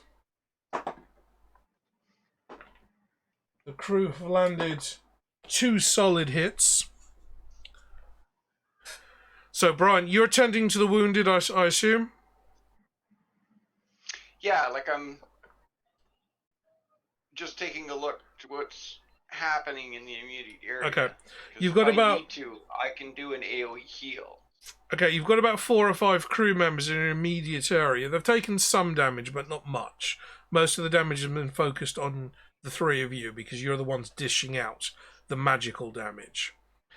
Sam, the crewman that was down beside of you rallies. He sees you getting hit hard. He doesn't like that. He's got very strong biases towards people hitting girls. Wrenches the trident out of the deck and charges at the marrow. That's the other marrow that's crawling over the edge of the banister, the railing, and skewers him through the neck with that. Gives it a great big push. Gives it a great big push, tearing the marrow's claws out of the woodwork and over the side of the boat. Dustin, the other marrow that was on your side of the ship, gets harpooned by one of the crew further back, so he's now gone. The only marrow left is the remaining one on Sam's side of the boat, and the spellcaster that's about 60 feet off the port side of the ship.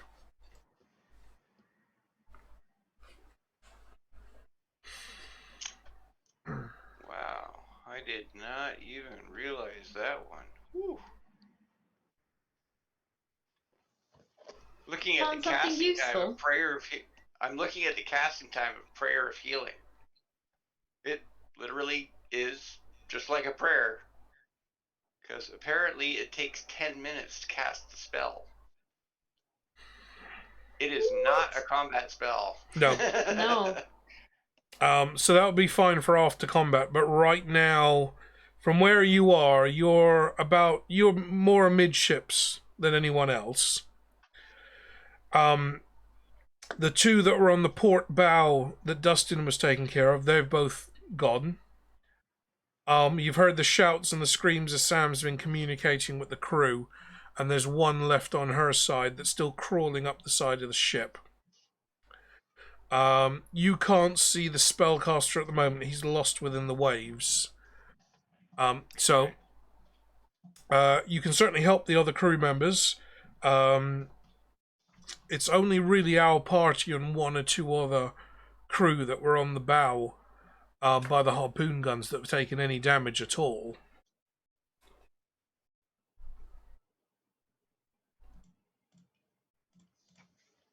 Okay, well that one's a combat spell, but it's not really super strong. I definitely need to get more combat spells, that's for sure. I tried to make sure I didn't grab as many this time. So approximately how many are within... There's 1 on the ship and... So there's 1 on the side of the boat. 30... There's 1 on the side of the boat climbing up the left side of the bow, and there's the spellcaster out at sea on the right-hand side, about 60 feet away.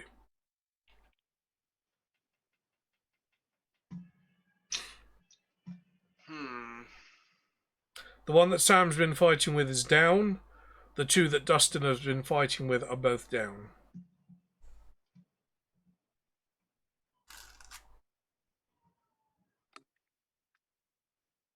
I was more thinking on like a healing aspect, like how many friendlies, because it can target up to 6 people.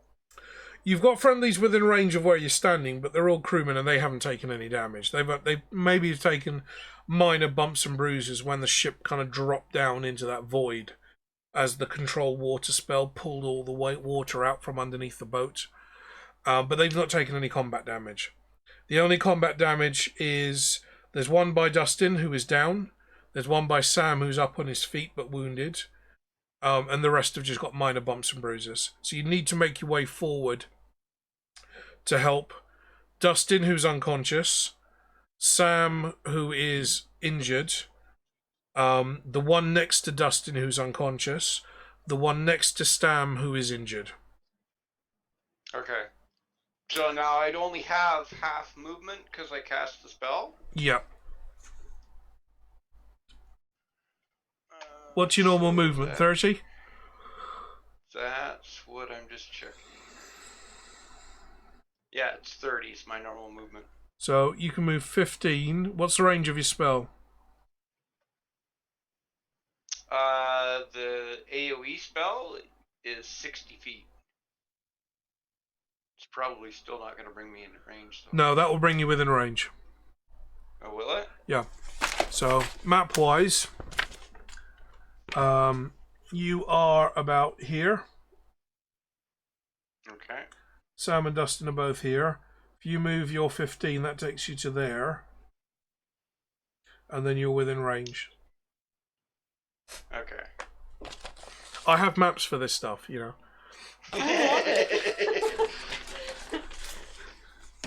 Okay, so with that, I know it sounds like I'm just making all this shit up as I go, but I do actually have maps for this stuff.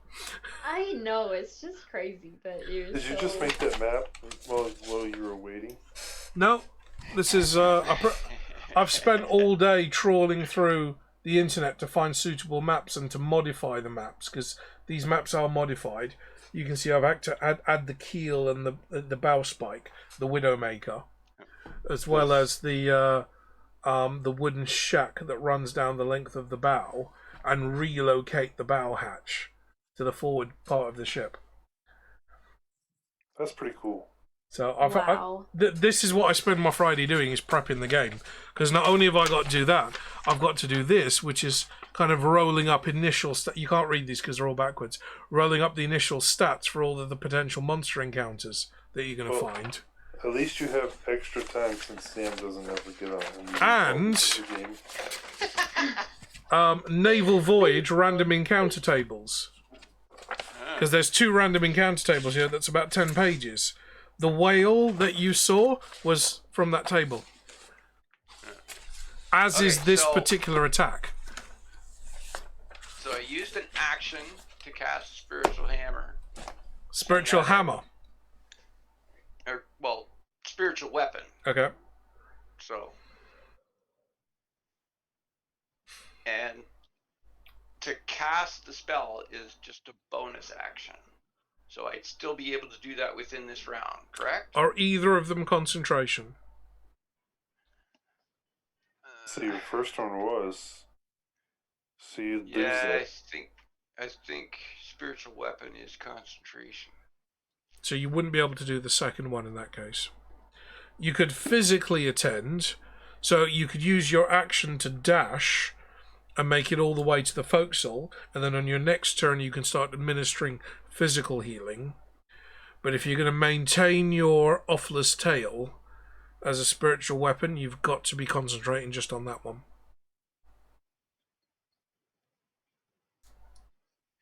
And if you run too far away, what's the range on that spiritual weapon as well? It's 60 feet. Oh, it actually just says duration 1 minute. Okay, so it's not concentration. Create a floating special weapon with range that lasts for the duration until you can cast a spell again. You can cast a spell, you can make a melee spell attack against a creature within 5 feet of the weapon. Hit force damage, you can die 8 plus your spell casting. Bonus action. Weapon up to 20 feet.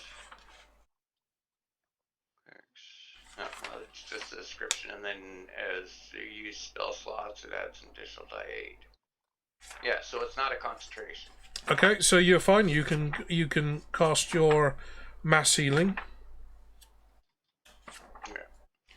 So, and that does die 4 plus my bonus, which is 9. Okay. Oh, there we go. The dice are starting to turn around. So, if there is roughly 6 people in that area, they've just been healed 11 hit points. Okay, so Dustin, you are up, and you are on 10 HP. Okay. Sam, you regained 11 hit points. The 2 other crewmen, one of them is now up on 10 HP. The other one is looking a little bit in better shape than he was. That's pretty much the end of your go, isn't it, Brian? Yep. Yep. Okay, so we move on to the Merrow turn. We've got one left crawling up the side of the bow, who takes an attack at Sam for a 21 to hit. Oh no. Doing 9 points of damage.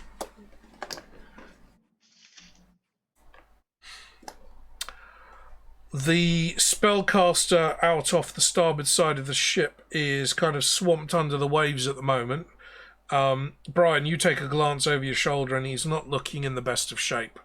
So he's taken a bit of a battering. So he's not able to cast on this turn. Okay. So we are at Dustin. Okay. The one near Sam, is it within visible range now? Yeah, it's kind of crawling over the railing of the ship. Okay. I'm gonna fire an arrow at it. As long as you don't fire a sausage at it. Hey, maybe you would take the sausage and leave. Maybe they're just hungry. Throw sausage. Like, yeah, this is all they wanted. This is the one time I don't throw sausage. An entire school right? of piranha wait just below the surface of these waves, just itching for a sausage, and he doesn't throw one. I get a 17 to hit. That's a hit. Okay, fine. You keep saying that. I'm getting a little peckish, so I'm grabbing some of these. 11 damage. 11 damage, okay. I didn't have supper. Huh. Neither did I. You've had whiskey. Yeah. You've had whiskey Breakfast for dinner. me. Yeah, I've had vodka. That's the Russian supper. Yes. Just get some nice crusty bread and just dip it in the vodka. Oh. It's wheat in wheat, isn't it? It's just double wheat. Yeah. You pour vodka no, on your Wheatos for breakfast. That's not right. It's not No, right at all. vodka's potatoes. The really cheap, Potato. nasty homemade vodka was potatoes. Vodka can be made out of anything, but the majority of the vodka that we consume is wheat vodka, with the exception of that Bison brand. They make it out of grass. But the vast majority of vodka is wheat vodka because it's wheat grain alcohol. Return And it for would be refund where ironic. applicable. This tastes like shit. If you're making homemade moonshine, you'll make it from whatever you've got available, and you can ferment potato skins. Yes. So would it be ironic if it was made out of ryegrass? I think bison vodka is made out of. It's made out of some kind of grass. I don't know what species. I wouldn't be surprised if rye was in there somewhere. 10 times filtered for remarkable smoothness. Bullshit. It doesn't say on here at all. D20 charisma saving throw for the vodka. Yeah. Charisma's not good. Oh fuck, that roll wasn't good. You just want to take that back. I want to speak to your supervisor. Okay, Dustin. You're not my supervisor. You've done damage. Anything else you want to do on your turn? Where is the one that's in the water? Can I see him at all from where I'm at? From where you are, no. You've not seen him at all as to yet, so you've got no idea where he is. Okay. Oh, that's good. No, I'm not going to do anything else at this point. Okay, Sam. You've got one crawling over the railing towards you. The crewman that was at your side was down. He's now kind of regaining consciousness and a little bit groggy, but you can see he's okay. You've still got your dagger in your hand, and you're within a couple of feet of him. Yep, I'm gonna attack him with my dagger.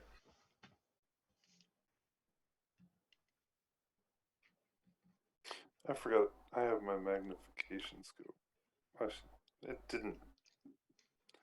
Yeah, check that out. Yeah, the optic on your bow probably wouldn't help on these ones. If you're going for the one out in the water, maybe. Yeah, that's what I was thinking about. Given how much the boat is moving around, I would probably say you'd be rolling that with disadvantage anyway. Because you're not on firm ground, you're on a boat that's bobbing up and down in the water, because the wizard Mero is using control water underneath the ship. Yeah. Sam? I got 12. Is that all? I didn't do the damage part, but yeah. What did you roll? I rolled a 3. Okay. Yeah, that would be a 12. Okay. Yeah. You make a lunge. The boat's instability means that you strike the edge of the railing rather than actually hitting the Mero himself.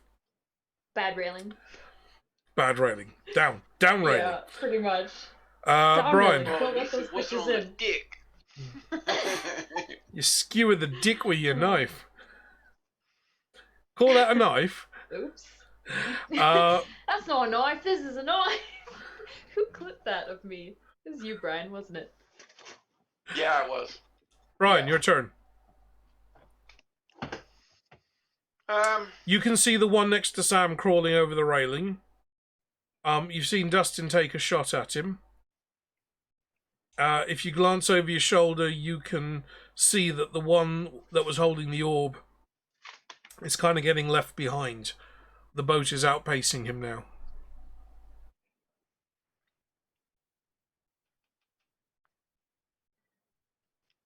Okay, so then it's probably going to be pointless to continue moving because I'm probably not going to have the range if he's falling behind with the weapon.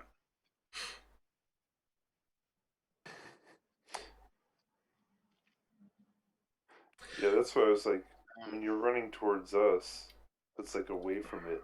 If you only have 60 feet. In future, if you're going to be using a spiritual weapon on board ship, keep it on board ship to kind of repel boarders. Right. Because you don't have to concentrate on it, you can just issue it instructions. Keep it kind of centered in the ship, and if anybody kind of crawls over the edge of the railings, you can kind of bat them away. Mm-hmm. Well, that's kind of what the description is. Yeah. Like, I can just tell it to attack something, so it's like just having another party member type thing. Kind of cool. I guess I could probably redirect it to the one that's coming up over the rail. Okay, so it'll take you its full action to get back to where you are. Yeah. And then you're going to have to move it forward on your next turn. Yeah. I don't think a spiritual weapon can dash, can it? No. Damn you, Tail, wriggle faster. Okay, so... I don't think anything else, aside from maybe moving a little bit farther up deck. Okay, well, you've still got 2 wounded sailors. You've got a wounded Sam and a very wounded Dustin.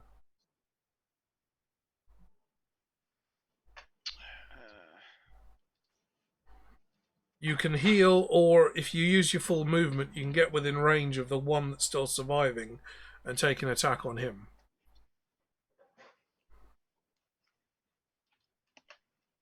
Yeah, because I think the lower one is touch.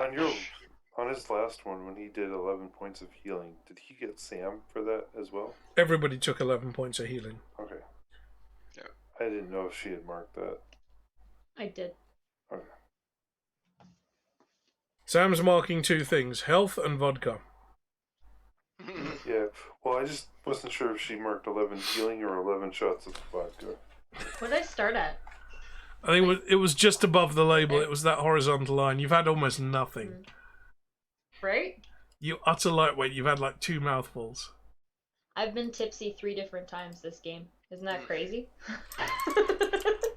It's all fucked up. Go on, me and Blind have both redeemed a hydrate. What? Right now? Blind, is that for me or for Sam? Sam vodka, and he said poison. Let's just hope that's for you. Ugh. Okay. I'm not excited, just so you know. Looks like you are. Okay, 2 for Sam. I'm not. 2 for Sam. Okay. Yeah, so if I'm not within touch distance, I would have to use the mass healing word again. You can be out unconscious in game. He's just trying to do it to you out of game. So Brian, you can reach any of the players physically. So just tell me which way you want to go. You can go to Dustin, who's wounded, and tend to him, and there's the crewman next to him was unconscious and is now up on his feet. They're both on about 10 or 11 hit points.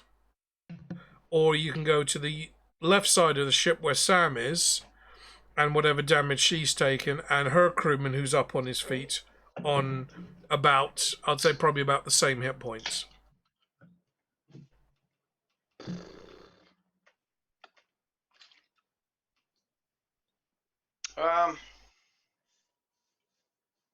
That was strong.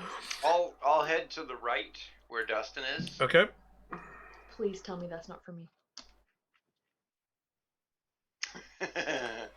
Yes! Not for me.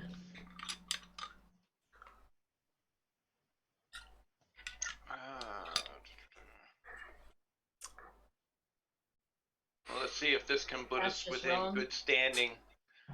I'll use the cure wounds on the crewman. Okay.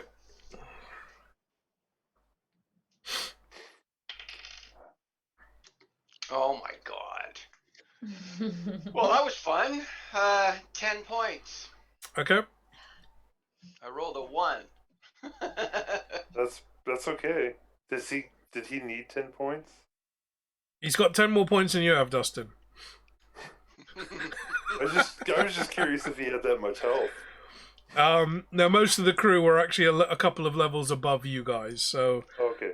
yeah, if he was down, he needed the health. Yeah. Okay, that's the end of your go, Brian? Yep. We are on the Merrow's turn. So there's one left clinging to the side of the ship. He's taken quite a bit of damage. I'm going to do a dex save to see if he manages to maintain his hold on the ship. He does. He's taking an attack on Sam. And a miss. Yay. Jesus, that was a 2. That was so close to being a 20. It was also close to being a 1. Or an 18. Or a 4. Or a 12. Yeah, could have gone either way. You missed. Okay, that's it. The spellcaster is now out of range, so we don't have to worry about the one with the orb. Dustin, it's your turn. He's just kind of hanging on to the edge. Just clinging on by one hand to the banister rail, and he's just hurled a spear at Sam and missed.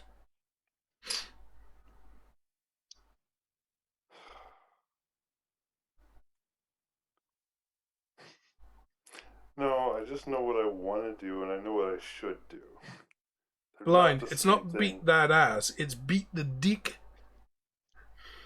You gotta hammer that dick.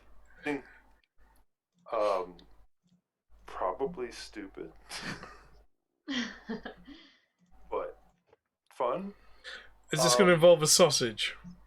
No. Because I'm sure you're running low on sausage rations about now. Yeah, I'm not wasting it on this guy. No, I'm gonna run and put a boot to his face and kick him off the boat. Okay. Okay, so you're on board ship, so it'll be a deck saving throw first. Beat that dick. Throw the sausage. I love you. You're funny. Homer's like, oh no, what have I done? What's Dustin done is the question. Mm-hmm. Dustin? What is that, Brian? What is it? I can't see. Finger guns. Deck saving throw. Ginger finger guns. Deck saving. Okay, I need the deck saving throw. Yep. Gotcha. 23. Oh, no. Okay. Type properly. What was your roll? 17. Okay. So you make it across that space. You manage to put the boot in. It's going to be a melee attack, so it's going to be what's standard melee? 1d4 plus something. 1d4 plus strength. So 1d4. Or is it 1d6? No, it's 1d4. I think it's 1d4 minus 1 for me. Yeah, 1d4 plus strength.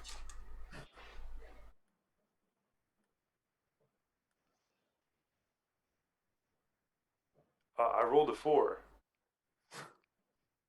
So that's 3 points of damage. Yeah. Okay.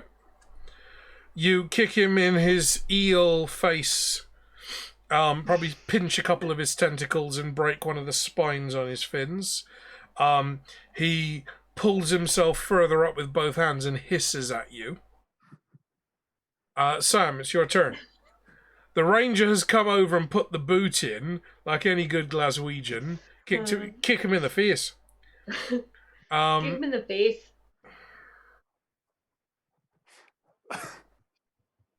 I'm just gonna firebolt again. Okay. I think that's a lot less chance of missing, honestly. I disagree, there's but even less chance of missing on one other I thing. disagree. Yeah. Your bow is far better than a firebolt. Really? Yeah. Your bonuses for your bow are far higher than your magical bonus. I guess. Yeah, I was gonna say. I guess I was missing because he was in the water last time, but then. No, you're missing I because you're have rolling enough- bad. That's true too. But is it like, can I even take it off right now? What, the bow? Yeah. It's still kind of you've got your arm through the bow. It's just dangling on your arm. So I can use my bonus to equip it. If you want to switch to your bow, I'll let you use your bonus action. Sure, let's do that. So really, what you're doing is you're holding your bow and you've got the knife and your arrow in the same hand. So if you're doing that at distance, that probably wouldn't work. But at this shorter range, I'll allow it. 'Cause I'm strong like ogre. Okay. Just really bad at multitasking. Very, very bad at multitasking. Let's be honest. 13! Total Yes. is a hit. Roll for damage.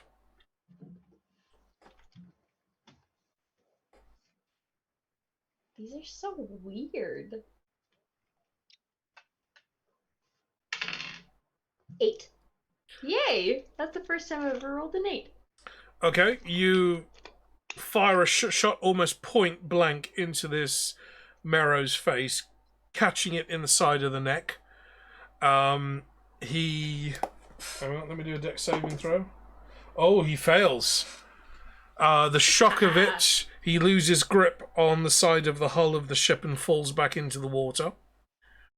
I'm sorry, you're a beautiful creature. Bye. That's what I was trying to do with the kick to the face. I did show you what these guys look like, didn't I? Yeah, you did.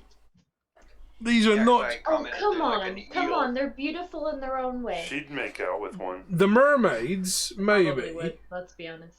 But the Merrow, definitely not. So, that one has fallen back into the water, and that is the end of combat. Fuck you all. We're done. Whoop. So, we are overdue a break, but we're pretty much at the end of the session now. It's 2 a.m. my time, so we've been running for 5 hours. So, we are... I'm going to wrap up this session tonight. Brian, you use your healing magic to tend to all of the wounded. That's including yourself, the other players, and the few characters, the few not NPCs that are down. Dustin, you are taking stock of what remaining ammunition you have. Actually, both you and Sam are kind of counting through what little arrows you've got left. I hope you've been marking off your arrows as you've been shooting. You've also used a couple of your potions, and you've also, I think certainly in Sam's case, you've expended quite a few spell slots. So mentally you are exhausted because you've been using magic. Physically you're exhausted because you've been battered around as the ship has been bounced around on the waves.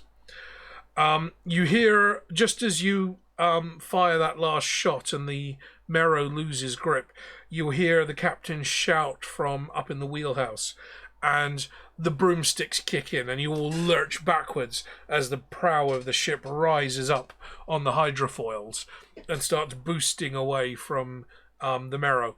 That will continue for a couple of minutes because that's as much as that you can use the broomsticks without burning them out. But that gets you a fair distance away from them and out of any potential future combat.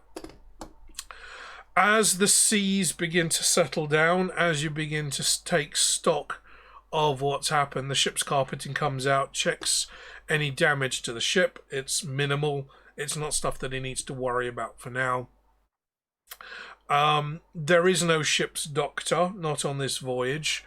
The cook starts getting back to work in the galley, and you come to the end of day 5. There's not much banter, there's not much drinking on this particular day. Everyone's a little bit shell-shocked as to what's happened. You're mostly staring into the bottom of your pints of grog and just looking forward to getting rest. So can you also all make sure you're back up to full health and you refresh all of your spell slots? I do have a question. Sorry, continue, Dustin. Oh, I was going to say, that's probably the only reason I didn't use another healing potion is because I figured once we were out, we'd be able to get rest. Yep. That was me too. So, I was just wondering about my shield. Shield, as a spell, if you're going to use it, you need to tell me that you're going to shield before I determine the outcome of my dice roll. So if the dice are physically I thought rolling... it was something similar to Firebolt where I would just cast it. Because I was wondering if I could cast it around like me and that other crewmate that I was Shield with that was is a reaction. So if you've used your bonus action already, shield is a reaction. So if I'm attacking you, as I'm rolling my dice, you can call shield. So it's the same as Uncanny Dodge kind of thing. Yeah. You put up a magical shield, and whatever the dice roll is, your armor class is raised. I think it's +3 on shield. So, I actually don't even have that written down. It didn't show up. Let me have a look. So whatever your AC is now, because your AC is quite high already with this new armor. That's nice. Yeah, it went up to 17. So if you call shield before I finished adding up my dice, you add +5 to your armor. 22. Okay. Yep. So I would pretty much have to roll a crit to be able to hit you at that point. So tell me you're shielding without telling me you're shielding. Once I've determined my dice roll, once I've done all my adding up, and I say attack, so it's a 16 to hit, by that time it's too late. You can't call shield at that point. But you could call Uncanny Dodge at that point. She could call Uncanny Dodge. So you've got a couple of things available to you. Sweet. So does that really make you rogue? Yes, I didn't pick enough. As you haven't yet used your shields, Blind? Yes, we will. Sam, as you haven't yet used your shield, you need to describe what your shield looks like when it's in use. Oh, okay. I just want you to, because that's going to be central to your character. Now, for me, when I was using shield with my fighter, it came up as lots of little crystal hexagons in a dome around me. So I'd hold my arm up to block, and there'd be lots of little hexagonal crystals in a dome surrounding me. Kind of like the bubble shield in Halo, if you remember back in those days. That's what I was thinking too, honestly. So that's how I had it with my fighter. How you choose to describe your shield will be very personal to your character. So you haven't needed to use it, that's fine, but think up how you're going to deploy shield, whether it's holding up an arm or whether it's using a spell, and come up with a description to how your shield works, because that's going to be pivotal to your character going forwards. Because when your shield starts to collapse, there's going to be different effects depending on how you've done your shield. If I've got my hexagonal crystals, then when my shield starts to collapse, the crystals will start shattering and my shield will get smaller and smaller. For example. Like the video you showed me. Yeah. So, we are now on day 6. We begin at dawn on day 6. Can you all roll your Constitution saving throws for seasickness? We're back to that again.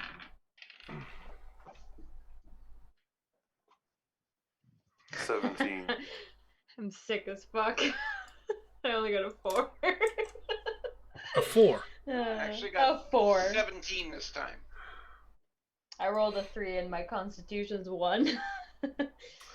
Okay.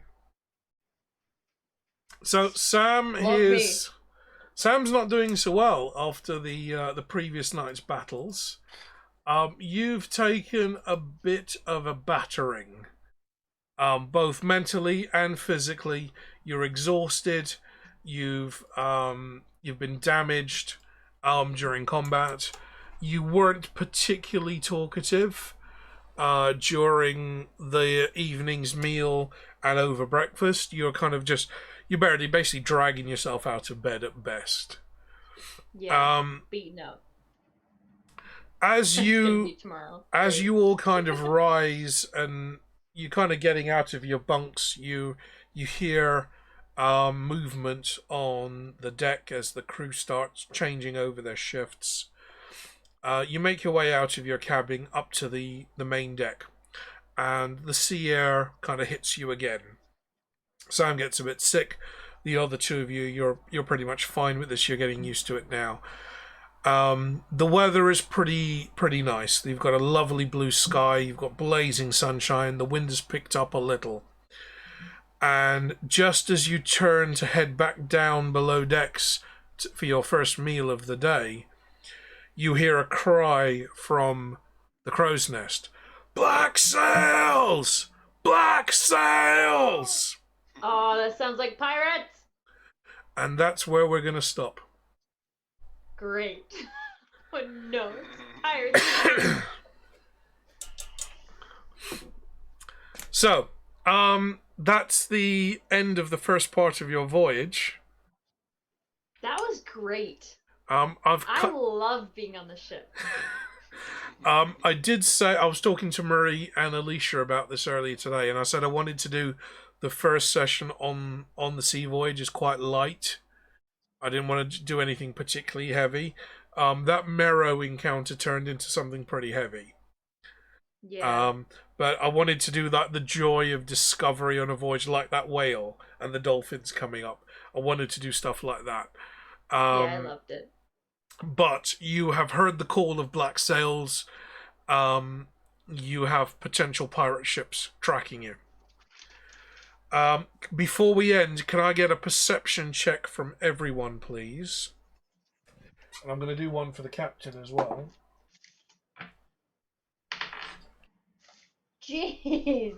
When I'm drunk, I roll terribly. Just so you know. You roll terribly anyway. I got a 22. No, I got 2 20s like in the time span of 5 rolls earlier. I got a 21. Okay.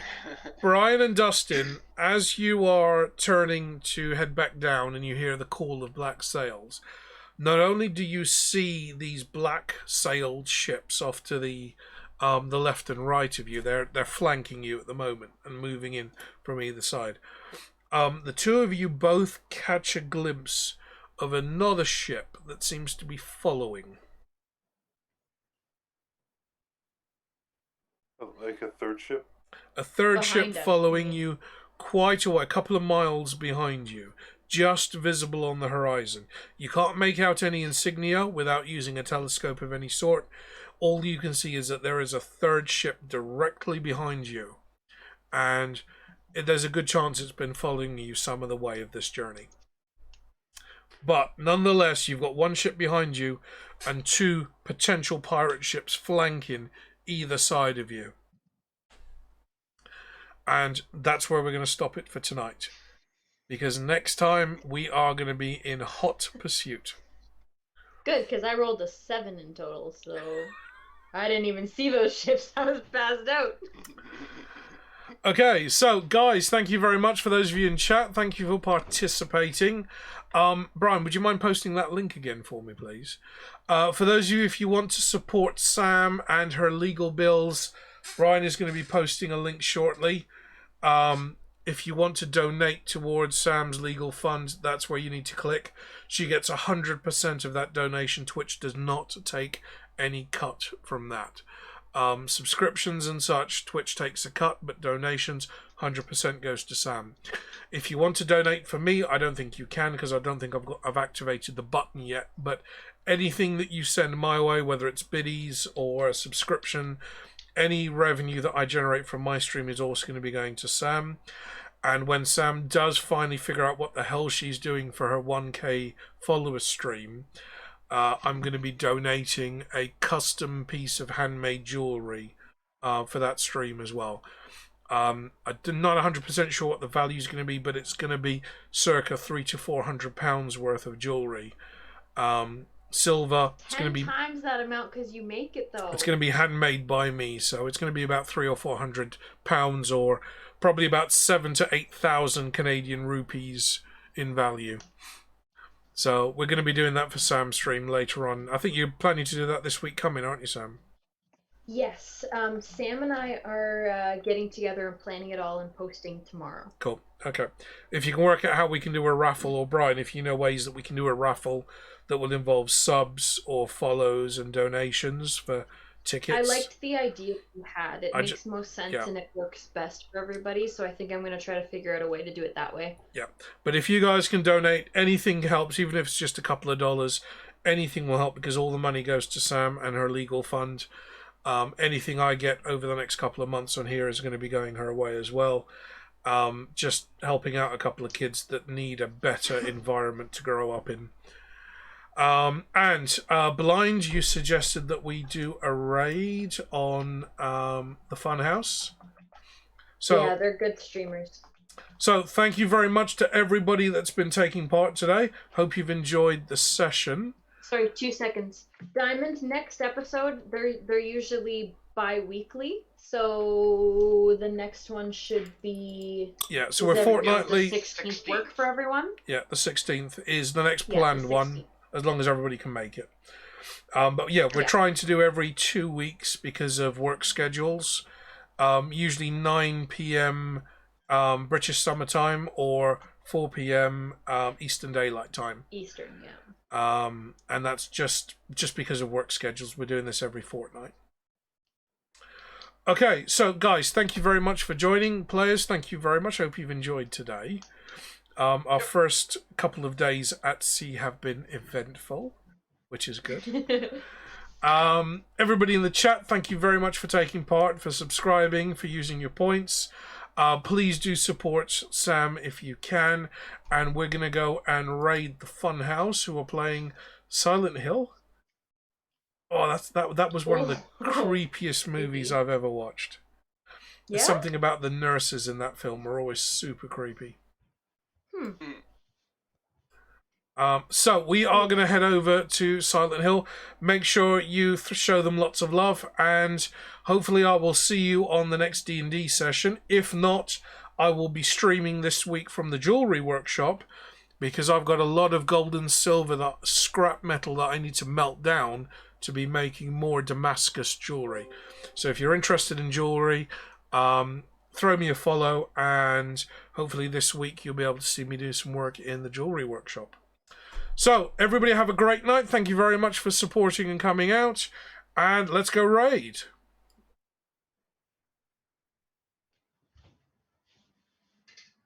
That's so exciting.